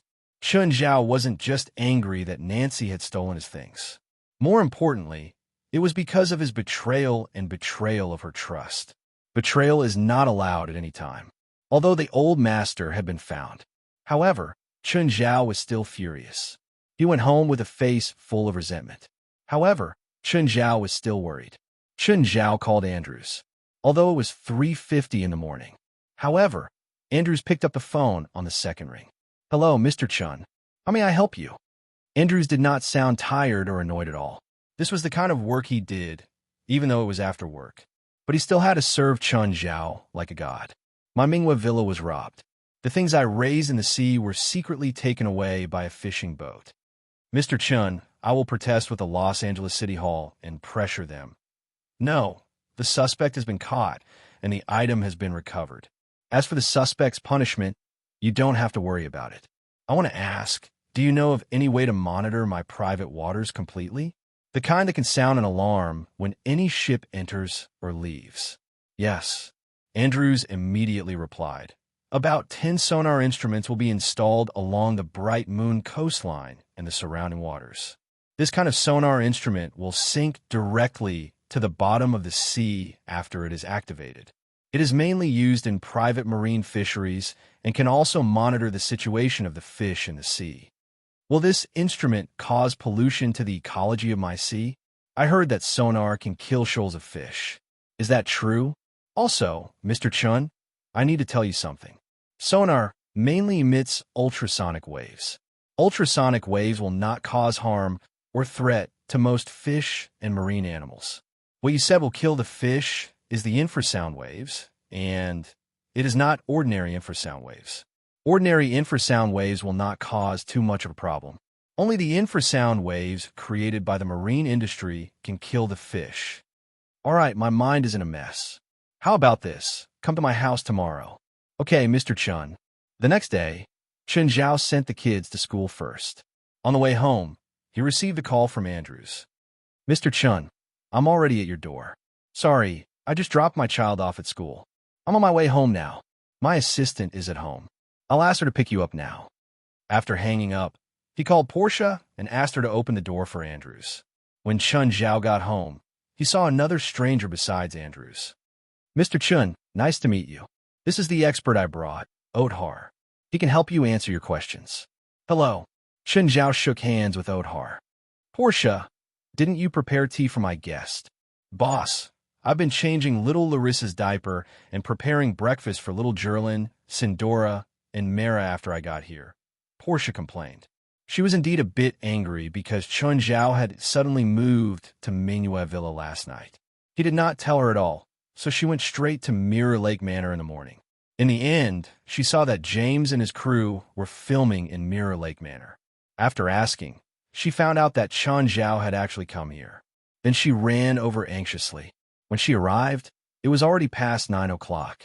Mr. Chun, I already know what happened in your private sea, Andrews said. If you need my help, please let me know. Those people are no longer a problem, Chun Zhao said. I just need to be careful in case the same thing happens again in the future. At this time, Othar said, Mr. Chun, if that's the case, I can recommend 2 sonar instruments. I can assure you with my professionalism that either of these 2 products can solve the problem that's troubling you. I have sharks and dolphins in my private sea. They're all my friends. Can you guarantee that the sonar device won't harm them? Especially dolphins. I remember that dolphins can also emit ultrasonic waves. Will the sonar device mislead them? Mr. Chun, don't worry. Mr. Chun, don't worry about this. The sound waves emitted by dolphins are divided into 2 types. One is the ultrasonic wave used to detect the topography of the seabed and the school of fish, which is 200,000 to 300,000 hertz. The other is the low-frequency sound waves used to communicate with each other. These low-frequency sound waves are similar to human speech, and the ultrasonic waves emitted by sonar instruments far exceed these 2 types, even exceeding the upper limit of the ultrasonic waves that dolphins can hear, so it will not affect them. This kind of ultrasonic wave is similar to the use of mobile phones by humans. Mobile phones also have radiation, but the harm to humans is almost negligible. What's the difference between the 2 devices you recommended? Chun Zhao asked. Which one is good and which one isn't? The functions and effects of the 2 sonar devices are similar, Othar said. They're just different in convenience and price. Othar took out a few more explanations and continued. I'll be direct. These 2 products are sponsors of my lab, so of course my first recommendation is their product. But don't worry about the performance and quality. Their equipment is top-notch in the industry. You want me to buy one of them? Chun Zhao asked. Or do you want me to mix the 2? Chun Zhao didn't really care if Othar got a commission or commission. For example, Andrews would get a commission every time he did something for Chun Zhao. Chun Zhao could accept all of this. Othar also trusted Chun Zhao.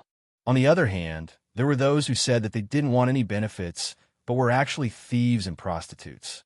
Like Nance and Kira, he seemed honest and loyal, as if he really wanted to dedicate his life to scientific research. But in the end, he came straight to Othar's house to steal. Chapter 2443. One of the two sonar brands is a super large device. It's more complicated to install and adjust, but you only need two of them to cover the entire area of your private sea, Othar said. Othar said, the other type is a small device. You can buy it directly, turn it on, and throw it into the sea. It will work normally, but the coverage is limited. I've looked at the area of Mr. Chen's private sea, and he needs about 15 of them. In terms of investment, the second type of device needs more money. What's the price difference? Chen Zhao asked. The first one costs $15 million, so two will be $30 million, Othar said. Othar said, the second one costs $3 million. If you calculate it by 15 units, it will be $45 million. Of course, with my relationship with the equipment manufacturers of these two brands, I can probably save you about 10%. Is the device that expensive? Can the fishery afford to store this thing? Indeed, other than a few fisheries, most small and medium-sized fisheries can't afford it. Their fisheries aren't even as valuable as the devices. Othar smiled bitterly. Even if large fishing boats have it, most of them only put it on the periphery of the fishery. Very few fisheries use it directly, but it's very effective against illegal fishing boats. Even if they come in a submarine, they can be discovered by the device. The price difference isn't a problem. I just want to know which one is better. In terms of coverage, the first type of 2 instruments and the second type of 15 instruments have the same coverage. There is no difference. However, some fishing boats are very bold. If they know that there is such equipment in this area, it is very likely that they will send divers into the water to destroy the equipment.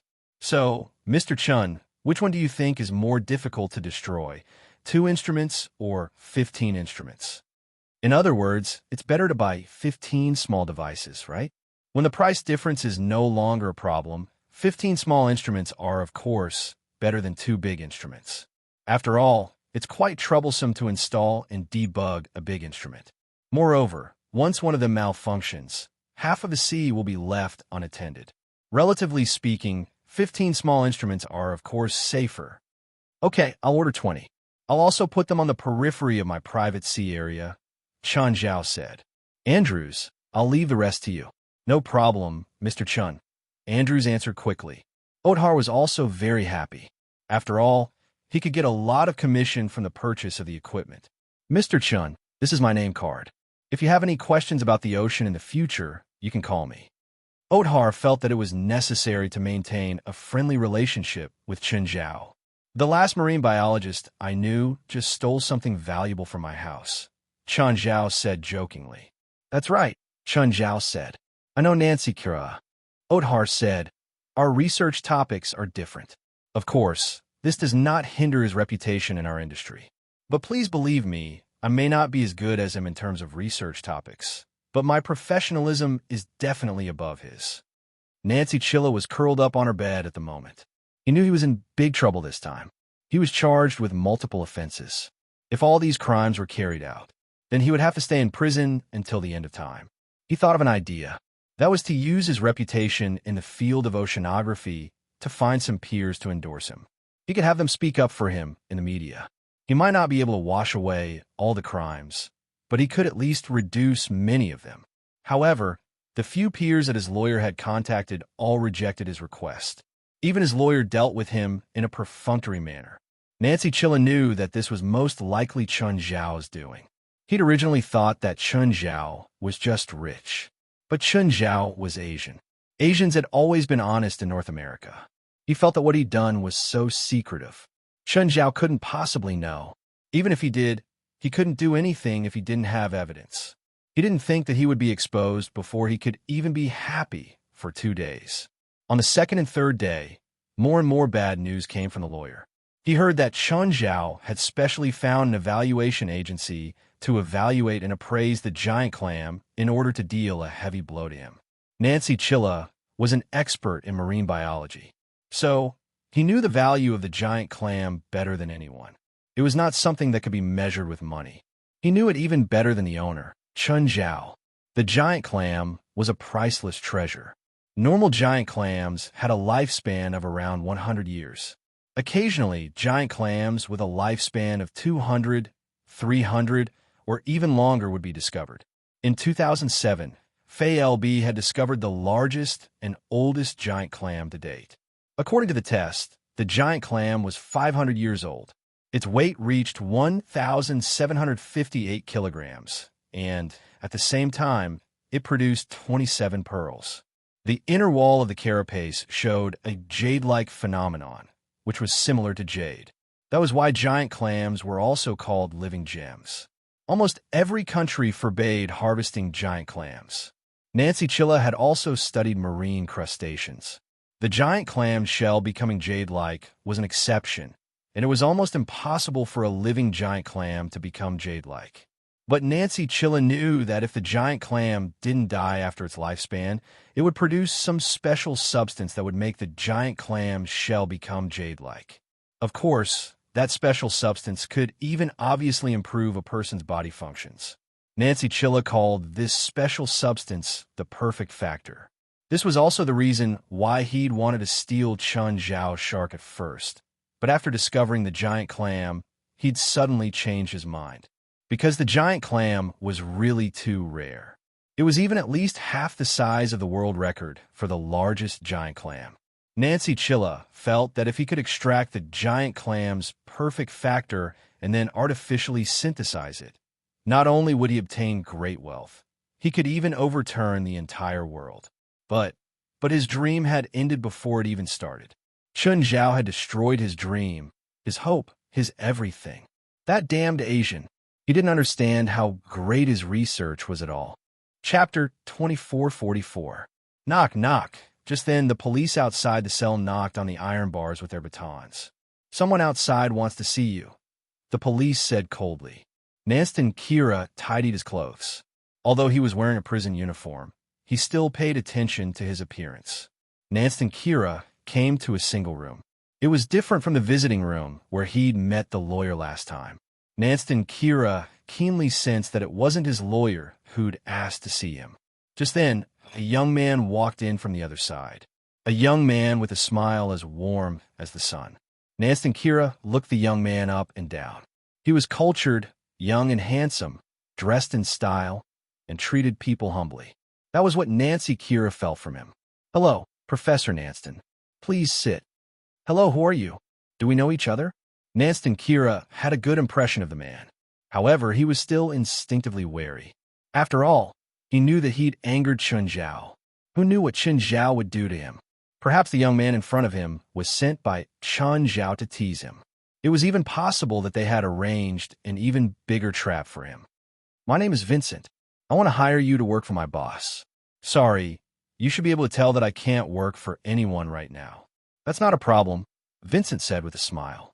You just have to answer, accept, or reject. Nothing else matters. I'm curious, Vincent said, smiling. How can I serve your boss now? If you accept, I'll be responsible for taking you out of the prison. If you reject, pretend I never came today. Since you can find me here, you should know who I offended. Do you still have the confidence to let me leave the prison? Of course I have my ways. Vincent took out a document with a smile and pushed it in front of Nanston Kira. If you agree, sign your name on this contract. Of course, you can also put your fingerprint on it.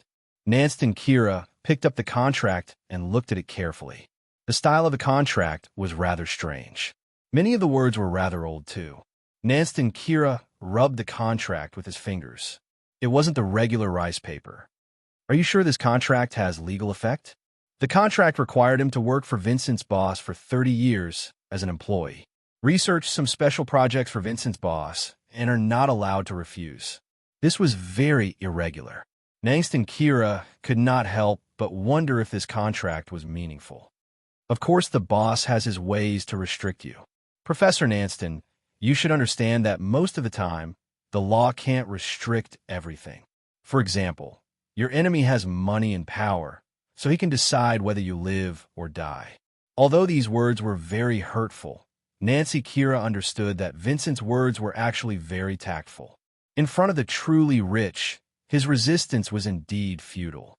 Then how do I know that he didn't hire you to tease me? I can't prove it. Vincent spread out his hands and said, but for you, there's no other choice now. Either you choose to spend the rest of your life in a dark prison, or you accept my kindness. Anyway, your situation can't get any worse, can it? I want to know, what does your boss want me to do? The contract did not state your boss's intentions. Of course, it's to use your professional knowledge to study marine biology. There are many experts in marine biology. I'm not the best. No, in some fields, you're the best. At least that's what Homesius once said about you. Nancy Kira suddenly widened her eyes and looked at Vincent in shock. Homesius? Does he also work for your boss? Once. Vincent said indifferently, regardless of our falling out, he and his wife destroyed my boss's research and ran away with the research data. Vincent added, but during our cooperation, Homesius said more than once that if it were you, you would have already achieved results. No matter how beautiful your words are, you can't hide the fact that I'm actually Homesius's substitute. No, not substitute, it's replace. Vincent corrected Nancy Kira's cognitive bias. Even before we fell out, he didn't research results that satisfied my boss. So even if Homesius didn't fall out with us, we had to terminate our cooperation. It doesn't say how I'll be treated. How much is your original income? My boss can give you 10 times the treatment. I don't just want money. Then what else do you want? Take revenge on that Chinese for me. Sorry, the boss won't go to war with him for you. If you think you have the ability, you can go yourself. Vincent refused directly. Your boss is only SOSO. He's actually afraid of that Chinese. You're not worth it for my boss to go to war with that Chinese. At least for now, you're far from worth it. What if I can prove my worth? Then we'll talk about it when you prove your worth. I can create unimaginable wealth for your boss, Nancy Kira said. When money reaches a certain level, there's no essential difference between $1 billion and $10 billion. My boss isn't so superficial to pursue wealth. Rich people are all so hypocritical. Back then, Nancy Kira had seen rich people for research funding, a lot of rich people. And rich people always said that when money reached a certain level, it was only a difference in numbers. In fact, these rich people were still pursuing even greater wealth with no regard for their own safety. Then what's your answer? Accept or refuse? I accept, Nancy Kira said. You also said that this is my last chance. Nancy Kira signed her name on the contract. Wise choice. Vincent smiled brightly. You won't regret your decision. Then when can I leave here? Nancy Kira asked. Tonight, Vincent said. Tonight? Are you guys that efficient? Can you get the police to release me tonight? Maybe not get the police to release you. Bail? My bail is very high. You don't need to worry about that. You just need to be prepared. I'll come pick you up tonight. Chapter 2445. Nancy Kira waited expectantly. He hoped that the police would come to his cell and tell him, you can come out now. But 1 hour, 2 hours, 3 hours, he still couldn't wait for the news of his release. Damn it. Damn bastard. I knew it. I knew it was that damn Chinese who was playing with me. Nancy Kira suddenly became irritable. It was already 23 in the evening. Nancy Kira had already given up. By this time, the court had already closed. Boom! A loud sound came from behind Nancy Kira without warning. Nancy Kira was so scared that he curled up into a ball. Looking back, he found a big hole in the wall behind him. Vincent stood in the hole and looked at Nancy Kira in the cell from inside. Professor Nancy, we should go. What's wrong with me? You want me to break out of prison?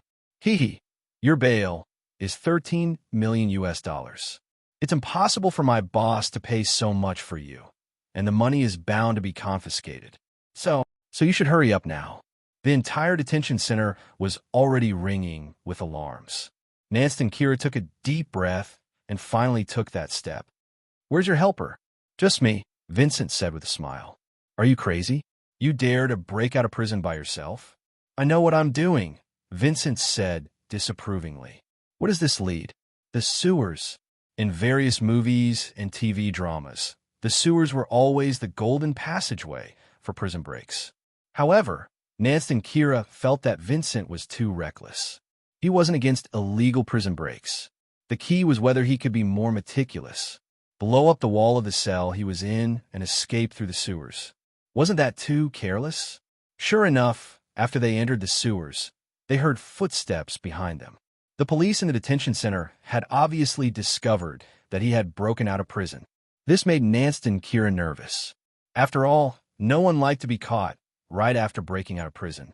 His enemies would definitely find joy in his pain. What should we do? Hurry up and think of a way. The police are coming from behind. Nancy pulled Vincent's arm nervously. He hoped that Vincent was actually joking with him. He hoped that Vincent actually had a very thorough plan. He actually had a lot of helpers. But to his disappointment, Vincent shook his head. It doesn't matter. I can kill as many people as they come. This joke isn't funny. Vincent didn't care about Nancy Kira's thoughts. He just led the way. But the sounds of pursuit were getting closer and closer. Nancy also became more and more nervous. Nancy Kira looked back, and this glance almost made his soul leave his body. Searchlights were coming from the corner behind them. At this moment, Vincent suddenly stopped. Just then, Nancy Kira felt something wriggling in Vincent's arm. Nancy loosened his grip and saw a 2-meter-long sea snake crawling out of Vincent's sleeve. Frightened, Nancy watched the sea snake crawl towards the back. Are you a magician? Vincent glanced at Nancy Kira. This isn't magic. Ah! Just then a scream came from behind. Sea snake? It's a sea snake. Damn it, kill it. Ah! Bang, bang. Because it was on the other side of the corner, Nancy Kira didn't know what was going on behind him. Could it be that a sea serpent was enough to make the pursuing police panic? Wasn't this too strange? He even used a gun. Was that necessary? Let's go faster, Vincent suddenly said. He had a feeling that if he didn't go faster, big trouble would come. He knew who had sent Nancy Chilla to prison. It was that terrifying human. If the police told him that Nancy Kira had escaped from prison, then he definitely wouldn't sit back and do nothing. Vincent wasn't confident that he could escape from Chun Zhao again. Even his master said it. He didn't want to be enemies with that human. Just then, a rusty iron fence appeared in front of them. However, although the iron fence was rusty, it was still extremely strong. Oh no, what do we do now? Do you want to go another way? Nancy asked anxiously. Vincent stepped forward. He reached out with both hands and forcefully broke them. The 2 steel bars of the iron fence were directly broken. Nancy's mouth was wide open, her face full of astonishment. Ow! How did you do it? Do you want to stay here and investigate? Or do you want to leave this dirty sewer as soon as possible? Fine. After Nancy Kira stepped out of the fence, Vincent went up and bent the 2 steel bars back. Nancy was speechless. Could a human bend such a thick steel bar? This probably required thousands of kilograms of strength, right? Or was it because the iron fence had already rusted? Could he bend a steel bar with his bare hands because the strength had decreased? However, Nancy didn't have time to think so much. They had already reached the end of the sewer. The exit of the sewer was a river. Vincent had already prepared a small boat here. Just like that, Nancy Kira successfully escaped from prison and boarded the small boat. The small boat flowed downstream and entered the sea through the estuary. Nancy didn't expect their prison break to be so easy. Where are we going now? We'll go wherever this boat takes us. It was understandable that they were in the river before, but at this time, they had already entered the sea. The direction of the waves was uncertain. Who knew where they would go? But what made him feel strange was that he and Vincent clearly didn't control the boat, but the boat still kept drifting towards the open sea. Logically speaking, a small wooden boat like there should be constantly wandering back and forth near the sea without any power or anyone operating it. However, the boat was always heading in one direction. It felt like something was carrying them towards the open sea. Suddenly, a wave appeared on the surface of the sea. The boat no longer moved forward, but instead retreated a distance. At this time, a black iron well rose from the original position of the boat. A submarine? Nancy Kira cried out in surprise. Come on, let's go in. You prepared this? It's too dangerous on the surface of the sea. Hiding below makes me feel a little safer. 9 Heavens Divine Emperor. Chapter 2446. I've already escaped here. The police can't chase me here. Maybe they're still wondering if I've already come ashore when I was in the river. It's not the police. It's danger from the sea. Even though this was Vincent's home ground, it was difficult for him to find confidence here. He didn't even want to recall that unbearable experience. It was definitely not a pleasant memory. On the other hand, Nance Kira was blindly confident. In his opinion, Vincent's boss could even give him a submarine as an escape tool. One could imagine how powerful he was. Even the Coast Guard wouldn't be able to catch them. According to Nance Kira's observation, this submarine should be a modified military submarine. This submarine wasn't one that had been retired in the 60s or 70s. It was a mainstream military submarine that was still in service. This was no longer a problem that could be solved with money. Without enough political influence, it was almost impossible to do this. Is the submarine's weapons system still there? Nance Kira asked curiously. Yes. Why do you ask? Do me a favor and launch a torpedo at that Chinese man's house. Are you crazy? Vincent rolled his eyes with all his might. He couldn't wait to hide from Chun Zhao. How could he walk right into a trap? Moreover, he could roughly feel it. Chun Zhao wasn't very interested in him and his master. Ever since that escape on the cruise ship, he was still hiding in Los Angeles, but he didn't feel like he was being chased. It was probably because there was no essential conflict of interest between them. They were on opposite sides because they met the wrong person at the wrong place. The main reason for their conflict was still the incident itself. After that incident, the hostility between them faded. But this didn't mean they were friends. If he threw a torpedo at someone else's house, that would basically turn them from friends to irreconcilable enemies. The next time they met, it would be a fight to the death. Whether it was Vincent or his master, neither of them wanted to fight to the death with a powerful enemy for the sake of a Nance Kira. A Nance Kira was not worth it for them to pay such a price. Chun Zhao received a call from David. Nance Kira had escaped from prison. David suspected that it was a spiritualist. David even suspected that Chun Zhao had done it. He felt that Chun Zhao might want to lynch Nancy. Of course, Chun Zhao repeatedly promised that it wasn't him. David still accepted Chun Zhao's explanation. Of course, it was mainly from the traces left at the scene. It was far from Chun Zhao's personal style. Chun Zhao could also temporarily disguise his style. But Chun Zhao probably didn't need to. Moreover, Chun Zhao had asked the police to solve the problem. Then there was no need to take Nance Kira out of custody again. Chun Zhao was depressed that Nance Kira had run away. He had been absent-minded the entire day. He regretted it a little. If he had known earlier, he would have taken care of this matter himself. At that time, he would have just twisted off Nance Kira's head and kicked it like a ball. Of course, there was nothing in this world that was completely satisfactory. Just as he was feeling depressed, he received a call from Wright. Hey, darling, did you miss me? Chun, have you contacted Tiger recently? Tiger? What happened to him? Chun Zhao frowned. He hadn't contacted Tiger recently. He hadn't even paid attention to Tiger. You're really incompetent as a teacher. I've been busy recently. That can't cover up your negligence. Fine, I was wrong. Tiger's recent actions have already brought a lot of negative news to our school. It's even a scandal. That's serious? I heard that you introduced him to his agent. You can go ask him yourself. Fine, I'll contact you later. After hanging up, Chun Zhao called Dell. Dell, Chun, you've been back in L.A. for so long, and you haven't come hang out with me. You're too much. Can't you come if I don't go? Fine. Are you asking me out now? I want to ask about Tiger. You don't know? Know what? He already fired his agent from CAA. When did that happen? Chun Zhao asked, surprised. I don't know at all. Chun Zhao was the one who'd introduced Tiger to CAA. Dell had been the middleman. After that, Tiger's performance became better and better. After that, Chun Zhao stopped paying attention to Tiger. He felt that Tiger didn't need too much attention anymore. Just 2 months ago. So you don't know how he's doing? No, I know, Dell said. After all, he's a former client of CAA. We still pay attention to him. How's he been recently? Was he the one who lost the match in the arena? Or something? He's as good as always in the arena. Hearing that, Chun Zhao was even more surprised. If he was as good as always, why would Wright say that Tiger had embarrassed the school? What about other things? His current management company is SC.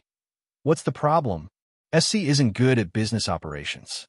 They're good at controlling their clients. How? Drugs, women. These are the most common methods. He's been in contact with drugs? Chen Zhao was instantly infuriated. So far, he hasn't failed a urine test during his post-match medical examination. But recently, the media has been reporting on the people he's been in contact with. They're all gang members. There have even been news of prostitutes in his mansion. In Chen Zhao's memory, Tiger seemed to have a girlfriend. They'd only had a meal together at the beginning of last year. Chen Zhao knew that in the sports world, people would often lose themselves because they became famous overnight. The most famous example in the boxing world was Tyson. He'd once dominated the heavyweight boxing world. After he became rich, he started spending and indulging without restraint. The result was, of course, being beaten to a pulp in the arena by someone who had once defeated him. He left the boxing world and became even more extravagant. In the end, he went bankrupt. Chen Zhao didn't want Tiger to be like that. But some things wouldn't happen just because Chen Zhao didn't want them to. Tiger was a student, but Chen Zhao was an adult himself. Plus, in Europe and America, everyone had their own private lives. Chen Zhao could give him a call, but he couldn't interfere with Tiger's personal choices. Their previous contract had also been terminated. At the time, Chen Zhao felt that he was rich enough. He didn't need to suck blood from Tiger anymore. Ford's contract was the same. So, Chen Zhao lost his last method to restrict Tiger. Chapter 2447. After thinking for a long time, Chen still decided to talk to Tiger. If this was in China, even neighbors would talk to you. But this wasn't China. Hey, Tiger, do you have time? How about we talk? Teacher? Tiger clearly didn't expect Chen to call him. Subconsciously, he was still afraid of Chen. Teacher, I'm competing overseas. I don't have time. Fine. Chen's eye twitched. Tiger's intention to evade and lie was too obvious. Tiger, do you remember what I said? Teacher, what did you say? I could take back what I can give. Thank you for the reminder, teacher. Then Tiger hung up. Chen could feel Tiger's resentment. Chen didn't plan to talk about life principles with Tiger. He picked up his phone and searched for news about Tiger. Although the news might not be true, most of the time, it could explain part of the problem.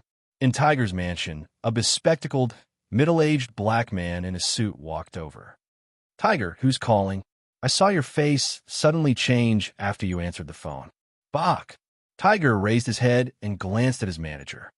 My former teacher. Oh, he asked you for money? Bach knew the world too well.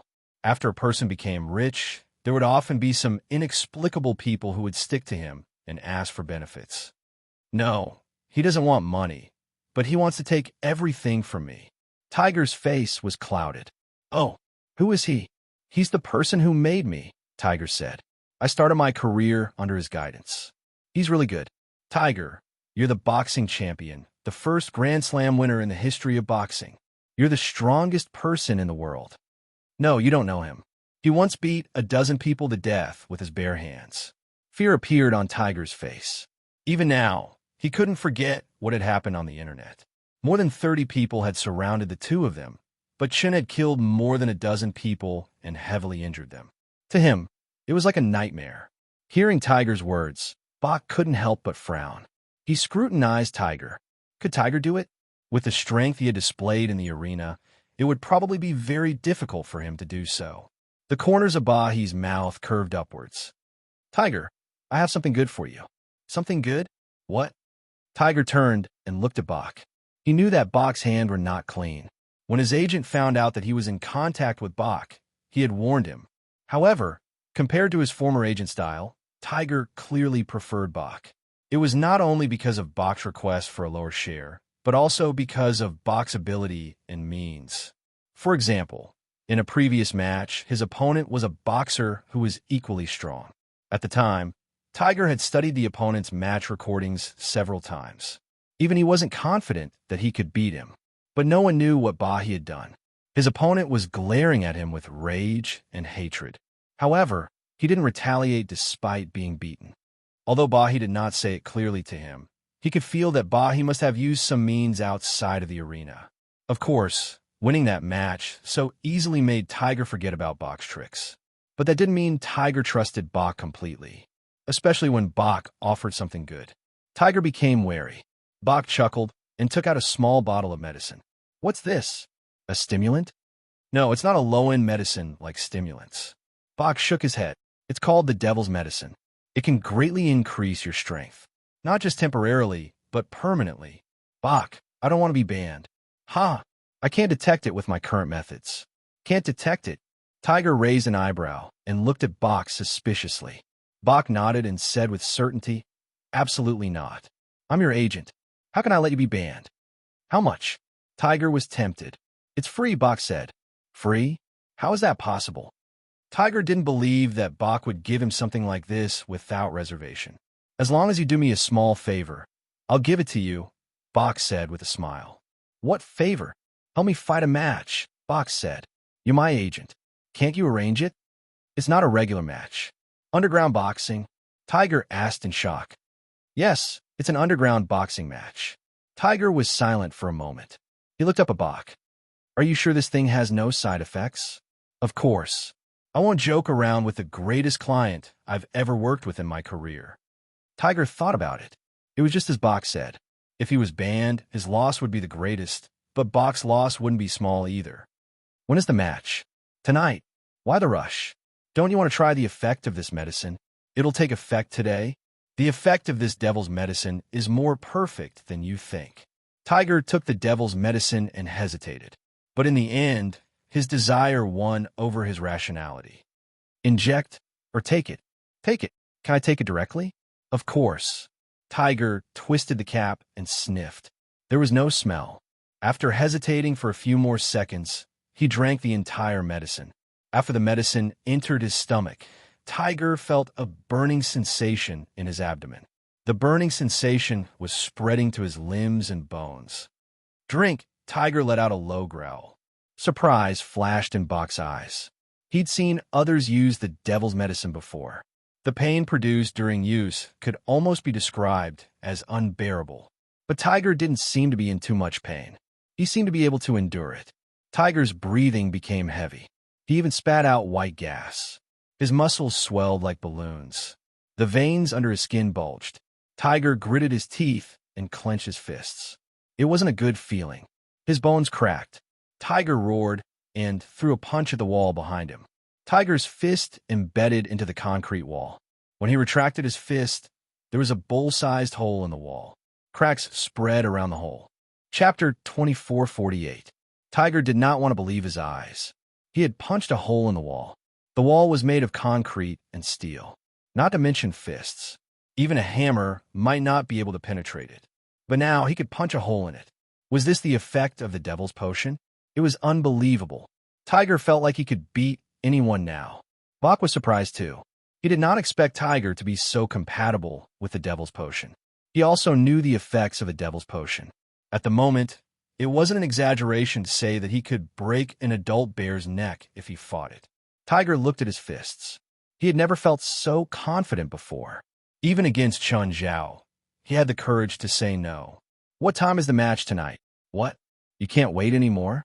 Bach was satisfied with Tiger's excitement. I feel like I can kill a lion.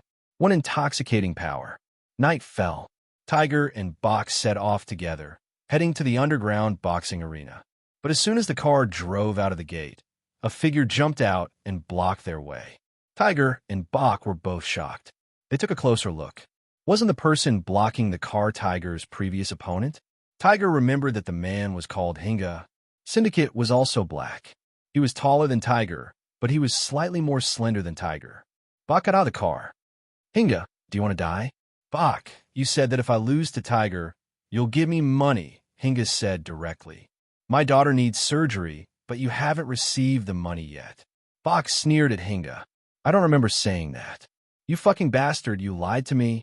Furious, Hinga accused Bach. Fuck off, or I'll call the police. Bach looked at Hinga in disdain. I'm going to tell the media. Not only did you make me fight in an underground boxing match, but you also threatened me with my daughter's life. A cold glint flashed across Bach's eyes. It was not his first time making his client fix a match. In the past, people had tried to threaten him with this. But now he was still standing here, safe and sound. As for the people who threatened him, they had all disappeared. No one has ever dared to threaten me. Do you know where the people who wanted to use these things to threaten me ended up? Bach's glasses flashed with a cold light. Syndicate was actually afraid as well. He had long heard of Bach's reputation in the circle. Notoriety is not enough to describe his badness. Just then, Tiger got off too. When Hinga saw Tiger, his eyes flashed with hatred. Tiger smiled. Bach, let me handle it. You? Bach was disappointed. How was Tiger going to deal with him? Tiger walked up to Hinga. I don't care what happened between you and Bach, but I'm willing to give you a chance. What opportunity? Let's have a fight. If you win, I'll ask Bach to give you the money. When? Where? Sim wasn't afraid of Tiger at all. He felt that Tiger was just a fake. Otherwise, his agent would not have looked for him that day and asked him to cooperate with the fake fight. Right here, Tiger said coolly. Tiger crooked his finger. If you can beat me, you can get the money. That's what you said. Yes, that's what I said. Tiger twisted his neck. Tiger, you still have a fight later. I know, Tiger said confidently. That's why I need to warm up. Hearing Tiger's words, Hinga was furious. I'm actually just a warm-up for him. He was looking down on him too much. Hinga had already gotten into position. Come on, let me see where your confidence comes from. Tiger quickly stood in front of Hinga. Let's start. Zinga threw out a left uppercut with a heavy swing. Got it. Hinga was very confident in his attack. Tiger was too arrogant. He actually did not block at all. Indeed, Hinga's prediction was right. His left hook landed heavily on Tiger's chin. But Tiger did not move at all. Instead, it was Hinga. He felt like his fist had hit an iron wall. Too weak. You're too weak like this. Tiger shook his head. Hinga's expression changed. He hurriedly retreated into a defensive position. The feeling Tiger gave him now was completely different from last time. Last time, in the ring of an official match, he had been prepared to lose. But Tiger's attack, defense, strength, speed, and technique had not made him feel pressured at all.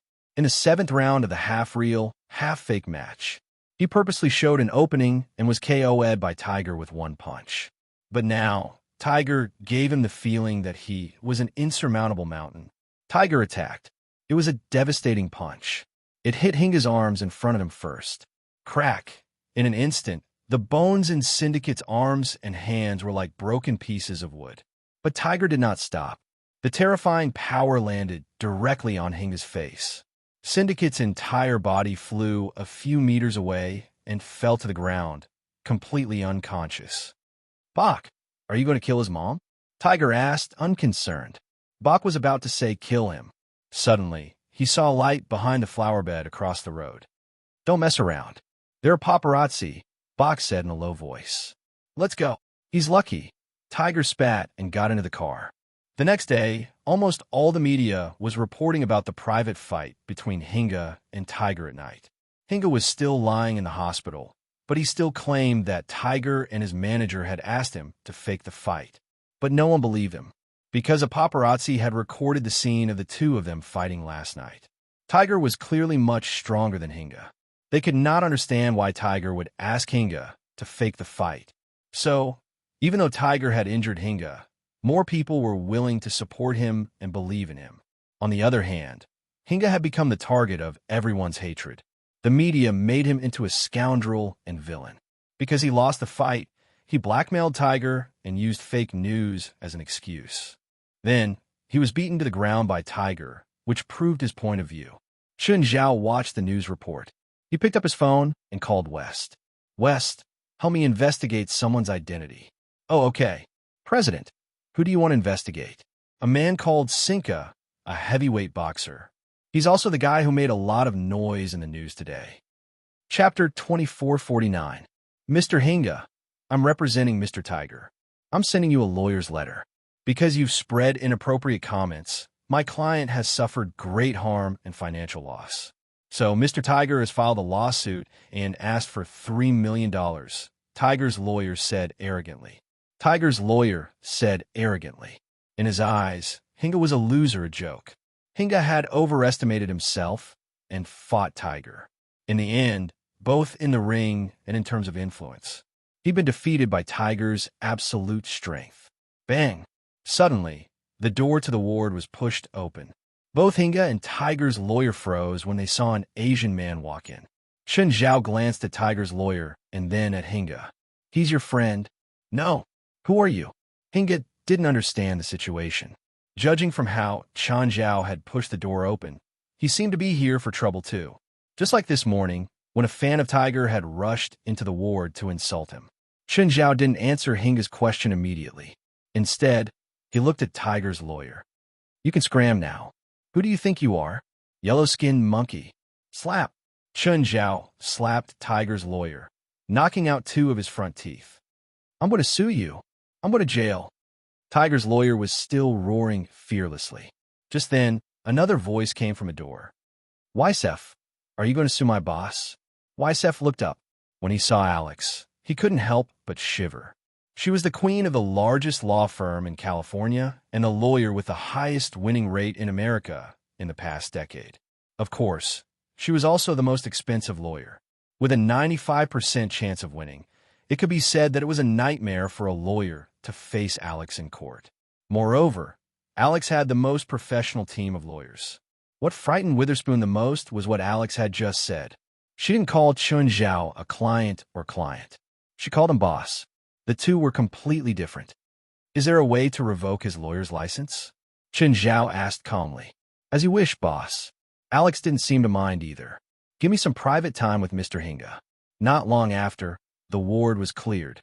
Of course, when they asked Witherf to leave, they still asked for the hospital's security. Syndicate vaguely realized why he was transferred to this hospital. He even arranged a luxurious ward for him and arranged for a professional doctor to treat him. It was very likely that it was arranged by this Asian. Chen Zhao pulled over a chair and sat before Syndicate's bed.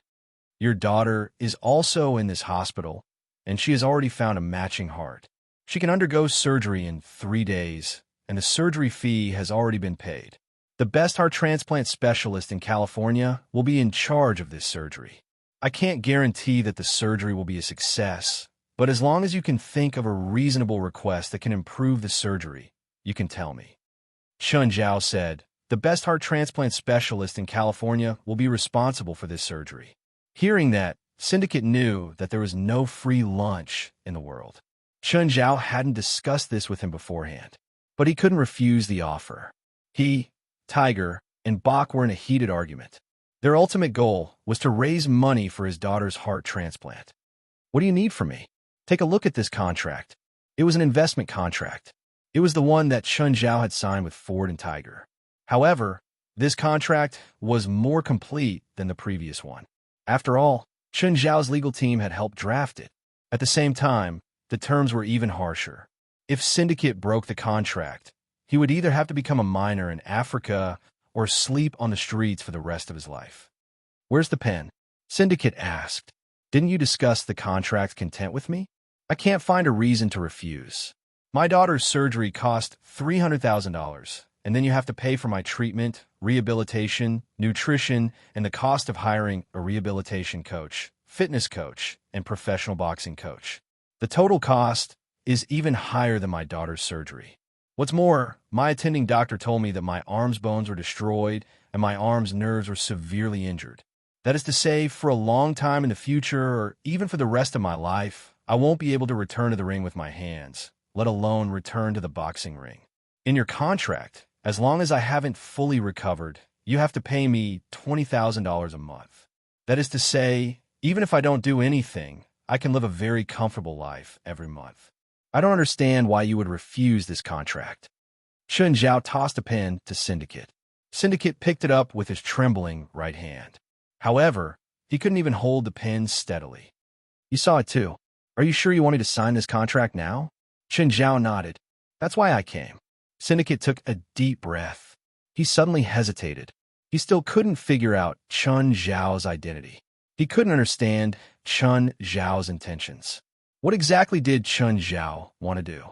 In the end, Syndicate couldn't resist the temptation of the contract. "What do you want to do?" "Destroy what I once created with my own hands," Chen Zhao said calmly. "I don't know what you mean. A year ago, Tiger was in the same situation as you. His arm was injured.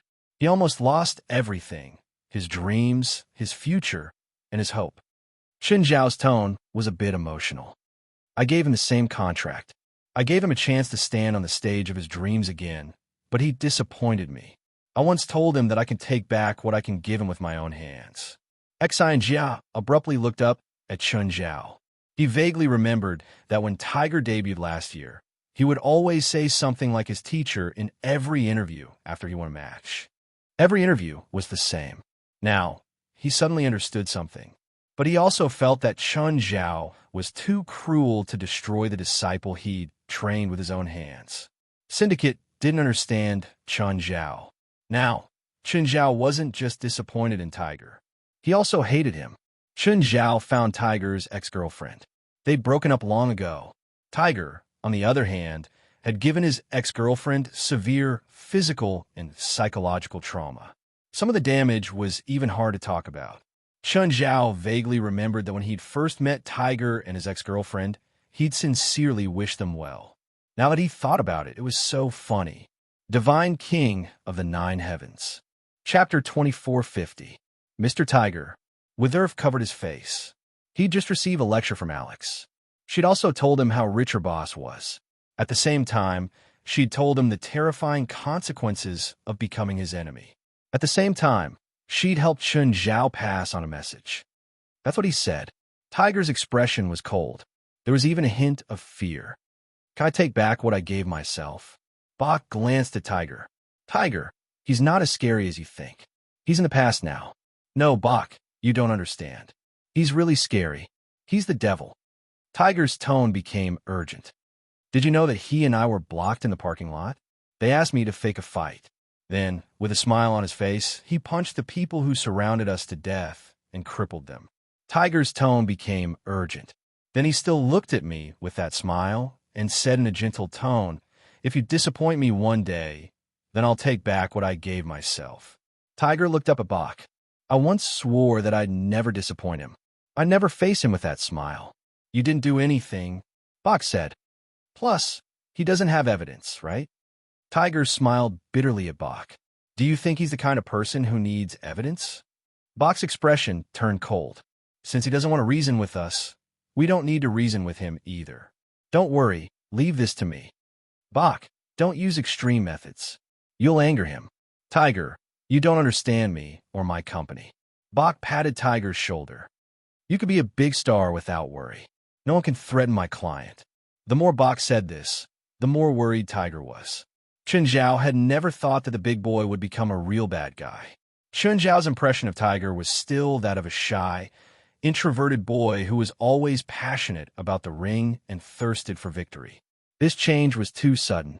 Chen Zhao was still in a daze. Wes had helped him investigate a lot of information about Tiger. Hiring. Prostitutes were a personal problem.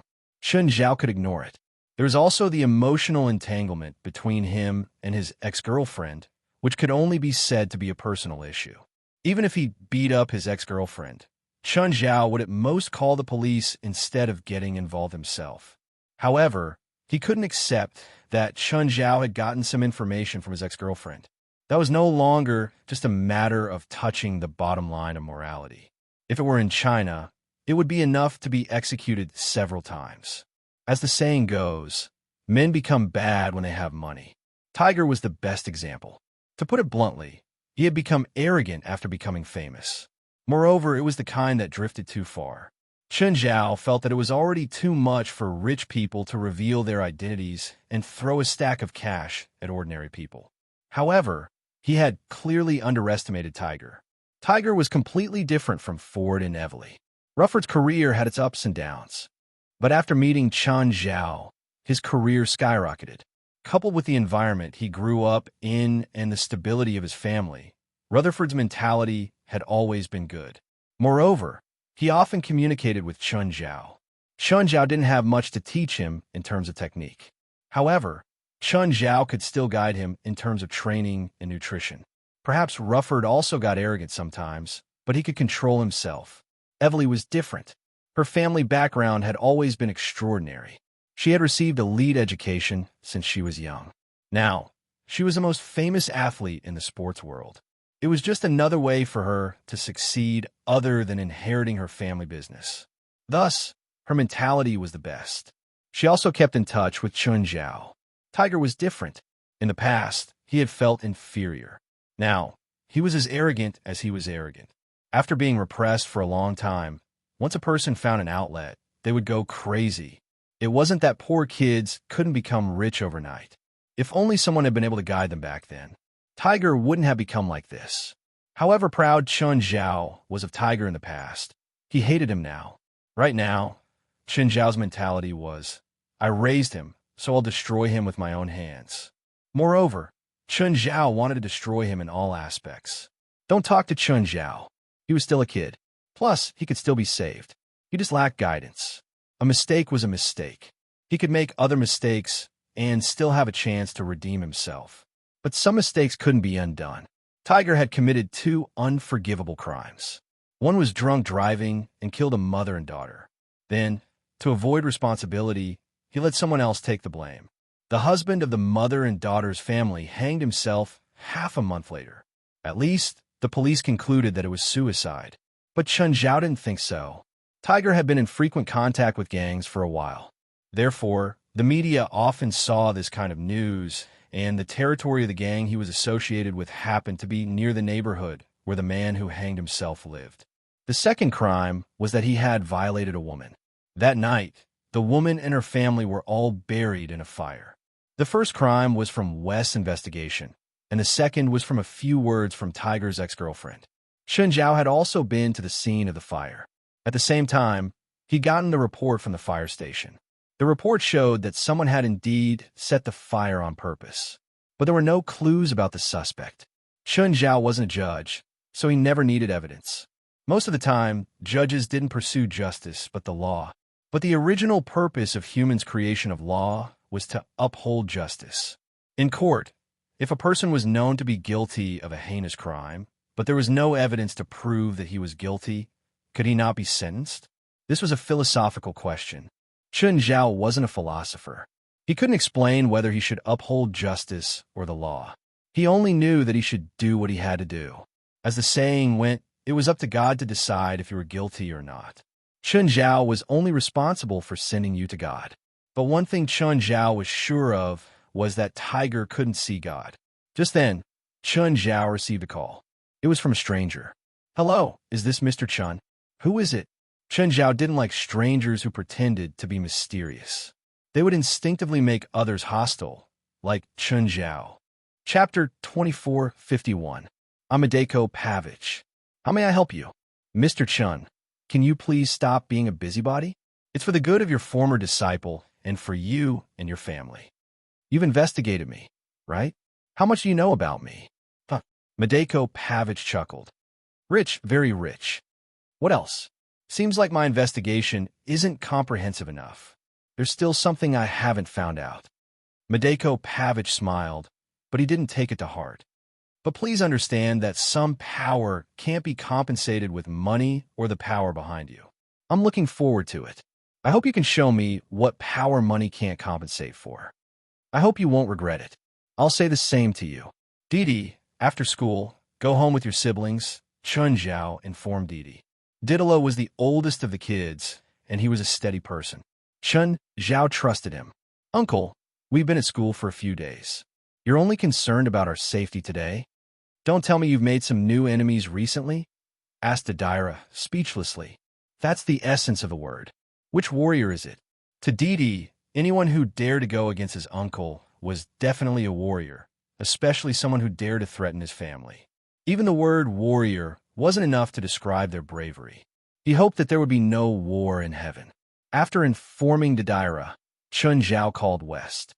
West, what are Helis and Jalanash doing these days? Helis just came out of the Tower of Trials. She seems to have made some progress on level 4. She seems to have a good chance of passing it, West said. West said, Jalanash should still be in the city. She went shopping with Giselle. Where are they shopping? Beverly Street. Perfect. Tell her to go to Angel Beach. Someone might want to harm my family. I'm afraid that Phalai will be in danger. Also, tell Helis to go to Mountain Elementary and secretly protect my kids. Guild leader, who is it? West immediately lowered his voice. I don't know yet. There's a guy called Madeko Pavich. I don't know his background yet. There's still a few kids at home. I can't leave, so I can only ask Jalanash and Hallies to protect them. Guild leader, if we encounter an ambush, I can kill all the enemies, right? Of course, Chun Zhao replied. Okay, I know what to do. Hallies hung up the phone. This basically gave Helith the power to fire as many times as she wanted. As long as he was judged as an enemy, she had the right to execute him. Normally, Chun Zhao wouldn't give him such authority. One reason was that Helith was even more murderous than Chun Zhao. On the other hand, some people didn't necessarily deserve to die. However, this was a special time, because someone claimed to be threatening his family. At this time, there was no time to distinguish between death and death. As for Jalanash on the other side, Chun Zhao didn't even need to say anything. If a normal person forced Jalanash to attack Nash, Chun Zhao wouldn't even need to say anything. In that case, the result would be no different from firing limitlessly. If Jalanash's elemental magic hit an ordinary person, it would be like being hit by a missile. Kids, do you remember me? Sister Helith. Didala was the first to recognize her. Helith forced a strange smile with difficulty. Not bad, you still remember me. But Illich, Binance, Ferentia, and Kilo all remembered Helith too. He remembered this little sister who was full of Gothic style. Helith's style was too obvious and left a deep impression on them. But Hallie's was also the type that came with a lightning rod. Not to mention children, even adults would automatically keep a respectful distance from her. Even when facing Chun Zhao's kids, Helith only smiled perfunctorily. Your uncle told me to take you home, Helith said. Let's go. Get in my car. The kids looked at Helith's car. It was an expensive Lincoln Navigator. But what really caught their attention wasn't the car's price. Instead, it was the super personalized paint on the car. There were 7 pictures. They were the 7 disasters: pain, disease, suffering, torture, plague, death, and despair. Each picture was fully integrated with the elements of death and terror. In particular, the paint used in some places was very special. It was a fluorescent coating. For example, the picture on the back of the car was the plague sermon. If someone shone a beam at Helith's car from the back, they would definitely see a strange scene. Hi, Phalai. Jalanash came to the Coastal Rescue Team's headquarters. Jalanash, why are you here? Phalai saw Giselle behind Jalanash and greeted her as well. Because she often went to the supernatural organization, she was basically familiar with the people there. The president asked me to protect you. Huh? Is that necessary? I can't help it. As a spiritualist family, I often get involved in some unnecessary trouble with my family. Jalanash shrugged helplessly. There were rules in the spiritual world that people might not be able to protect their family. But sometimes, it wasn't that people wanted things to escalate. It was just that things got out of control. Jolene, Nash, and Giselle sent Phalai home safe and sound. As soon as they got out of the car, Horace arrived in her cool and strange car.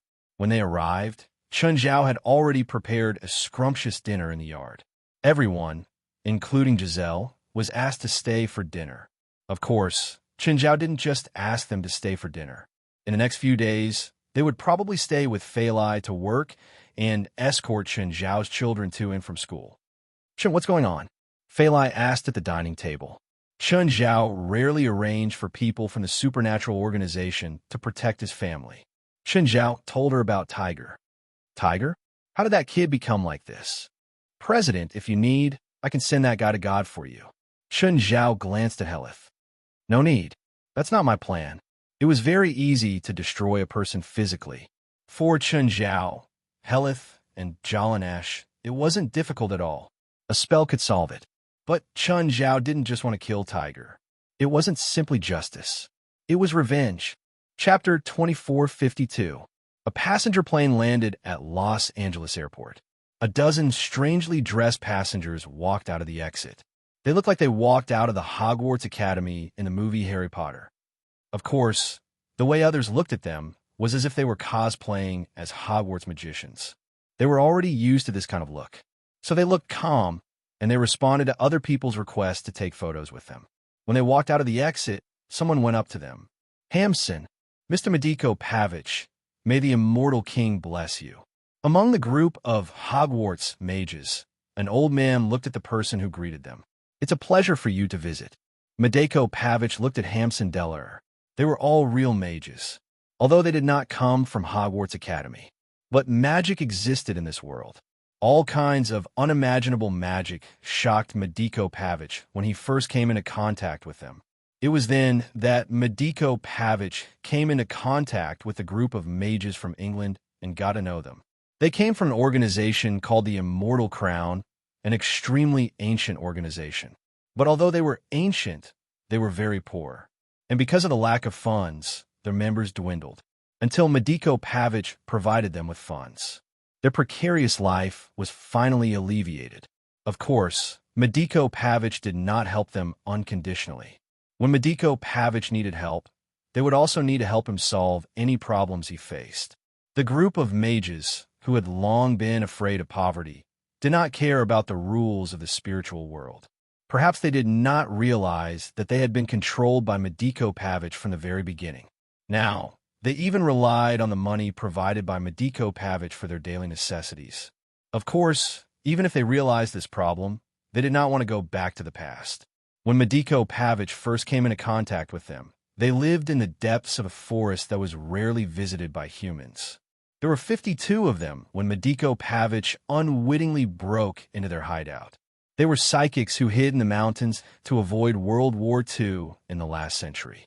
Most of them were second or third generation, and a few were fourth or fifth generation. Initially, there were a few hundred spiritualists. However, after decades of reproduction, not only did they not grow stronger, but their numbers were also decreasing. It was mainly because they had too little contact with the outside world. Their daily necessities were basically grown and bred by themselves. Their only means of transportation was an old car from the 1930s. They had not been in contact with the outside world for decades. Their knowledge was seriously out of touch with the outside world. They had almost returned to primitive society before Madeko Pavich had entered the forest in which they lived. Due to the lack of living resources and poor medical standards, they could only rely on magic to cure all of their illnesses. However, most of the time, magic could not cure all diseases. Take appendicitis, for example. In the outside world, a small surgery could solve the problem. But there, it was a fatal disease. They had no idea what was going on outside. They still thought that the outside world was still in an era of war. This kind of understanding was not only out of touch, but also a lack of knowledge. This caused them to be unable to survive alone, even after Madeko Pavich brought them out of the forest. Of course, another reason was that Madeko Pavich deliberately made them think so in order to better control these magicians. All of their knowledge had already fallen behind decades of time. After all, the speed of development and changes in the past few decades were much greater than the development of human civilization in the past thousands of years, especially since almost all of the first generation had passed away. Now, there were not many of the second generation left. The incomplete inheritance of knowledge caused them to have an incomplete understanding of the outside world. As a result, they developed a sense of dependence on Madeko Pavich. Madeko Pavich easily controlled them. At least, most of the members of the Immortal Crown had become his servants. The older second and third generation were no longer willing to step out of their former seclusion. The fourth and fifth generation were even younger and more willing to see the outside world. Hamson was the only second generation that came out with Madeko Pavich. However, he was already very old. He was already 85 years old. In fact, he was already born before his parents lived in seclusion. Compared to the others, he understood the outside world better. Of course, he yearned for the outside world more than the others. So, he could be considered a first generation. His magic power was the strongest among the other magicians. Hamson knew that Madeko Pavich was using them. However, he did not care, compared to the lack of resources and monotonous life in the seclusion. The outside world was much more interesting. There was also the guarantee of stable life. Moreover, the tasks that Madeko Pavich gave them were very simple. "You guys are really eye-catching," Madeko Pavich said with a smile. "Although the outside world is much more interesting than the seclusion, I'm still more used to the robe of order. The magicians called their robes the Robe of Order. The Robe of Order was also a magic item that could provide them with magic power. Of course, for Hamson and the others who had lived in seclusion for a long time, the Robe of Order gave them a sense of superiority. Perhaps due to the influence of the movies, when they appeared in public wearing the Robe of Order, they felt proud and honored. The fanaticism and adoration of ordinary people made them feel honored and proud. "What do you want us to do this time?" Hamson asked.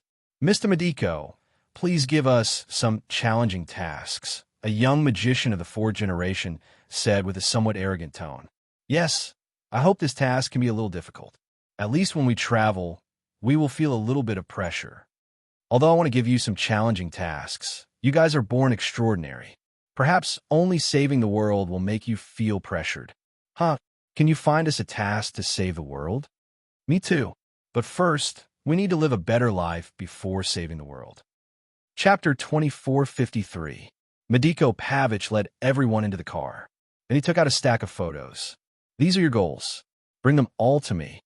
"There are a few kids here," Hamson said. "After this mission, I'll provide you with at least a year's worth of funds. You should also have your own headquarters in the outside world. Don't you think so, Hamson?" Hamson thought for a while and nodded. "You're right." As for the question that made him hesitate before, after Medico Pavich stated his conditions, it wasn't that important anymore. "Rest for the night. Tomorrow, I'll give you more information about your goals. Finish the mission as soon as possible. Then you can have fun here. I've already prepared many projects for you." "Mr. Chun, do you really have a way to help my arms recover their strength?" Sinja asked hesitantly. Every time he asked his doctor when he would treat his arms, the doctor would reply that Chun Zhao would be in charge of his arms. All the attending doctors told him that Chun Zhao was in charge of treating his hands. They weren't in charge of treatment or examination. It seemed that the doctors in the hospital had blind confidence in Chun Zhao. He'd also learned from the doctors that Chun Zhao wasn't just rich. Not only was Chun Zhao rich, but he was also a doctor with incredible medical skills. Sinja didn't really want to believe it. Doctors could become rich, but they probably couldn't become very rich. At least, this was his understanding. But then he thought of the contract Chun Zhao had given him. If Chun Zhao couldn't treat his arms, then the contract might cause Chun Zhao's investment to turn into a loss. Thus, Sinja was more willing to believe that Chun Zhao really had a way. Of course, hope was one thing, but reality was another. He was an athlete. He knew where the current bottleneck of medical technology was. He'd seen too many people in the same profession retire from the stage due to various injuries. For example, his current injuries. His arms felt like they'd been cut off. The neural networks in his arms had been cut open. There was technology to reattach arms, but it was similar to grafting or reconnecting a cable after it was cut off. If the cable was pulled with enough force, the reconnection point would definitely be the point where the cable was reconnected. The connection of the neural network was actually a regrowth, not a connection of the original neural network. This was also the reason why the arm and palm could not be as nimble as before even after the arm was reattached, even after rehabilitation training. There was also the fracture and reconnection of the bones, which was also unable to withstand the initial force. Because the crack had always been there, the nerve structure in the bones could not be completely repaired. Just because two pieces of iron were glued together didn't mean that they could become one. At least from a mechanical point of view, two pieces of iron were always two units of force, not one. Therefore, Syndicate had always been skeptical about whether Chun Zhao could cure him. Chun Zhao looked at the report in his hand. He already had a clear plan for Syndicate's treatment. He was no stranger to this. Tiger had suffered the same injury back then. The two were almost exactly the same. Physical healing methods and the perfect potion. In terms of physical treatment, it referred to surgery. "I'll arrange surgery for you tonight," Chun Zhao said. Of course, if possible, he didn't want to operate at night either. But the hospital's operating theaters were full. Usually, it had to be arranged at least a week in advance before it could be arranged. Chun Zhao's request to use the operating theater was too sudden. Chun Zhao had a good relationship with the director and the major shareholders, but he couldn't delay the surgery of the other people he'd arranged. Therefore, it was arranged at night. This time could be squeezed out. Without this relationship, it would be difficult to arrange. How much of my hands recover? According to my plan, of course in the best condition. But when it comes to surgeries, no one can guarantee anything. Chun Zhao was confident, but it was too unrealistic. Therefore, Chun Zhao wouldn't give any promises. After arranging the things before and after surgery for Syndicate, Chun Zhao went to rest on a chair outside. Even a doctor wouldn't like the smell in the hospital, especially since he hadn't worked in the hospital for a long time. The chemical smell in the corridor stimulated Chun Zhao's sense of smell. Sometimes having a sharp sense of smell was a burden. Just like animals, Chun Zhao had a new understanding of it. Since the evolution in the Barren Land, Chun Zhao's sense of smell had improved a lot. It still couldn't reach the super sense of smell of cats and dogs, but it still gave Chun Zhao a certain amount of trouble. If it was a normal smell, it would be fine. However, some smells were pungent. The pungent effect was also magnified by hundreds of times. For example, the smell in the hospital. Chun Zhao felt like he was soaking in a bathtub filled with medicine. Also, cats and dogs, for example, knew how to distinguish and block this kind of smell. But Chun Zhao didn't know. He couldn't block this sense of smell. Of course, while Chun Zhao couldn't block his sense of smell, his tolerance was stronger. He wasn't like cats and dogs, whose sense of smell would collapse after being sprayed with perfume. At most, Chun Zhao would feel nauseous. Plus, the pungent smell could be blocked. Breathing fresh air outside would make him feel happy. Of course, the happiest thing was that two people had come to relieve his pressure. The two people had come to relieve his pressure. Two young people wearing magic robes appeared before Chun Zhao. It was as if they were afraid that others wouldn't know who they were. In his hand was a wizard's magic staff, like those in the Harry Potter movies. "Sir, come with us." Chun Zhao raised his head and looked at the two young people. This pair of man and woman seemed to be a perfect match. "What's your name?" "I'm the Immortal Crown, Sark." "Arsini," the young woman said. Chun Zhao yawned. "Sit with me for a while." "Sir, we don't have time to waste with you." "You better." Arsini pointed her staff at Chun Zhao. Chun Zhao reached out and snapped Arsenal's wand in an instant. "You." Arsini stared at her staff in shock. "Damn." Sark suddenly pointed the staff at Chun Zhao. Chapter 2454. Shape-shifting. Sark cast shape-shifting on Chun Zhao. Shape-shifting could be used on oneself or on others. Shape-shifting on others was very advanced, because one's own magic wouldn't resist oneself. But when used on others, there would be resistance. Even if one used it on a normal person, there was a high chance of resistance. As for using it on Chun Zhao's magic resistance had almost broken through the sky. His current magic resistance wasn't absolutely immune to magic. Basically, even an advanced spell wouldn't have any effect on him. Before Sark's magic could land on Chun Zhao, it had already dissipated into nothingness. Chun Zhao knew what was going on, but Sark didn't. Although he used shape-shifting, there was a certain chance of resistance. But he thought that his shape-shifting skill was almost perfect. Chun Zhao's resistance was just a coincidence, a result of luck. If a regular spiritualist mastered shape-shifting and cast it on a normal person, there was a 50% chance of resistance. But if it was Sark, he knew some tricks of shape-shifting. Thus, his shape-shifting had a 90% success rate on normal people. Just now, Chun Zhao had resisted shape-shifting because Sark had stepped on his shit. He felt that Chun Zhao wouldn't be so lucky the second time. If Chun Zhao knew what Sark was thinking, or if Sark himself had studied probability, he definitely wouldn't agree with Sark's opinion. It was like flipping heads and tails of a coin. In terms of probability, if you flipped heads the first time, it didn't mean that you would flip tails the second time. The probability of flipping heads the second time was still 50%. Shape-shifting. Chun Zhao still wasn't moved. "You missed again?" "Again, shape-shifting." "Shape-shifting. Shape-shifting." Suddenly, Chun Zhao stood up and covered Sark's mouth with one hand. "Shoo. Sit down. Sit with me for a while, or I'll break your jaw."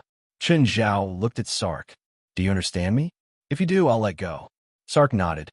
But the moment Chun Zhao let go, Sark suddenly pointed at Chun Zhao. "Blind."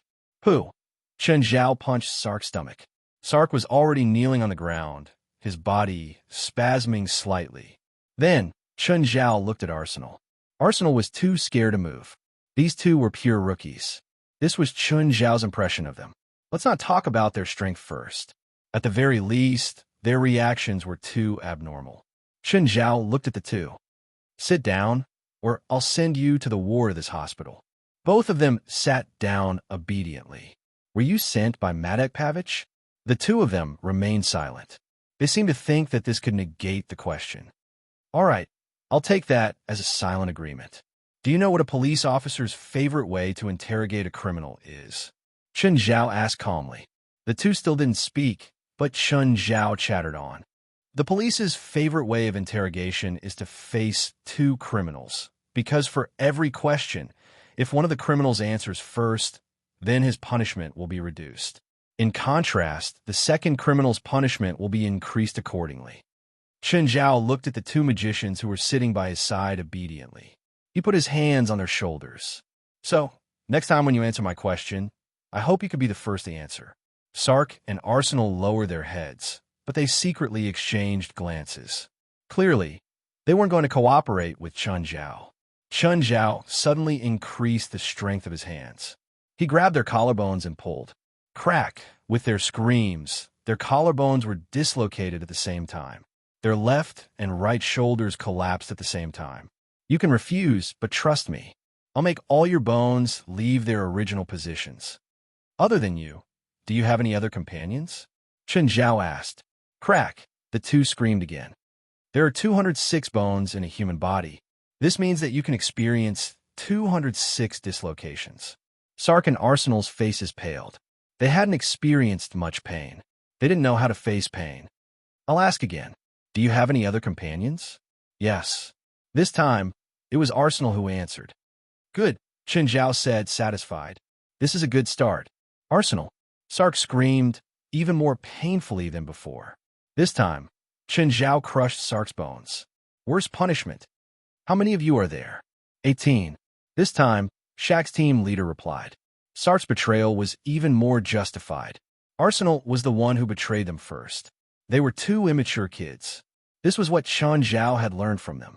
Basically, in less than 10 questions, he had already figured out the color of their underwear today. West, come over to my side and bring two people back. Didn't you say that you'd let us go if we answered your questions? If you didn't force me to attack, I would have let you go, but you forced me to use violence. You lost your last chance. From the moment they'd appeared before Chun Zhao, he hadn't planned on letting them go. Only they naively believed Chun Zhao's words. They thought that Chun Zhao had really planned on letting them go. What a joke. These two were real information. With West in charge, he would definitely be able to obtain more valuable information. Why let them go now? It wouldn't be easy to find someone so easy to deal with. When they were sent to West's car, they wanted to resist again. But now, they didn't even have the strength to lift their wands. Chun Zhao acted as if he'd done something insignificant. Chun Zhao had also lowered Madek Pavich's strength. He'd thought that Madek Pavich was a person from the supernatural world. To his disappointment, Madek Pavich was just a normal person.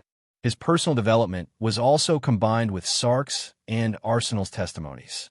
It was obvious that he'd only developed after encountering the people from the Immortal Crown and through their supernatural power. Every time he encountered a problem he couldn't solve, he'd ask the Immortal Crown for help. The Immortal Crown clearly relied on Madek Pavich's funds. The Immortal Crown had been established after spiritualists who'd been living in seclusion came out. Their foundation was too shallow. One could even say that they had no foundation at all. They weren't like those more successful organizations who'd found a suitable direction after adapting for a long time. Secondly, the Immortal Crown's strength. They actually had about the same number of members as the supernatural organization. But their individual strength was a mystery. Even Chun Zhao couldn't tell what Arsenal and Sark meant by powerful. Chapter 2455. Although Sark and Arsenal were very weak, they were still very powerful. To the higher-ups of the Crown of Immortality, they described them as terrifyingly powerful. It was said that those powerful magicians had been cultivating nonstop for decades. He didn't have any contact with the outside world. so his daily routine was either cultivation or cultivation. Because of this, Chen Zhao couldn't judge how powerful the crown of immortality was. So, he told Wes to be careful. "Hello, Jalanash, it's me." Nar. Jalanash was sunbathing right now. She'd been with Phalai for the past 2 days. However, the past 2 days had been calm and peaceful. Nothing had happened. When Jolene and Nash had nothing to do, they would play on the shore or help Phalai out a little. If she met someone in trouble at sea, she would secretly use water magic to save them. Of course, she was still not used to the current pace of life. After all, she preferred to practice at the headquarters in the Tower of Trials.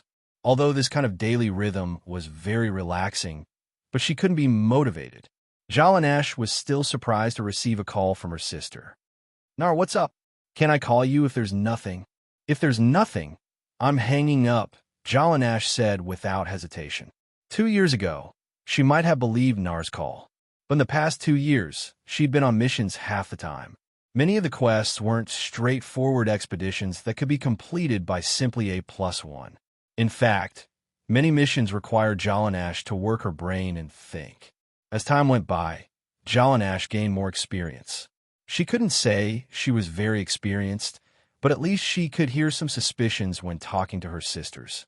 No, I'll tell you," Nar said quickly, sounding a bit depressed. "Tell me what's up." Nar and Jalanash were sisters from the same clan. When they were young, they were like 2 big devils in the clan. Basically, wherever he talked about it, the chickens would fly and the eggs would be broken. So, they were naturally close. But they hadn't contacted each other in the past 2 years. It wasn't because they weren't close. It was because Nar had become the focus of the clan and had been cultivating in seclusion. That was why they never contacted each other. Unlike Nar, Jalanash's talent was mediocre in the clan. That was why Jalanash left the clan as soon as she came of age. The elders in the clan did not object to her going out. After all, even if Jalanash didn't leave on her own, she would probably be chased out by the elders of the clan soon. On the surface, it was said that he was going out to gain experience, but in reality, the underlying meaning was that he did not want to keep idle people. When Jalanash received Nar's call, her first reaction was that Nar had come out of seclusion. However, from her tone, it seemed like there was something else. "Jocelyn Ash, I missed you, so I decided to come and play with you." "There's nothing fun here," Jalanash replied lazily. "No, I know you're in Los Angeles. Everything is fun there," Idar said firmly. "LA is fun, but do you have money?" Jalanash went straight to the heart of the matter. "You've been out for 3 or 4 years. You should have some money, right? You must have saved up a lot of money." "My money isn't for you to squander." Jalanash had been planning her own house recently. She had saved up quite a bit in the last 6 months. She saved at least half of her salary every month. She had also become a little miser. Plus, while her salary was high and she was of the highest class in the supernatural organization, her expenses were also high. However, her expenses were also very high. Although the association would provide some of the magic materials needed for training, there were still many that she had to collect herself. Moreover, as her strength increased, the expenses she needed to spend would also increase. Nar was the opposite of her because his family was much better than Jalanash's. That was why she had no concept of money since she was young. Did Uncle Owens come too? The Uncle Owens that Jalanash mentioned was Nar's father. "No, I don't want to talk about him." "You fought with Uncle Owens?" "I ran away from home. If he doesn't take me in, then I'll really be homeless." Jalanash couldn't help but worry. She wasn't worried that Nar would really be homeless. She was worried that there was no one around her. Who knew what she would do? "Nar, where are you now?" "Guess." Suddenly, Jalanash felt a familiar magic wave around her. Jalanash bounced up from the beach chair and looked behind her. "Hi, Jalanash." Jalanash finally found Nar. Nar was much shorter than Jalanash. She looked less than 160 centimeters. She looked like an underage girl with a baby face. In fact, she was the same age as Jalanash. She just had a different birthday. "Nar, how did you know I was here?" Jalanash looked at Nar, who was bouncing over. "Because we're sisters. We can communicate telepathically," Nar said proudly. Jalanash didn't believe her. "You know detection spells?" Jalanash asked, looking surprised. Because all of her race practiced elemental magic. It wasn't that there were no other types of magic, but they were at least very rare. On the other hand, detection magic was a more advanced type of magic. She doubted that NAR would learn this kind of magic. Or would her race let her waste time on other types of magic? No, guess again. I can't. Jalanash wasn't interested in guessing anymore. I've activated the bloodline, NAR said proudly. Nar said proudly, now, as long as I want to, I can find the location of everyone who has the blood of our race flowing in their veins. Huh, you've really activated it? Does our race really have such an ability? Jalanash knew about it. It was called kindred inheritance in the race. But she doubted if such an ability really existed. In fact, it wasn't just her. Most people in the race doubted if such an ability really existed. Yes, I'm the only person in the past 300 years who has awakened the kindred inheritance ability. Oh, that's nothing to be proud of. After all, this ability can increase one's strength. Who said it can't? My magic power is more than 10 times stronger than before. It's easier for me to communicate with the elements. I only need half of my magic power to release a spell of the same level. Oh, that's not bad. Not bad. In your words, it's not bad? Nar said loudly. I'm at least in the top 10 in the race. My dad said that I can become the most powerful elemental mage in the race in 10 years. Chapter 2456. Jalanash wasn't the little girl from 10 years ago who would argue with Nair endlessly. She only laughed at Nair's arrogance. Nor did NAR continue to discuss the issue with Jolene and Nash. Is there a shopping street here? Yes, it's over there. I'm not talking about the ordinary ones. I'm talking about the high-end ones. If you want to go to Beverly Hills, I can find you a guide. Come with me and pay for me, Wang Yao said. Jalanash rolled her eyes. I'm on a mission. Mission? Now. You? NAR looked at Jalanash, who was only wearing a swimsuit, shorts, and a sun hat. Was she on a mission? What mission are you on? Protect her, Jalanash said. It's okay. It's okay to go away for a while. I can just reject this mission. Am I not as important as a mission? Nair shook Jalanash's hand. Jalanash glanced at Nair. She was considering if she should tell her the truth. In Jalanash's heart, this childhood playmate was indeed a good sister. But she had to give up the mission just to shop with her. This was definitely impossible. If you stay in Los Angeles long enough, after I complete this mission, I can apply for a few days off to play with you in Los Angeles or the surrounding cities for a few days, but I can't just give up my current mission. Jalanash, you don't love me anymore. Nair hugged Jalanash, acting like a spoiled child. Don't do that. I need to focus on the mission. Fine. Who's your client? Not my client. My boss's wife. Is she a spiritualist? No, she's a regular person. So troublesome. How about I kill your boss and you'll be free? This joke isn't funny at all. Jalanash knew that Nair was joking, but she couldn't laugh at all. If Chen Zhao heard this, he would probably die. If Chen Zhao heard this, he'd slap Nair onto the wall. Although he hadn't seen Nar for a few years, her personality was still the same as a few years ago. Perhaps the days of closed-door training were too harsh. As a result, after Nar came to Los Angeles, he became even more self-indulgent. NAR, don't casually use magic in Los Angeles, especially on ordinary people. It's very dangerous here. What kind of danger is there in this magical desert? Nar said indifferently. If you continue to have this kind of attitude, then I can only tie you up and throw you into the clan. All right. Nair had compromised, but she didn't believe that Jalanash could kidnap her. She was just worried that if she pissed off Jolene Nash, she wouldn't be able to play with her. However, she was still stubborn and unruly in her bones. But Jalanash still arranged for NAR to go shopping. Nall said that he only wanted to go to Beverly Hills, but when he went to this ordinary commercial street, he still couldn't help but linger. After all, even if this was just an ordinary commercial street, it was still much more lively than the clan's gathering place. However, Nair had spent more than $2,000 in one afternoon, which still made Jalanash's heart ache. Even if she went shopping in Beverly Hills, she might not even spend $2,000 in a day. When Nair came back, she was already carrying more than 20 shopping bags. Women had a natural obsession with shopping. Jalanesh, look at what I bought. Look at this pair of earrings. It's only $50. It's so worth it. Jalanesh looked at the exquisite box that Nair took out. It was a pair of silver earrings. Most of the time, such silver jewelry wouldn't cost more than $20. This made Jalanesh feel that she had to send her home as soon as possible. Just then, Phalai walked over. Phalai had already changed back into her own clothes. Jalanesh, is she your friend? Phalai, are you off work? Jalanesh looked at Phalai and then at Nair. She's my sister, Nair. She just left home. This pair of earrings is so beautiful.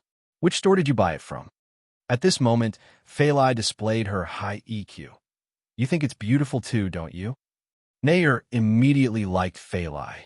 She felt that her beauty sense had been recognized. To her, this was the greatest affirmation. Of course, it's very beautiful. How about we go shopping? I want a pair of earrings too. Jalanesh wasn't stupid. Phalai's attitude clearly showed that she wanted to build a good relationship with Nair. Otherwise, why would she want to buy such jewelry? Phalai wasn't allowed to wear jewelry during work hours. Moreover, her jewelry was basically all high-end goods.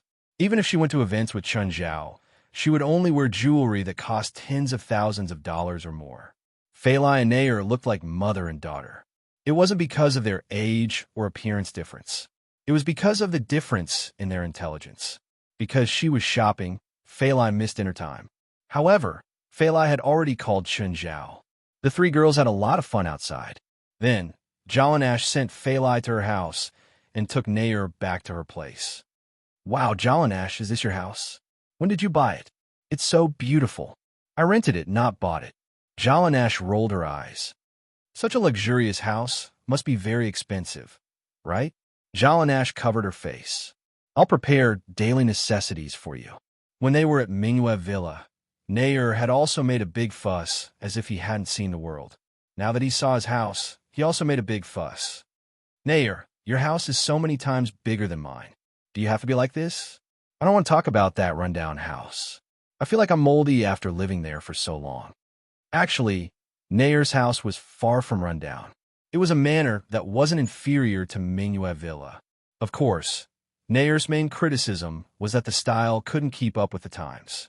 Most of the decorations were designed and built in the early 19th century. Girls like Nar, of course, preferred modern-style interior decorations. Jalanesh was similar. Perhaps influenced by Chun Zhao's two manors, Jalanesh's taste was more modern. This villa was rented by her, but her plan was to buy a villa that belonged to her. Or she could buy a piece of land and build her own house like Chun Zhao. Chapter 2457. Jalanesh actually had a very clear plan for her life. In terms of personal ability, she'd always set Chun Zhao as her goal and tried her best to catch up. Even though Chun Zhao gave her despair, she wasn't discouraged. However, she was not discouraged because of this. After all, the process of catching up was actually very interesting. Her path, in terms of personal ability, was basically very clear. There was also her own financial management. Jalanesh even went to Alex for advice. Alex couldn't understand Jalanesh either. Jalanesh had a high income, but she didn't have a stable job. That kind of income was obviously not a regular income. She got close to $100,000 every month. This was the income of a top-notch lawyer. But Jalanesh clearly wasn't a lawyer. Alex even suspected that Jalanesh was a high-class prostitute. But when she remembered that Chun Zhao had introduced her, she dispelled the thought. Alex drew up a property plan for Jalanesh. However, Jalanesh's loan was a bit troublesome. She had a high income, but she didn't have any proof of work. To the bank's appraiser, such people were probably involved in some illegal activities and could lose their income at any time. But this was a small problem. Chun Zhao was happy to lend Jalanesh the money. You can stay here for the time being, but I have a rule. You can't use magic in my house. No magic at all. Okay, got it. Hey, Chun, I've finished using your Mirror Lake Manor. I've also cleaned up the set. The crew has all left. Okay, Chun Zhao said. If you need me again, let me know in advance. Where are you now? I'll return the key to you. James borrowed Chun Zhao's house for 2 days. In fact, the filming took less than a day, but the construction and dismantling of the set as well as the cleaning of the house, took more time. As for the key Chun Zhao had given him, he couldn't use it at all. Because Chun Zhao had given him the authority of the butler system, he could move around the manor without any obstruction. Even if he wanted to go to Chun Zhao's wine cellar, he couldn't stop him. James had entered the wine cellar. The collection inside was estimated to be worth no less than $200 million on the market. On the other hand, Chun Zhao could give him so much authority without any supervision. One could imagine how much trust Chun Zhao had in him. "Keep it with you," Chun Zhao said. "I'm a bit busy these days. You can ask your assistant to come and get it. She's been taking care of my kids for the past 2 days," Chun Zhao said helplessly. "If I make her run errands again, she'll turn against me." "Huh, you can get another assistant." "I did, Mr. James. Sorry, Portia." You misheard. Because of Chun Zhao, James and Portia were quite close. James also arranged a small role for Portia, who had dreams of becoming a star. His evaluation was that she was not suitable for acting. From then on, Portia never mentioned acting in front of Chun Zhao again. However, Chun Zhao knew that Portia still secretly went to some auditions. Of course, if she didn't tell the people auditioning that she knew Stephen and James, no one would give her the role. In the morning, after Jalanash and NAR came to pick Fei Lai up, Chun Zhao also went to the hospital. The house was left to Portia. Of course, Portia would also take care of the little devil kings at home. To prevent Madeko Pavich's men from causing trouble, Chun Zhao had all the pets in the house be on guard. As long as he wasn't home, they would be responsible for the manor's safety. Apart from Briar, Bramble, Simba, and Nana, the other pets were all powerful. Even an expert might not be able to leave this place in one piece. When he reached the hospital, he found Four in Syndicate's ward. "Hey, Four, why are you here? This isn't the department you're in charge of, right?" Four was a doctor in internal medicine, while this was a surgery department. "I can't help it. I owe a few surgeons here. They asked me to come and collect Syndicate's post-operative data." Chun Zhao had only volunteered for a few surgeries, but the surgeons here were all shocked by Chun Zhao's skills. However, they were too embarrassed to come and collect Syndicate's data. They were even afraid of causing unnecessary misunderstandings. So, they could only find Four. They all knew that Four was Chun Zhao's sister-in-law. To them, Chun Zhao wouldn't think that his sister-in-law wanted to steal his patient. "Tell them to be more generous next time," Chun Zhao said, pretending to be generous. "They want to observe my patient," Chun Zhao said, pretending to be generous. "I won't chase them away." "Beautiful doctor, how's my current situation?" Syndicate felt that he was recovering well.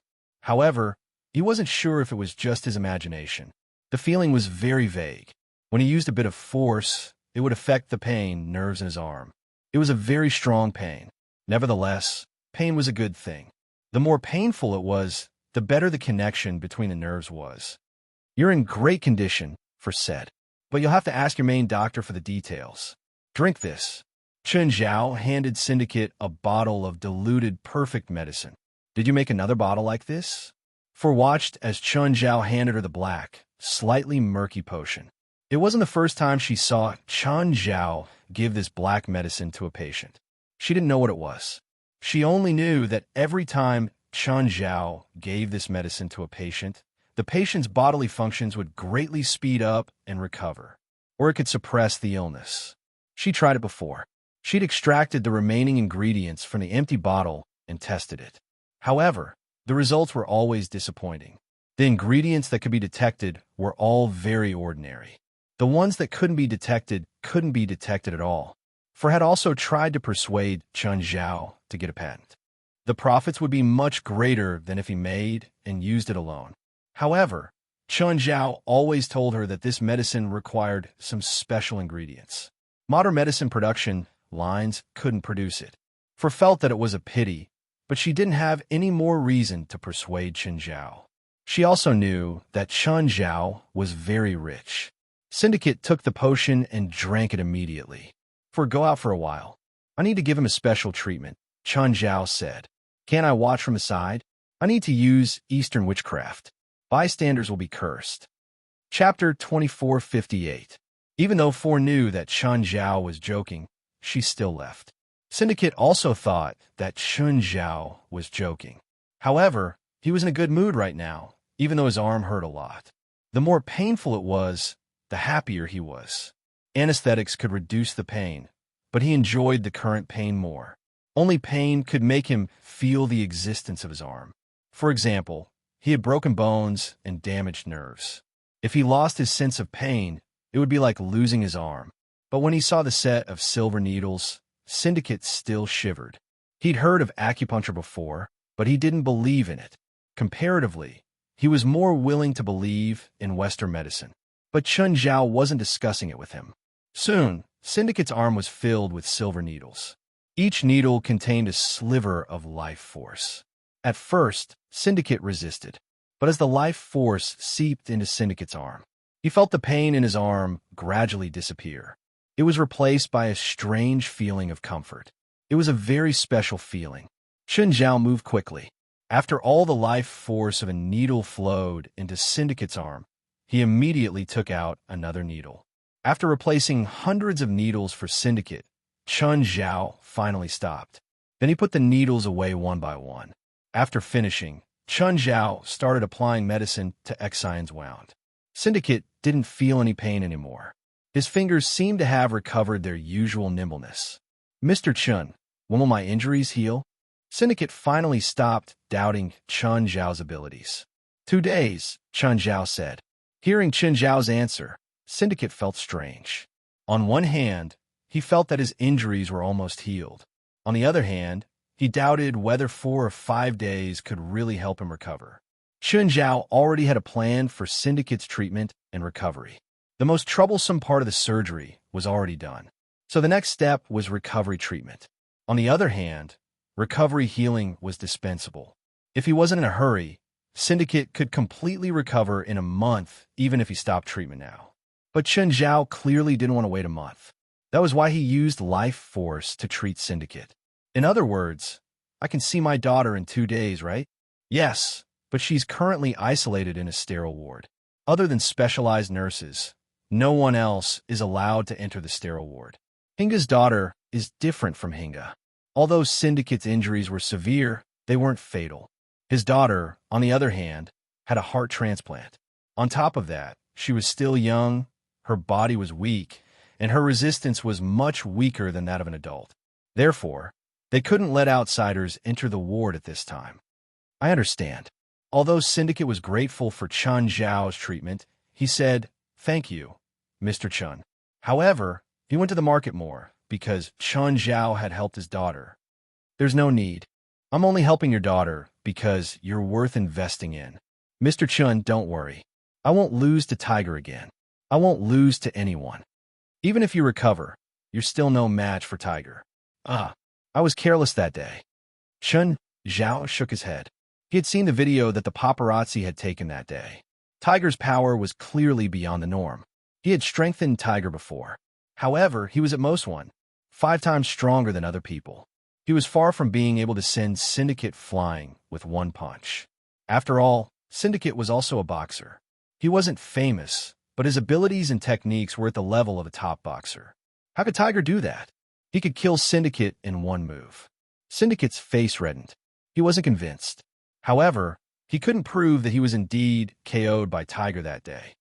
"Since you don't believe me, why did you save me? It's not easy to find someone who can keep up with Tiger in terms of technique and foundation in such a short time, especially someone who could be controlled by me and is willing to be controlled by me," Chun Zhao said without hiding it. "You're weaker than him. There's no doubt about that." Syndicate wasn't convinced, but he didn't want to argue with Chun Zhao now. Right now, Chun Zhao could even be said to be his bread and butter. Arguing with Chun Zhao might not bring him any good results. "Of course, I have my own plan. Bach, how's it going? Is it done?" Tiger had been feeling uneasy these few days. The pressure Chun Zhao gave him was too great. "Don't worry.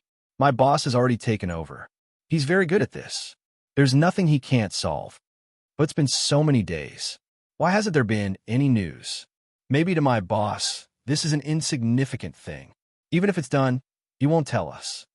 Bach was very confident in Mediko Pavich. This confidence was built up through Mediko Pavich's ruthless methods time and time again. It seemed that no one could fight against him. It didn't matter if they were businessmen, celebrities, or gangsters. He even seemed to have ways to deal with people in politics. Tiger didn't know Medico Pavich, so he wasn't as confident as Bach. Then help me ask. Tiger was both hopeful and worried. Okay, I really don't know what to do with you. Bach picked up his phone and called Madaik Pavich. Hello, Mr. Madaik. This is Bach. Tiger has been nagging me. Although I've been telling him that there's no problem that can't be solved by you, Tiger is still worried. So, he asked me to call you and ask if there's any progress on that matter. I haven't gotten any news yet, but my best subordinate is in charge of this. I'll let you know when I get an answer. Okay, thank you, Mr. Medico. After hanging up, Bach pursed his lips. He just promised Tiger so confidently, but in the blink of an eye, he'd been slapped in the face. Medico Pavich still hadn't made any progress. Bach glanced at the eager Tiger. Things are going well. You get good news soon. Tiger's heart skipped a beat. Bach's words made him panic. The indescribable uneasiness in his heart grew stronger. No, he couldn't just sit here and wait. He had to think of a way to save himself. Tiger avoided Bach's gaze. He lowered his head and his eyes flickered. No one knew what he was thinking. Chapter 2459. Tiger thought about it for a long time. Should he ask Bach for help? Forget it. If he did, he would have to tell his boss again. In the end, nothing would come of it. Tiger decided to do it himself. After more than a year of development, he now had a little bit of his own contacts. After Bach left, Tiger picked up his phone and dialed a number. Hey, Dolores, it's me, Tiger, Tiger said. You haven't come to my house in a while. I have a party tonight. Do you want to come? You're a big star. Are you sure you want to invite a gang to your house? I don't care who you are. I only know you're my friend. Huh. It's exactly because we're friends that I can't go, Dolores said brightly. But you can come to my bar anytime. Don't worry, there won't be any paparazzi here. Tiger went with the flow and said to Dolores, as long as you don't mind me giving you trouble. Huh. I'm more than willing to have a big star at my bar. Then I'll go tonight. Don't you have a party tonight? You're the only important guest. If you don't come, there's no need for the party. Dolores wasn't overjoyed. Instead, he realized that Tiger didn't really want to invite him to the party. He had something to ask of him. Dolores's lips curled into a smile. Of course, he had no reason to reject Tiger's request. After nightfall, Tiger drove his luxurious car to Dolores's bar. Dolores's bar was on Mingo Avenue. Mingo Avenue was the place people didn't want to talk about the most in L.A.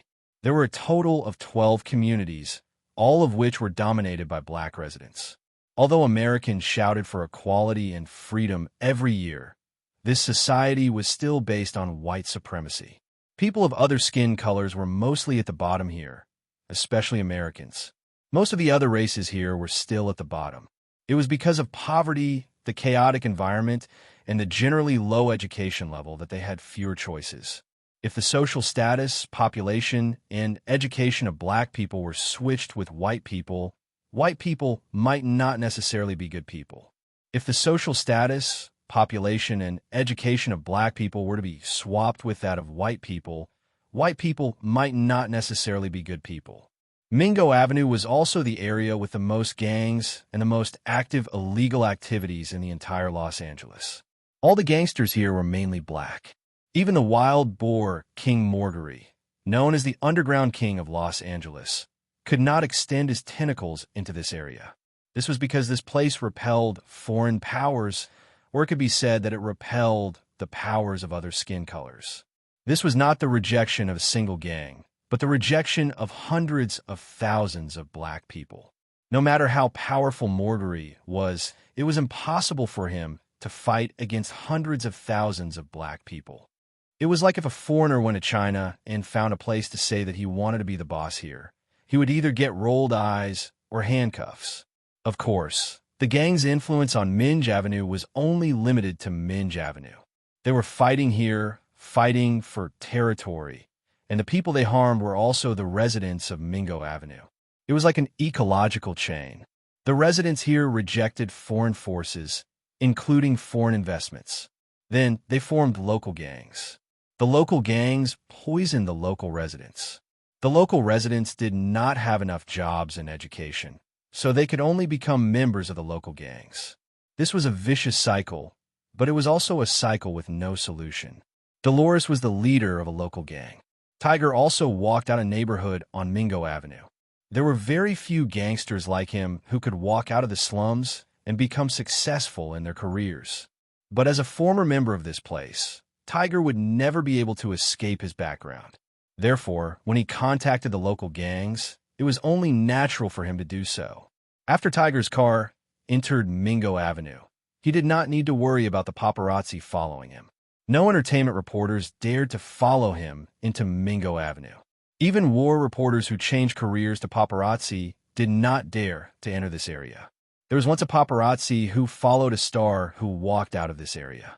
The next day, the paparazzi died on the street. This was definitely not a rumor. It had really happened. Tiger found Dolores's bar with ease. After he got out, he handed the car to a gangster wandering outside. At the same time, he gave him $200 bills. "Before I come out, this car is yours. Don't break it." The gangster was overjoyed. He wanted to pounce on Tiger and kiss him.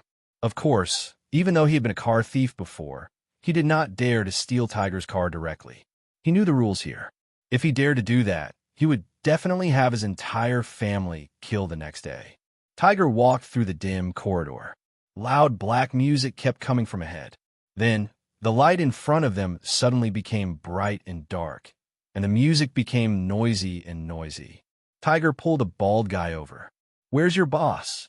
"In the private room above," the bald guy answered. Tiger stuffed another bill into the bald man's hand. He went up the stairs to the private room and pushed the door open. Under the dim light of the private room, a black man and 3 women were doing something indescribable. Dolores looked up at Tiger at the door. He was not angry or panicked. Instead, he waved. "My friend, you came at the right time." Tiger sat beside Dolores. Just then, a woman knelt before him. Dolores pushed a glass of wine to Tiger. "Here, have a drink." Tiger raised the glass and drank. Under the stimulation of the alcohol, he felt even happier. Phew! Tiger and Dolores began toasting each other. Both of them were enjoying the pleasure of the wine and the women. After 3 rounds, Dolores got to the main topic. "Tiger, did you run into some trouble recently?" Tiger did not answer Dolores's question. He continued drinking. Dolores patted the woman's cheek. "Baby, you guys go out first. I'll talk to Tiger." The women in the room obediently left. Before they left, they even blew Tiger a kiss. "Tiger, don't worry. Nothing you say here will be heard outside." Tiger's eyes flashed. After a brief hesitation, he finally said, "Dolores, I need your help." A smile appeared on Dolores's face. A big fish had taken the bait. Chapter 2460. We're brothers. Just tell me if you need anything. Tiger gulped down another mouthful of alcohol. He'd drunk quite a bit, but his mind was still clear. Dolores's power wasn't small, but compared to Chen Zhao's, it was still not enough. Tiger didn't want to face Chen Zhao's anger directly, so he decided to change his target. "Dolores, you know the recent news, right? It's about me." "Of course." Dolores patted Tiger. "What? Is Syndicate still looking for trouble with you? I'll go kill him." "It's not that simple." Tiger shook his head. "As long as he's dead, there won't be any trouble." "It's not that simple. Syndicate has a big shot protecting him." "Then I'll kill him too," Dolores said nonchalantly. "I'll just send a few more people." Tiger was shocked. "Please don't. Let Dolores send people to kill Chen Zhao. If it was that simple, he wouldn't have to worry." Box boss Madeko Pavich had gone to deal with Chen Zhao's family, but there was still no result. What good would Dolores get if he went? "Why? Do you think I can't beat that big shot?" "Dolores, you don't have to offend him. Whether you can beat him or not, it'll be a big problem." Dolores thought about it. Indeed, Tiger's enemy definitely wasn't a gang on Mingo Avenue. His power would be greatly weakened after leaving Mingo Avenue, so he wouldn't be so unrestrained. If he offended a gang leader outside, it would indeed bring him a lot of trouble. He might not be afraid, but just as Tiger said, if it turned into a gang war, it would attract the government's attention. That would be really big trouble. Then what do you think we should do? Think of a way to kidnap Syndicate's daughter and use her to threaten him so that he'll give up on fighting me. There won't be a large-scale battle, Tiger said. Dolores thought for a while and nodded. Okay, when we do it, don't be too flashy. It'll be troublesome if the media notices, Tiger said. He wasn't afraid of the media's attention. He was afraid of Chun Zhao's attention. Chun Zhao used Syndicate to show him his attitude. To Chun Zhao, Xinjia was a chess piece. Tiger's ultimate goal was to make Syndicate give up on revenge. As long as Syndicate was willing to give up on this idea, Chun Zhao would have no more pawns to use. But Chun Zhao didn't seem to want to do it himself. As long as he didn't make a move himself, he still had a chance. But if Chun Zhao found out that he had sent people to kidnap Syndicate's daughter, in that case, Chun Zhao might change his mind. Tiger's plan was to do as little as possible to make Chun Zhao give up on his original plan. If he apologized on his own, Chun Zhao might let bygones be bygones. Tiger clearly didn't know Chun Zhao's personality well enough to have such an idea. Mr. Hampson, is there any progress? Madiko Pavich dialed Hampson's number. This time, Hampson's operation wasn't as clean as usual. Mr. Mayak, we seem to be in trouble. I sent 3 teams, one to deal with the target, and the other 2 to deal with the target's woman and child. The team dealing with the target's daughter and child discovered traces of a spiritualist beside them, so they haven't made a move yet. As for the team directly dealing with the target, I sent the most outstanding members of the younger generation, Shaq and Arsene Wenger, but the 2 of them have gone missing. I suspect that they've met with misfortune. Mr. Madiko, Hampson said coldly, you didn't say that we're dealing with spiritualists. I thought we were dealing with regular people. What? That Chinese guy is also in the same field? Madiko Pavich's expression changed. He didn't expect it either. He thought that the guy was rich. He didn't expect that the guy was also a spiritualist. Are there many spiritualists in the world? Not many, Hampson said. Very few. How strong is the guy? How strong can he be in this barren land of magic? Hampson sneered. He's from the East, but if he had some ability, he wouldn't have come to this magic desert. So you're saying that he's nothing? I'm just surprised. It's not too much trouble for me, Hampson said. Hampson said, it's just calling back the younger generation and exchanging a few of the 3rd generation. Then let's move quickly, Madek Pavich urged. But those 3rd generation people are too proud, Hampson said, troubled. I'm afraid they won't be willing to do it. Madiko Pavich was a bit unhappy. Wasn't he just asking for more benefits? If we can solve this, I'll add another 20%. Huh, Mr. Madiko, that's not what I mean. I really want the 3rd generation people to go, but they're really hard to control. Mr. Hampson, I know it's not easy for you, so I've decided to increase the funding by 50%. Thank you, Mr. Madiko. I'll try my best to convince them. All right, then I'll have to trouble you, Mr. Hampson. Madiko Pavich knew that Hampson had come out of his seclusion a few years ago. He was no longer as naive as he had been in the beginning. Moreover, he was no longer as helpless as he had been in the beginning. It was no longer possible for him to force them to be his dogs with just a few pieces of meat. It seemed that he had to find an opportunity to change the leader of a mortal crown. Of course, he still had a use for him at the moment. So Madeko hid his thoughts in his heart. After hanging up, Hampson's face immediately turned gloomy. Madeko Pavich was already dissatisfied with his constant demands. It seemed that he needed to find a new backer after getting the benefits this time. But Los Angeles was a good place. There were many rich people here, and it was much more fun than boring London. The most important thing was that the supernatural world here was too weak. It was not like England at all. When they left their seclusion, they were targeted. No matter what they did, they were suppressed by the rules. Even the establishment of a mortal crown had to be registered first. But Los Angeles did not have that feeling at all. No one came to talk to them about the rules here. Hampson felt that this was the most suitable place for a mortal crown to develop. It seemed that he needed to recruit everyone here. Chapter 2461. Manor, go and bring this person back. Uncle Hampson, this man is our main target in Los Angeles, right? Didn't you ask Shaq and Arsene to take care of this? Manuel was Hampson's nephew and could be considered Hampson's trusted aide. Manuel's parents had passed away a long time ago. Hampson had raised Manuel himself. Moreover, even his magic was taught by Hampson step by step. There was a small accident. This Chinese should be a spiritualist too. Shaq and Arsene are missing. They've probably met with misfortune. Be careful. I don't trust the others. Got it, Uncle Hamson. Also, have you found anything about the thing I asked you to find out? I've heard about the local spiritualists in L.A., but none of them are doing well. Plus, the people here don't really believe in magic, so it's not easy to find a big fish, Marnia said. Uncle Hamson, are we really going to develop here? Why don't we move to a place with a better foundation in the spiritual world? Hamson naturally knew what Manuel was talking about. Why was North America a magic desert? It wasn't just because of the short history. It was also because of the social structure here. People preferred to believe in the power of money. That was why they didn't believe in ghosts and gods.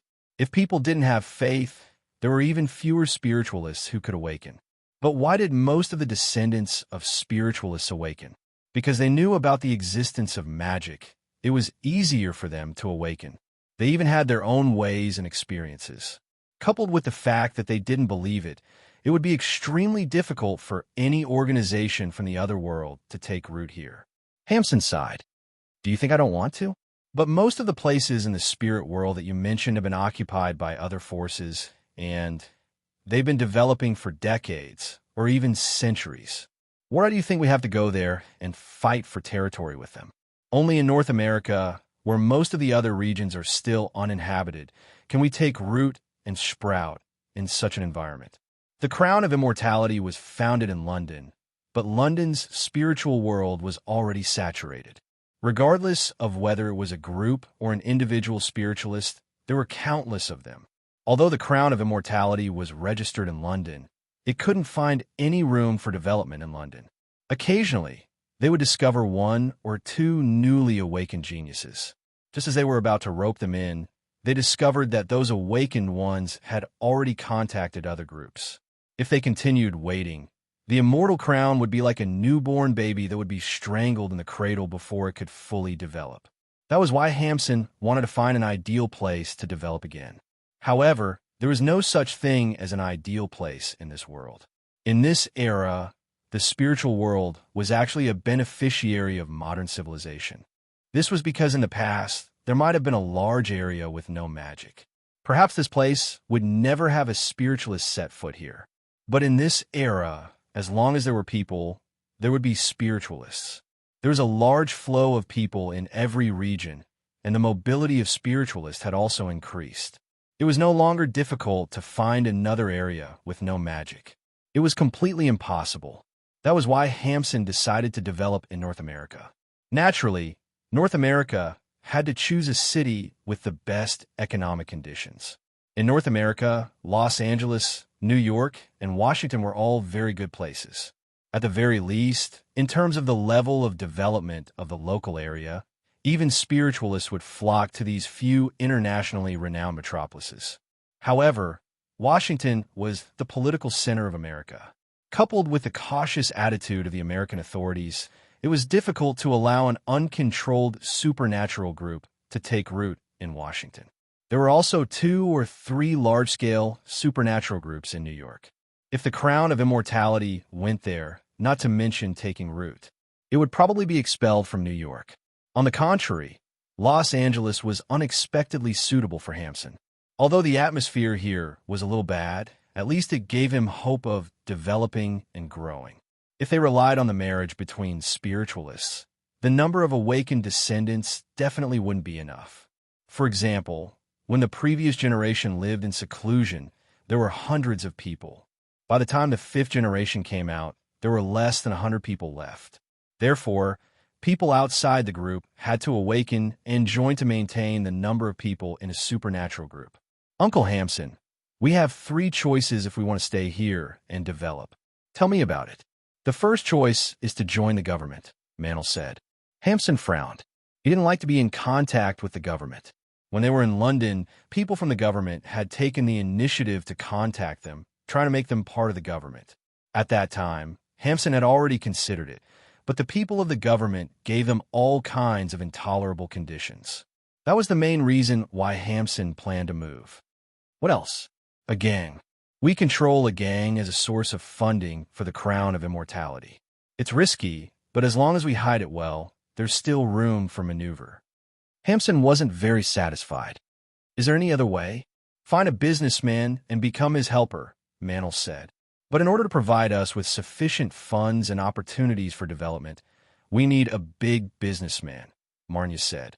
Although the Crown of Immortality had chosen fewer than 100 people, their expenses were actually not small. Plus, their plan was to stay in Los Angeles, which would cost at least tens of millions of dollars. To be under the command of a big businessman, they had to create enough value. It was easy to find one or two big businessmen who needed magic power, but difficult to find someone who needed it long-term. Of course, they could also find a business and rely on themselves. But this seemed to be the best way, and also the most impossible choice. Relying on them, who had no modern business experience, and all their knowledge was from the previous era, to do business. It would probably be a waste of money, no matter how much it was. But before that, we need to get enough money from Adeko Pavich, Hamson said. He doesn't need us much anymore, so this request for help might be the last time we work together. Plus, he has some dirt on us, and we also have a lot of dirt on him. If we choose to stay in Los Angeles and cut ties with him, I'm afraid it'll be hard for us to coexist peacefully.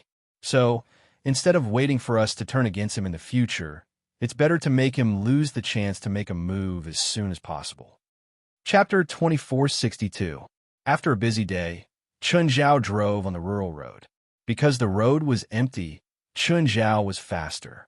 Just then, he saw the front of his car start to deform. It was as if he had crashed into an invisible wall. Boom! The car was traveling at a speed of more than 100 kilometers per hour. The moment he crashed, the car was smashed into pieces. Chun Zhao could feel at the moment he crashed into it. However, he didn't get out of the car. He even used his ability to make the crash even more intense. At the same time, Chun Zhao ignited his damaged car. Instantly, a violent explosion engulfed Chun Zhao. Just then, a person walked out from the road. It was Manuel. Uncle Hamson, it's done. Huh, that fast. Hamson was surprised. After all, the person had made Arsenal and Sark disappear. He should have some ability. Manuel was quite powerful, but since he was up against Chun Zhao, it shouldn't be that easy. Chun Zhao had only been out for less than 3 hours. Excluding the time spent on the road, there wasn't much time left. Just then, Hamson suddenly heard a second person's voice on the phone. Done? Who did you kill? How come you're not dead? Beep, beep. Then there was only a dead tone. Hamson's expression instantly turned ugly. Manuel screamed. His hand and phone were both crushed by Chun Zhao's hand. Let me guess. You were also sent by Madeko Pavich? Also, I heard you call Hamson uncle. Arsenal and Shaq also mentioned that Hamson is your leader. What rank are you in your immortal crown? Chun Zhao wasn't asking at all. He was talking to himself. He squeezed Manuel's palm with one hand. Manuel's left palm had been completely deformed. Magnil endured the pain and took out his wand with his other hand. Black Death Magic Ray. A black bolt of lightning shot out from the staff. However, when it was less than 10 centimeters from Chun Zhao, it flashed strangely like an electric welder. It couldn't get any closer. Chun Zhao didn't care at all. He continued talking to himself. What level is your strength in your immortal crown? Strong or weak? Dragon's Breath. The magic staff shot out terrifying flames again, but this time it couldn't even go 20 centimeters in front of Chun Zhao. The evil dragon's breath didn't even manage to travel half the distance before it disappeared without a trace. Where's your base camp? Where is it in England? London? Despair Soul. What does the Crown of Immortality rank in London? Heel of Great Evil. Eternal Slumber I Light. Marshall was in despair. All of his spells were useless against him. What is wrong with this guy? No, he couldn't let this continue. Mantle was sweating profusely at the moment.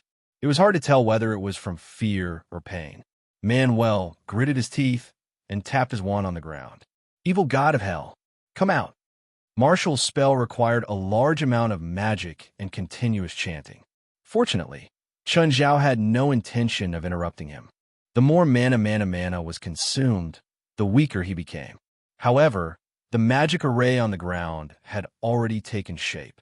A terrifyingly large arm pierced through the magic array. The arm slapped the ground beside Chan Zhao and used it as a foothold to prop up half of its body. Evil god of hell. Chen Zhao turned his head and looked at the evil god before him. The half-exposed giant didn't have the aura of hell on him. He wasn't a demon either. He definitely didn't come from hell. By now, Manuel was exhausted from overexertion. He was almost paralyzed on the ground. You're not wearing any clothes when you go out. Go back. Chen Zhao pressed down with his left hand. Instantly, the power of the world turned into a giant palm. It slapped the giant's head, who hadn't climbed out of the magic array yet. Bang! Half of the giant's body was smashed. Then, the magic array disappeared. The minced meat on the ground also turned into specks of starlight and dissipated. Manuel's mouth gaped in shock. He couldn't say anything for a long time. Instantly, all of Manuel's hair stood on end. Creepy. Who exactly was this guy? He'd summoned the evil god of hell, but he couldn't even block one attack from this guy.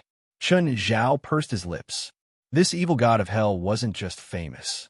Even his strength didn't match his huge body. Other than being terrifyingly huge, he didn't have any other abilities. Chen Zhao had only planned to shove him back into the magic array with one palm. But the palm had smashed him into pieces.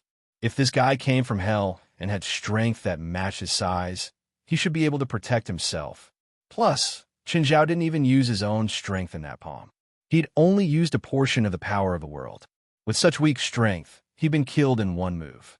But thinking about Manuel's strength, it didn't seem like he could summon a creature that was too powerful. Chen Zhao had thought that the evil god of hell was similar in size to the abyss demons. Their strength should be similar too.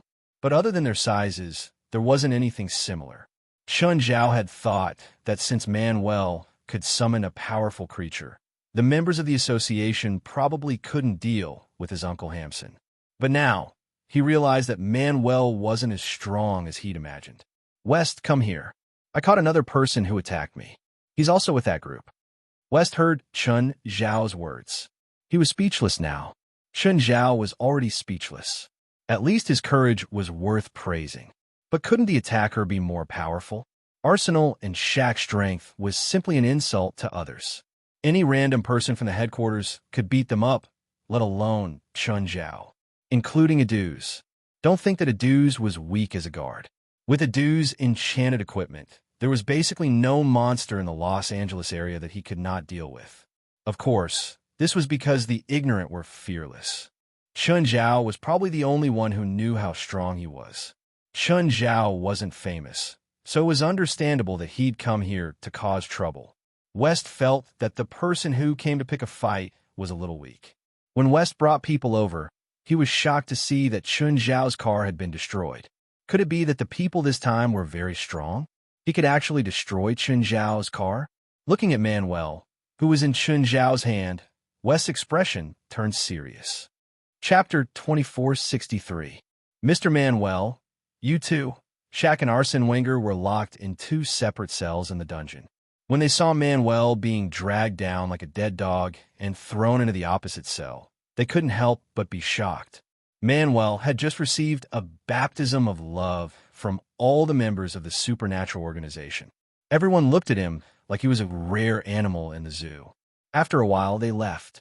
Not long after, another one came. Of course, this was only mental torture. The real terror came from the physical torture. The members of the supernatural organization all copied Chen Zhao's actions. Either they didn't attack, or they were extremely ruthless. When the police were interrogating someone, they might have to worry about leaving traces on the suspect. But they didn't have to worry at all. They were ruthless, even if Manuel cried and begged to tell them the information. But his torturers were just torturing him for fun. As for the information, it didn't matter if they had it or not. Before Sark and Arsenal were sent here, they'd also enjoyed the full service of the supernatural organization. So they knew what kind of inhumane treatment Manuel had suffered. However, they couldn't do anything apart from looking at Marnia. Manuel lay on the ground for almost an hour. Only then did he slowly turn his head and look at Shaq and Arsenal, who were locked up opposite him. Mr. Manuel, how are you now? The two of you actually didn't die. Mana was somewhat resentful towards Shaq and Arsenal, because they'd told him all the information. This caused West and the others to torture him purely for the sake of torturing him. He'd suffered a lot of torture for no reason. Couldn't they leave some information for him to tell them? Arsenal and Sark were both embarrassed. They thought that their information had caused Manuel to be captured. Mr. Manuel suddenly jumped up. "Oh no, what's wrong? Uncle Hampson didn't just arrange for me. He also arranged for Dempis and Quince to do it." Evening, Angel Coast. By now, most of the tourists on the coastline had left. Only a few figures seemed to be packing up and preparing to leave. Alan had been sitting on a bench by the road. He held a drink in his hand and stared at the Coastal Rescue Team, HQ, silently. At this moment, Alan suddenly felt someone appear beside him. "Mr. Dempis, why are you here?"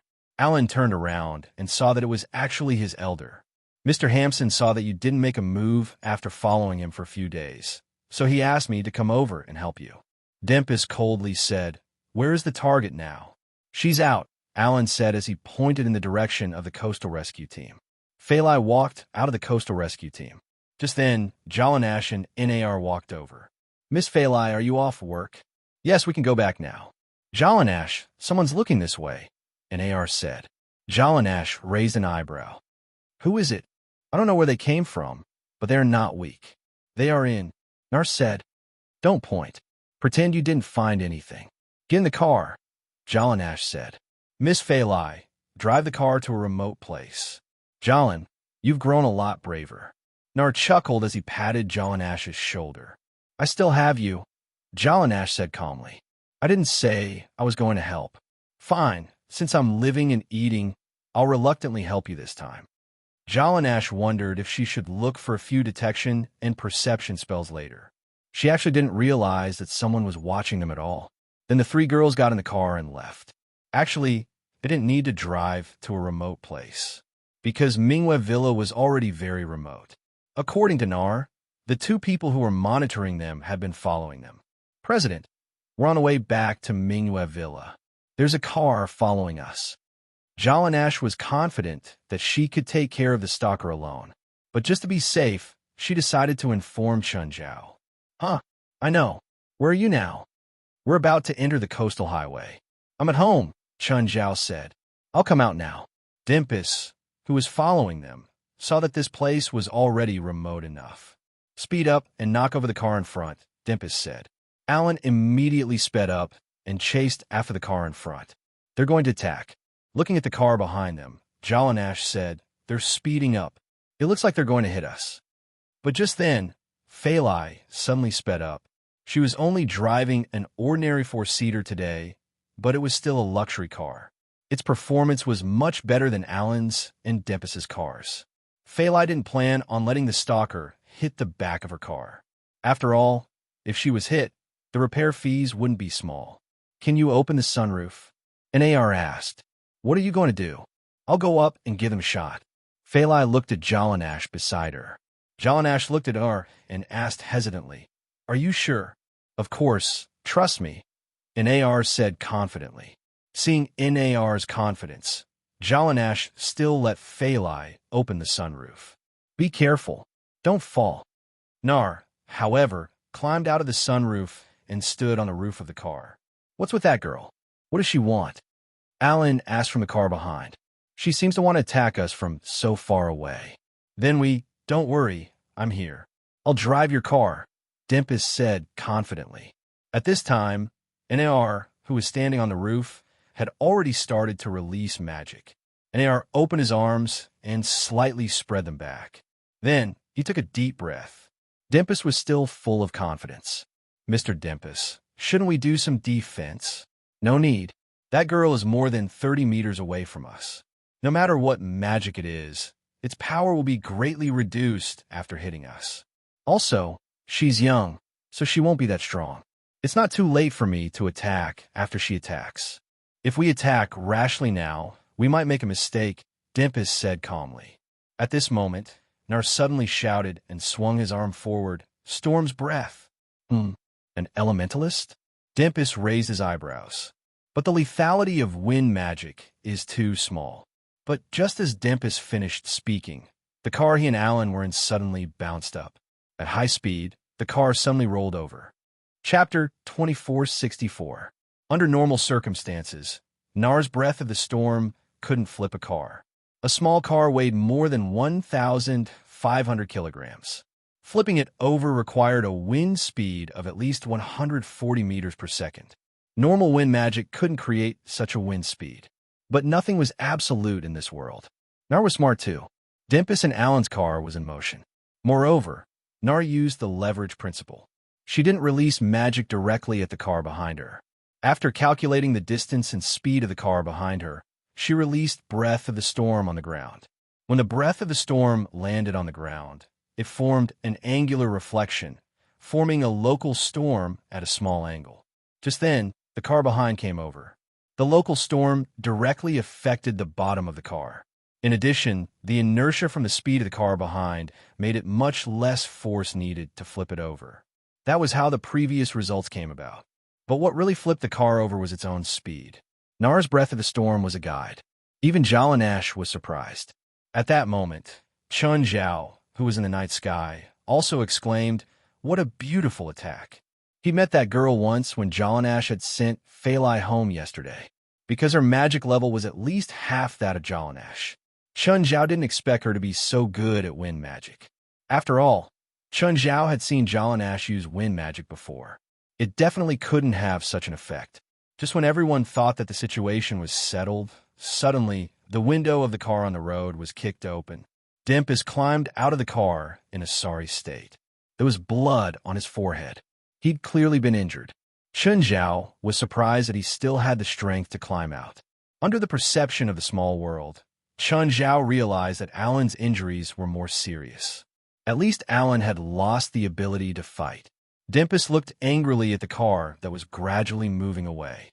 All of a sudden, Dimpus' figure flashed as he charged out. Speed type. Chun Zhao raised an eyebrow. So fast. Nar also realized that Dimpus had caught up. Dimpus was an extremely powerful strengthening type and speed type spiritualist. But Chun Zhao realized that Dimpus' magic was different from Angelite's.